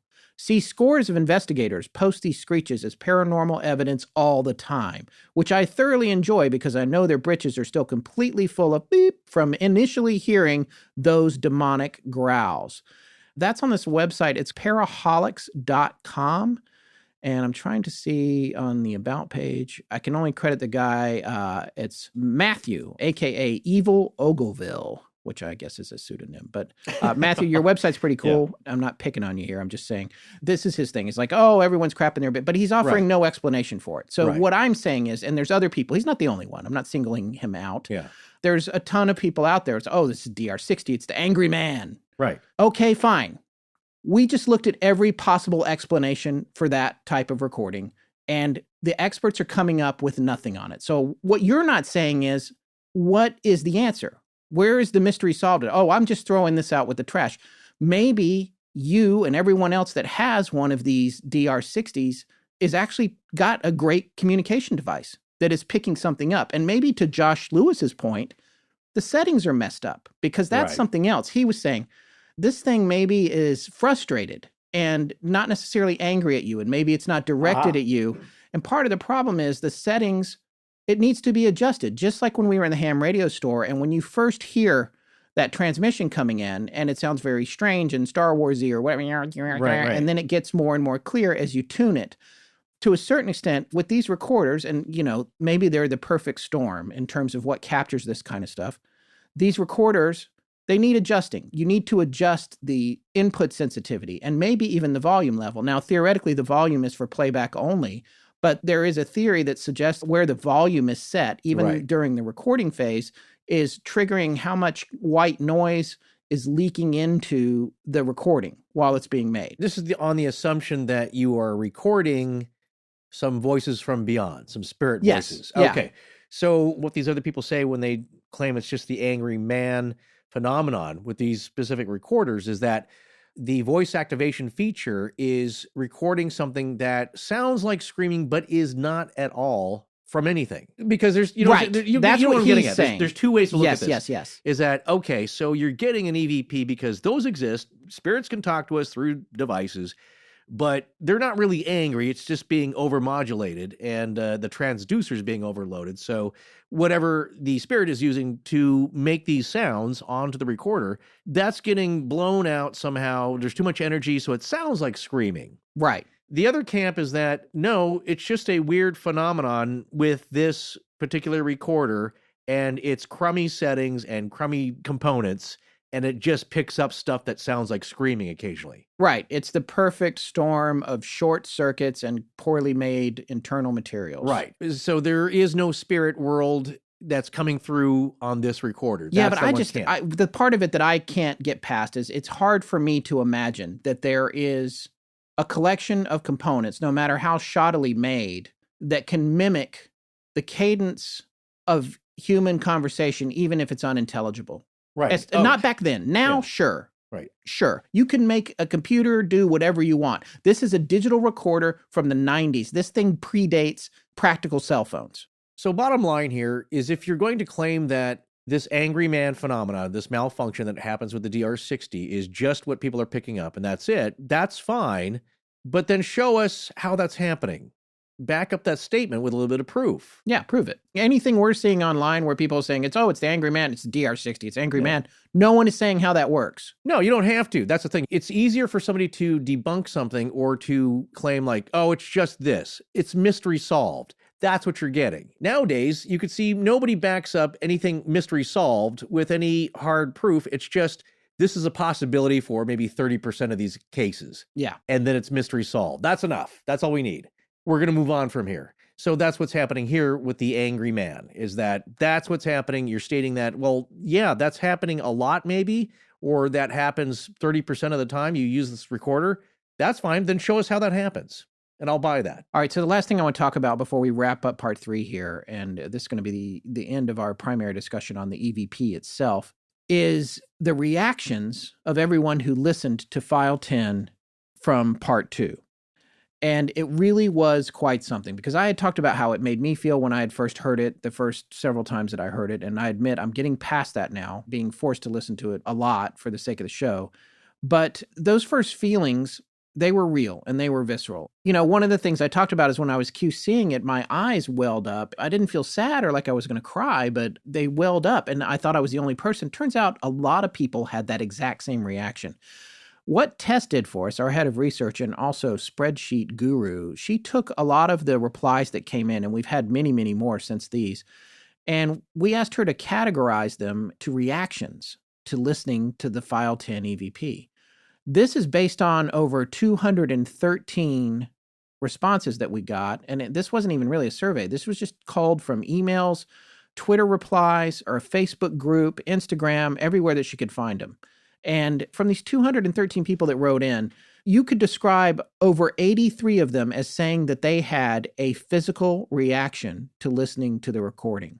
There were additionally 7 people who contacted us and said they were drawn to re-listening to it over and over and couldn't stop thinking about it, which I can relate to. Mm-hmm. I'm moving past that now, but only after fighting it.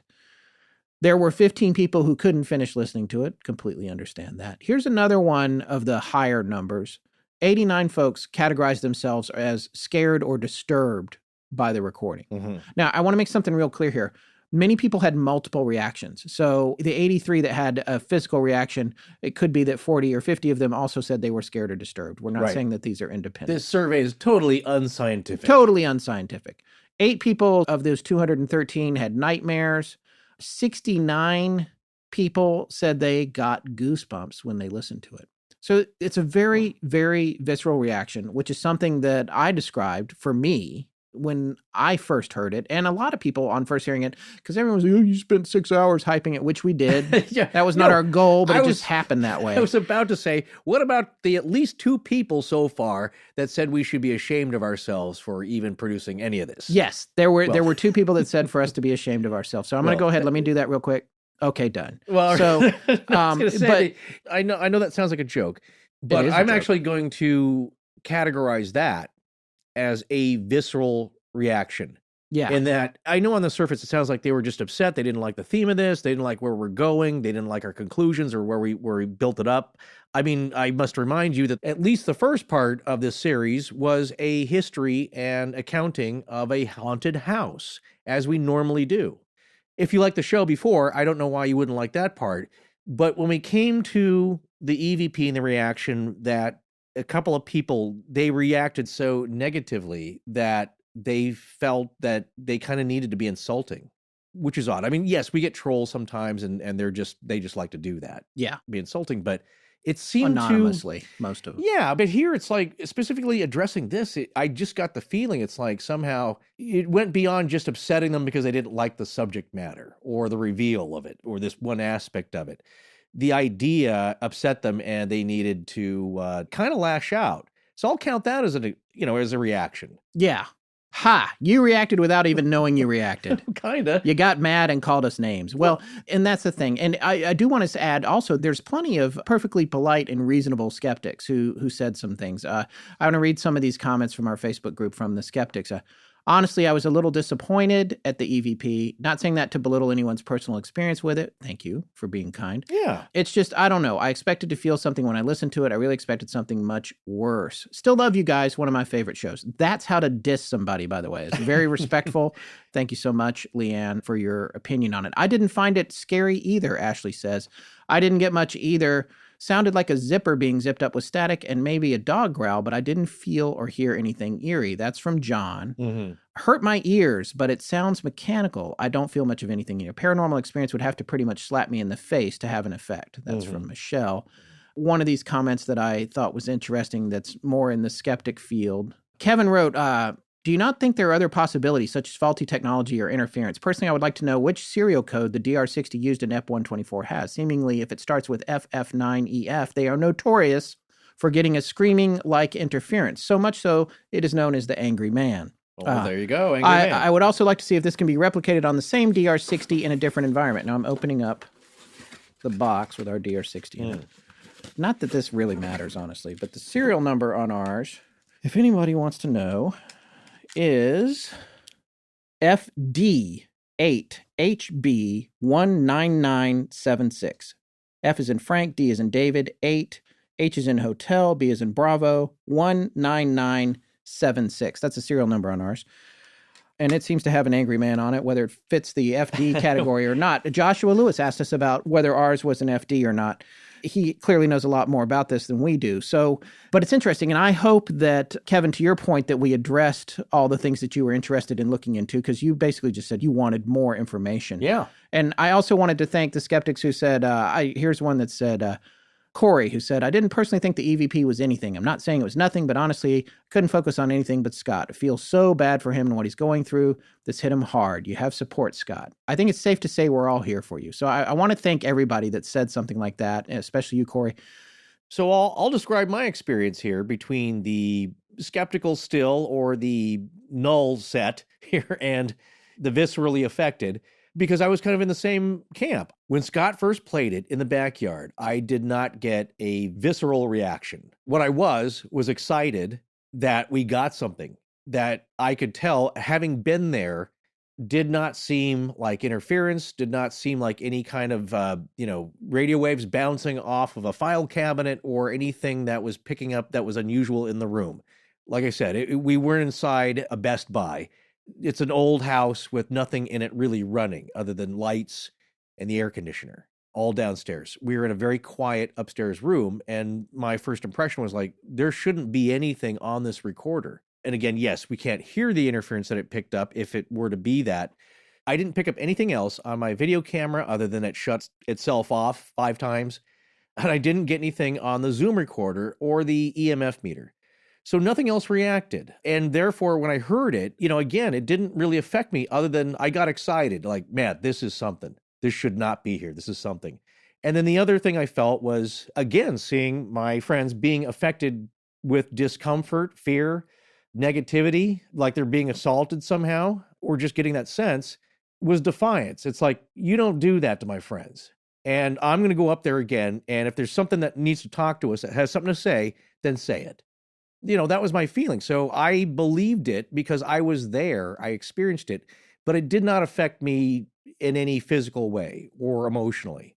But I believed it's something real and genuine that ended up on that recorder. I would say I was kind of in the middle here from people who say like, well, I heard it and I got zipped, but I believe you did. Between that and people who did feel a physical reaction just from hearing it on the show. Well, and the other thing that's interesting, I started out with the people who were sort of skeptical. There were other people that started out skeptical and had different reactions. Carol says, normally I don't buy this stuff. That EVP did it for me. Totally freaked me out. The skeptic in me is pointing out the 1,000,001 things it could have been. The rest of me had literal goosebumps. We had other people who said, Samantha says, I've never gotten goose flesh like this from any of the astonishing shows. That was evil in all caps. Tara says, WTF, that EVP brought my heart through my throat. Wow, that sounded so angry and or anguished. I agree it sounds like something is being spoken, but maybe it's just screaming. I guess my overall point is there's several hundred people who felt moved enough by it one way or the other to write in and say, wow. I had goosebumps, goose flesh. I had my eyes welled up. I got a headache. There was one couple that wrote in that they were debating whether or not to even play the EVP. They were in their car and they were about to press play and the car got rear-ended. So it's just, I'm not making a connection there. I'm just saying a lot of things are happening. So, and I'm glad they weren't hurt because their little baby was in the back seat. Oh. But my point is, if this is just a malfunction, it certainly has a visceral experience for people. And I've thought about this. That experience, maybe that's just, I think we've talked about in the past on the show, the God helmet that the scientists made, and it connects into your brain. Of course, I can't remember what it looks like. I always think of that crazy thing that Doc Brown wore in Back to the Future. It's going to look like a colander with a bunch of wires sticking, like rods and wires coming out of it. But I guess when they turn it on or do whatever they do with it gives you the same simulation of a near-death experience. Well, they can white stimulate. Light. No, a lot of these things can be triggered up to a point. The experience can be triggered up to a point, but it doesn't explain everything. But a lot of people say like, well, that's what just people do. You get the same scenario where people will say like, well, there you go. All afterlife, near-death experience and all that can just be triggered. It's like, well, no, that explains a few of those cases, but not all of them. Right. But they want to blanket everything with that one explanation and then move on. Is the recorder triggering these feelings because it's producing these sounds internally and this has nothing to do with the spirit world? Is the recorder triggering this stuff through its malfunctions? It's giving people anxiety. It's giving them goosebumps. It's giving them these visceral feelings of fear. Some people are turning it off. Some people had nausea, all that kind of stuff. So what we're talking about is like, you got scientists in a lab who are working really hard to make a helmet that makes you have a near-death experience. Mm-hmm. Meanwhile, we've got this crappy recorder that Panasonic made for $30 in the 90s, and it's giving people anxiety attacks, myself included. Right. Maybe it would be the nature of that sound akin to infrasound in a way, but infrasound works on very low frequencies. Hence the infra part of that before the word sound, because it's operating on a vibrational level. This is like, it's screeching, it's annoying, it's kind of scary sounding, but is that enough to trigger these emotional and physiological responses? I don't know. You'd have to ask a neurologist or somebody who can study this. And then we get back to that point where no one's really going to study that. People have studied infrasound because, again, that's pretty grounded, but it does produce effects where people do feel, not to this point though. I mean, people do feel anxious, nervous, like they want to get out of that area. They have feelings of dread for a small percentage of people that experience infrasound in that way. To me, again, that explanation doesn't mean that they freaked out and cut their way out of a tent in the middle of winter in Russia and froze to death because it was such a great effect. I don't buy that for that explanation. And for this one, it seems like there's something else going on with this sound, like the sound itself. Like, sure, we've heard scary sounds, and in context, when you're home alone and maybe it sounds like there's footsteps coming up the stairs. That actually happened when I was over at a neighbor's who was babysitting me, and it sounded like there were footsteps coming up the stairs. The mom taking care of us was, you could say, freaked out, got his kids out of the house, did all the proper things, called the sheriff. Turned out to be the wind hitting a yellow jacket trap against the house rhythmically. Oh. And it sounded like, to all us, sounded like footsteps coming up the stairs. Sure. So that's a different thing where, yeah, she's scared. She reacted properly. It's like, okay, get the kids safe, get them out of here. And that was scary. And then you had a reasonable explanation. But it wasn't like this where you feel nauseous, like people are describing, tears coming to their eyes. I don't want to invalidate the people that didn't experience anything, but I do want to say, based on the samples that is made up of people that contacted us, which of course you contact more. It's just like a bad review at a restaurant. More people write the bad reviews. Nobody says it was good. But still, in our sample set, the information that we got, more people were affected than not by a wide margin. Yeah, I will say overall, just one. We've had more people comment on this series and these episodes than any other show we've done. 10 emails have come in while we've been doing this last recording session tonight. Most people have something to say about this, and most of it's good and supportive. There's a few that are negative and a few that are insulting, but that alone sparks comment. So to your point, it's like people feel compelled to say something about this because it has affected them in such a way. Some very deeply, some just kind of disturbed, some just unease, and then some not at all. And it's the whole spectrum, kind of like what we were just talking about in this episode about analytical reactions from technicians. It's kind of a little bit all over the map. It's not all one thing. We haven't had 4 experts say it's all RF interference, or it's all malfunctioning transistors, or it's all this or that. They, within their areas, have given different explanations as far as they can go. And that seems to be the case with this piece of audio overall. All right. So before we wrap this up, I want to talk about our own personal theories. One in particular that you came up with that I'm intrigued with and I happen to agree with. And I think it aligns with something that I've been thinking as we've been exploring this. And that was what we referred to earlier as the zip file. Can you explain that to the listeners? Yes, that's totally made up. Actually, what it was is that that was you a couple of days ago describing this feeling, hearing it again, and having your eyes well up like you were cutting onions with just that lack of emotion that suddenly your eyes started tearing up. Same thing happened with Tess, except I think it was just that feeling of dread coming on spontaneously by hearing it and unease. And 33 other people whose eyes welled up without much other reaction, just something about that sound causing a physiological reaction. That's pretty interesting to me. And it's like, why would that happen? It's like some of the descriptions we've had already. It's like, well, it's creepy. It's a creepy sound, but it didn't make me feel anything. It's weird, and maybe you shouldn't have gotten it by natural means or organically on that recorder, so that's weird, but it didn't really scare me. But I feel scared for you. There's that reaction to it. What I started thinking about was that it is a bit of cryptic audio that is, in one way, got metadata in it. If you've ever heard the theory recently that JPEG images, if you ever looked at your web browser and it couldn't decipher an image, it's just like all cap letters and it's code. It's just code. It's a stream of letters and numbers. But a computer can put that together and make an image. Well, that's not the photons in there. That's just digital representation that your computer can put that together and make an image. But within that code that you see, you can embed a message that you won't see in the photo itself. You can only see that if it's been decoded and you're actually looking at a the digital watermark. Exactly. So that's something that is hidden within that photo within plain sight that you don't normally see, because normally our web browsers translate the photos correctly and you don't notice anything. It's not like you see a file sticking up in the middle of your photo. Right. And so, yeah, spies have done that, and terrorists trying to hide messages within photos, because again, it's like if you're not looking for that, you don't see it.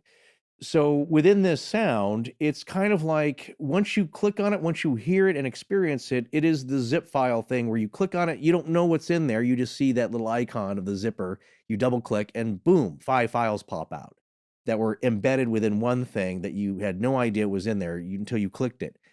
So with hearing this audio file, it's like there's something in there that's triggering these responses for different people and all differently depending on who you are and what your sensibilities are. And the reason I like this theory is because as many times as I have now listened to file 10, I can say that I hear something different every time. And it's just as complex as, people will say that about listening to the White Album or listening to really great music. You start to hear new things when you listen over and over, especially on different types of stereo systems and different types of speakers, which is something we alluded to earlier. And I can say that in listening to file 10, I have heard what I thought I could make out as words coming from multiple different voices. And sometimes I listen to it and I only hear the one voice, and other times I listen to it and I hear the other. It's like those pictures you stare at, the computer pictures, and you relax your focus, and then you see the 3D image. I was just thinking about that. Yeah, the magic eye poster. The magic eye. That happens with this file. And then I feel like a lot of these people that are writing in or who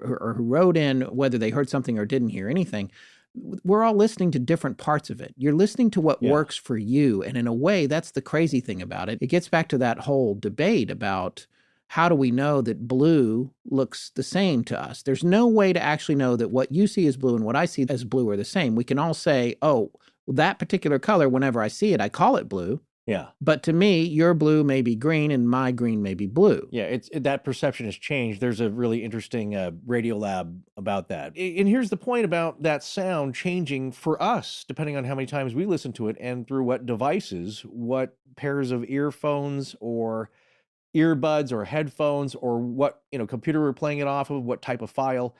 It seems to change, and I'll still hear it in there. So what I'm wondering is that I'm not saying that this thing is a living, breathing organism, this mass of digits now, but it does seem to change depending on how you receive it at that moment, because what I will say, perhaps it's affecting that part of the brain that is transcoding the sound, because as we said earlier, getting called back to the Yanni and Laurel thing, what's funny, when that came out, I played that clip and I was able to hear it both ways. I can't remember which way, but I remember that I distinctly could not hear the other one. Yeah. To me, I kind of let myself relax, and it was like the Magic Eye poster. Yeah. And after a few listens, I could hear both versions. And I guess that's not typical with everybody. So the idea, though, is that, okay, that's how your brain is interpreting this. So when people hear this, is it triggering something that's just explainable? It's not supernatural. There's something weird about that sound and the frequencies it hits and doesn't and sounds like speech but isn't. It is what it is, and it is what is not. That is freaky to the human sensory perception. Now, it may not be supernatural, but that alone to me is freaky. Yeah, and I guess the last thing that I want to say is file 10 and file 9 and the stuff that we got on those two files, it's definitely unintelligible. Unintelligible screaming, whatever. We can't figure out what it is. And it makes people feel weird, some people. Mm-hmm. Other people don't feel weird, but they admit that it's strange. Yeah. Other people say it's not weird or strange. There's people that are running across, but the majority, in terms of who's reached out to us in social media, agree that it's strange, agree that it's weird, and there's a large percentage of those that were freaked out by it. Right. That's not the only kind of recording that DR60s get, and it's also not the only kind of recording that's been heard at the Sallie House, for the record. And we just want to make that clear. There's all different types of EVPs, and we've heard them. We've heard them in the course of this investigation, but we can't go on. I mean, we can go on forever, but we can't go on and on. We could do multiple shows on this because we have got evidence from the Sallie House, from multiple sources, all kinds of people of super clear EVPs. We've got one where you can clearly hear a voice say, "Swallow your soul." Yeah, and I'm telling you, it's there. Oh, but it sounds to me, it wasn't even whispering. No, and it's like actually, swallow your soul. And it's quiet. But at that point, you're back. Oh, I'm back in the skeptic truck. I'm like, yeah. Well, it just sounds like a normal person. But all the people that were there will say, we didn't say that. Yeah, that person wasn't there. Or, well, that sounds like, Julie's voice, but Julie didn't say it. Right. And then Julie comes out and says, I never said that. Why would I say swallow your soul? And then it's on the recording. And also, that won't be the only recorder going. They, of course, will have several going, and it doesn't show up on other recorders. Why just that one? Right. And that's not always the DR60, by the way, either. No. Sometimes it's some other. There's a whole list of digital recorders, more modern ones too, that all will get EVPs. The DR60 is famous for getting them way more of the time, but there's a lot that will get them. Yeah, it's got that gravelly property, and it's just, it's a fluke with that particular thing, and it just works well. As you heard Josh say, and Steve Huff will say in his videos, you can get them with other, high-end digital recorders, but it'll be low, and it won't be as frequent because it probably takes more energy to work those from the spirit side than it does the DR60. It's just easier. It's an easier thing to work for them. That would be the explanation. But, to your point about that, there's all different kinds of sounds that can be recorded, like you said. And some are clear and they sound too real. And then we're back to the photo's too blurry or the photo's too good. It's like, what do you want it to be? And in this case, it's with that recorder, like you said, it picks stuff up, but sometimes it sounds pretty angry. And that was my first feeling about it, was that this is angry. Right, but it doesn't always do that. And what a lot of skeptics had said to us, and a lot of folks have said, well, I want to hear this in 30 other rooms. I want to hear it here, there, and everywhere. And granted, we haven't done that yet. But here's something we did do. I want to talk a little bit about file 1 here. And for whatever reason, I don't know why. Forrest had come over. I think we were working, and it was probably a Friday night, and we actually had maybe a dark week coming up. And we decided that we were going to stay up and have a few drinks and check out the DR60. We watched a movie, I think, and then that relaxed and just kind of let off steam. We don't ever get a chance to kind of do that together. Yes. We just want to leave and never see each other for a week. But we had a chance to kind of relax, have a drink, and then Scott had this amazing thing, which he just got. Yeah, I was like, we got to check this out. Let's get some recordings. This is a DR60, man. These things are legendary. So we brought it out into the living room, and it was kind of late at night, and I started this recording, and here's what's happening is my son was asleep, and he sleeps with the door open down the hall. So it was being kind of quiet. We had been talking kind of quietly so we wouldn't wake him up, and I thought, well, let's give this thing a shot. Now, I live in a house in Valley Village, California. It's a little bungalow-type house that was built in 1933. And it's had a lot of residents, but the longest resident in it was the one who lived in it, who built it. She lived in it till she was like 90 and then went into a home and lived to be 100 or so. And then after that, it changed hands like 50 billion times because in LA, everybody's constantly investing in flipping. So there's a lot of people in it. So, but I thought, oh, maybe we'll get something interesting. I don't know. I don't know how this works. So we got the recorder and I made this recording that I'm going to call File 1. This is on the exact same DR60. This is the Astonishing Legends DR60 that we took to Atchison, Kansas, and recorded in the Sallie House with. For those folks that think maybe all it does is get Angry Man on it, this is another recording that we got on it. Yeah. The levels were so low on this that Sarah is going to murder me when I tell her we need to bring this up. It's so low that I tried to run it through a compression program I have that's really simple, and it said there was nothing there. So hopefully she can bring it up. But when you do hear this cranked up, what you're going to hear is me, and Forrest, I think, is probably sitting right across from me quietly almost slurring a little bit and saying, have you heard, is there a ghost? That kind of stuff. Yeah. And then I ask this question. I say, who are you? If you're here, who are you? In my own house. Very first thing we recorded on the DR60. This is my living room that I'm about to walk back into my house and go to bed here after Forrest and I quit recording here on the Friday, November 9th. It's almost 11 p.m.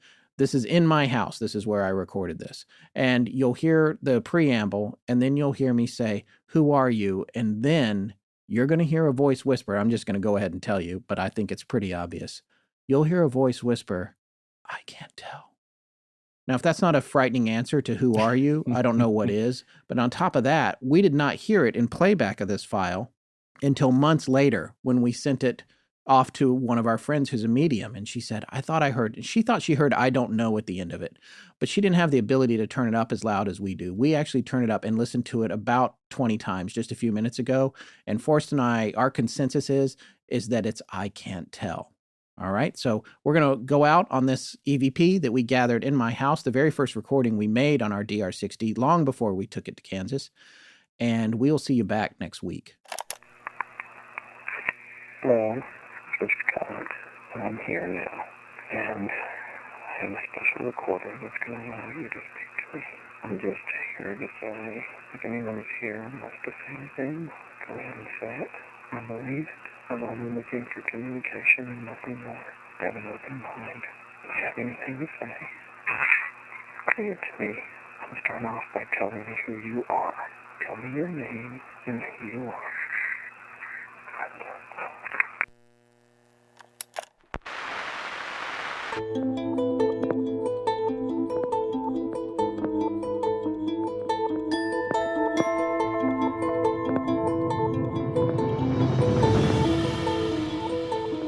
That's going to wrap up tonight's episode of Astonishing Legends.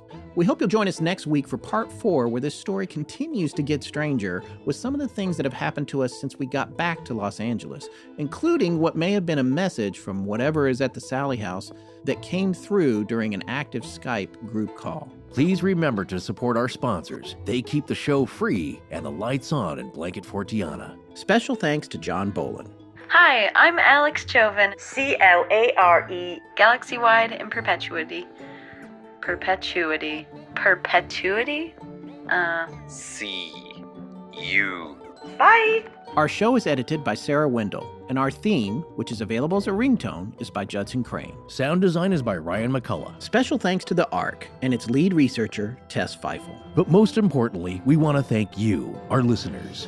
Visit our store at astonishinglegends.com or interact with us and other listeners on Facebook, Twitter, and Instagram. You can also find us at patreon.com/astonishinglegends if you'd like to support the show in that way. Copyright Astonishing Legends Productions. Good night.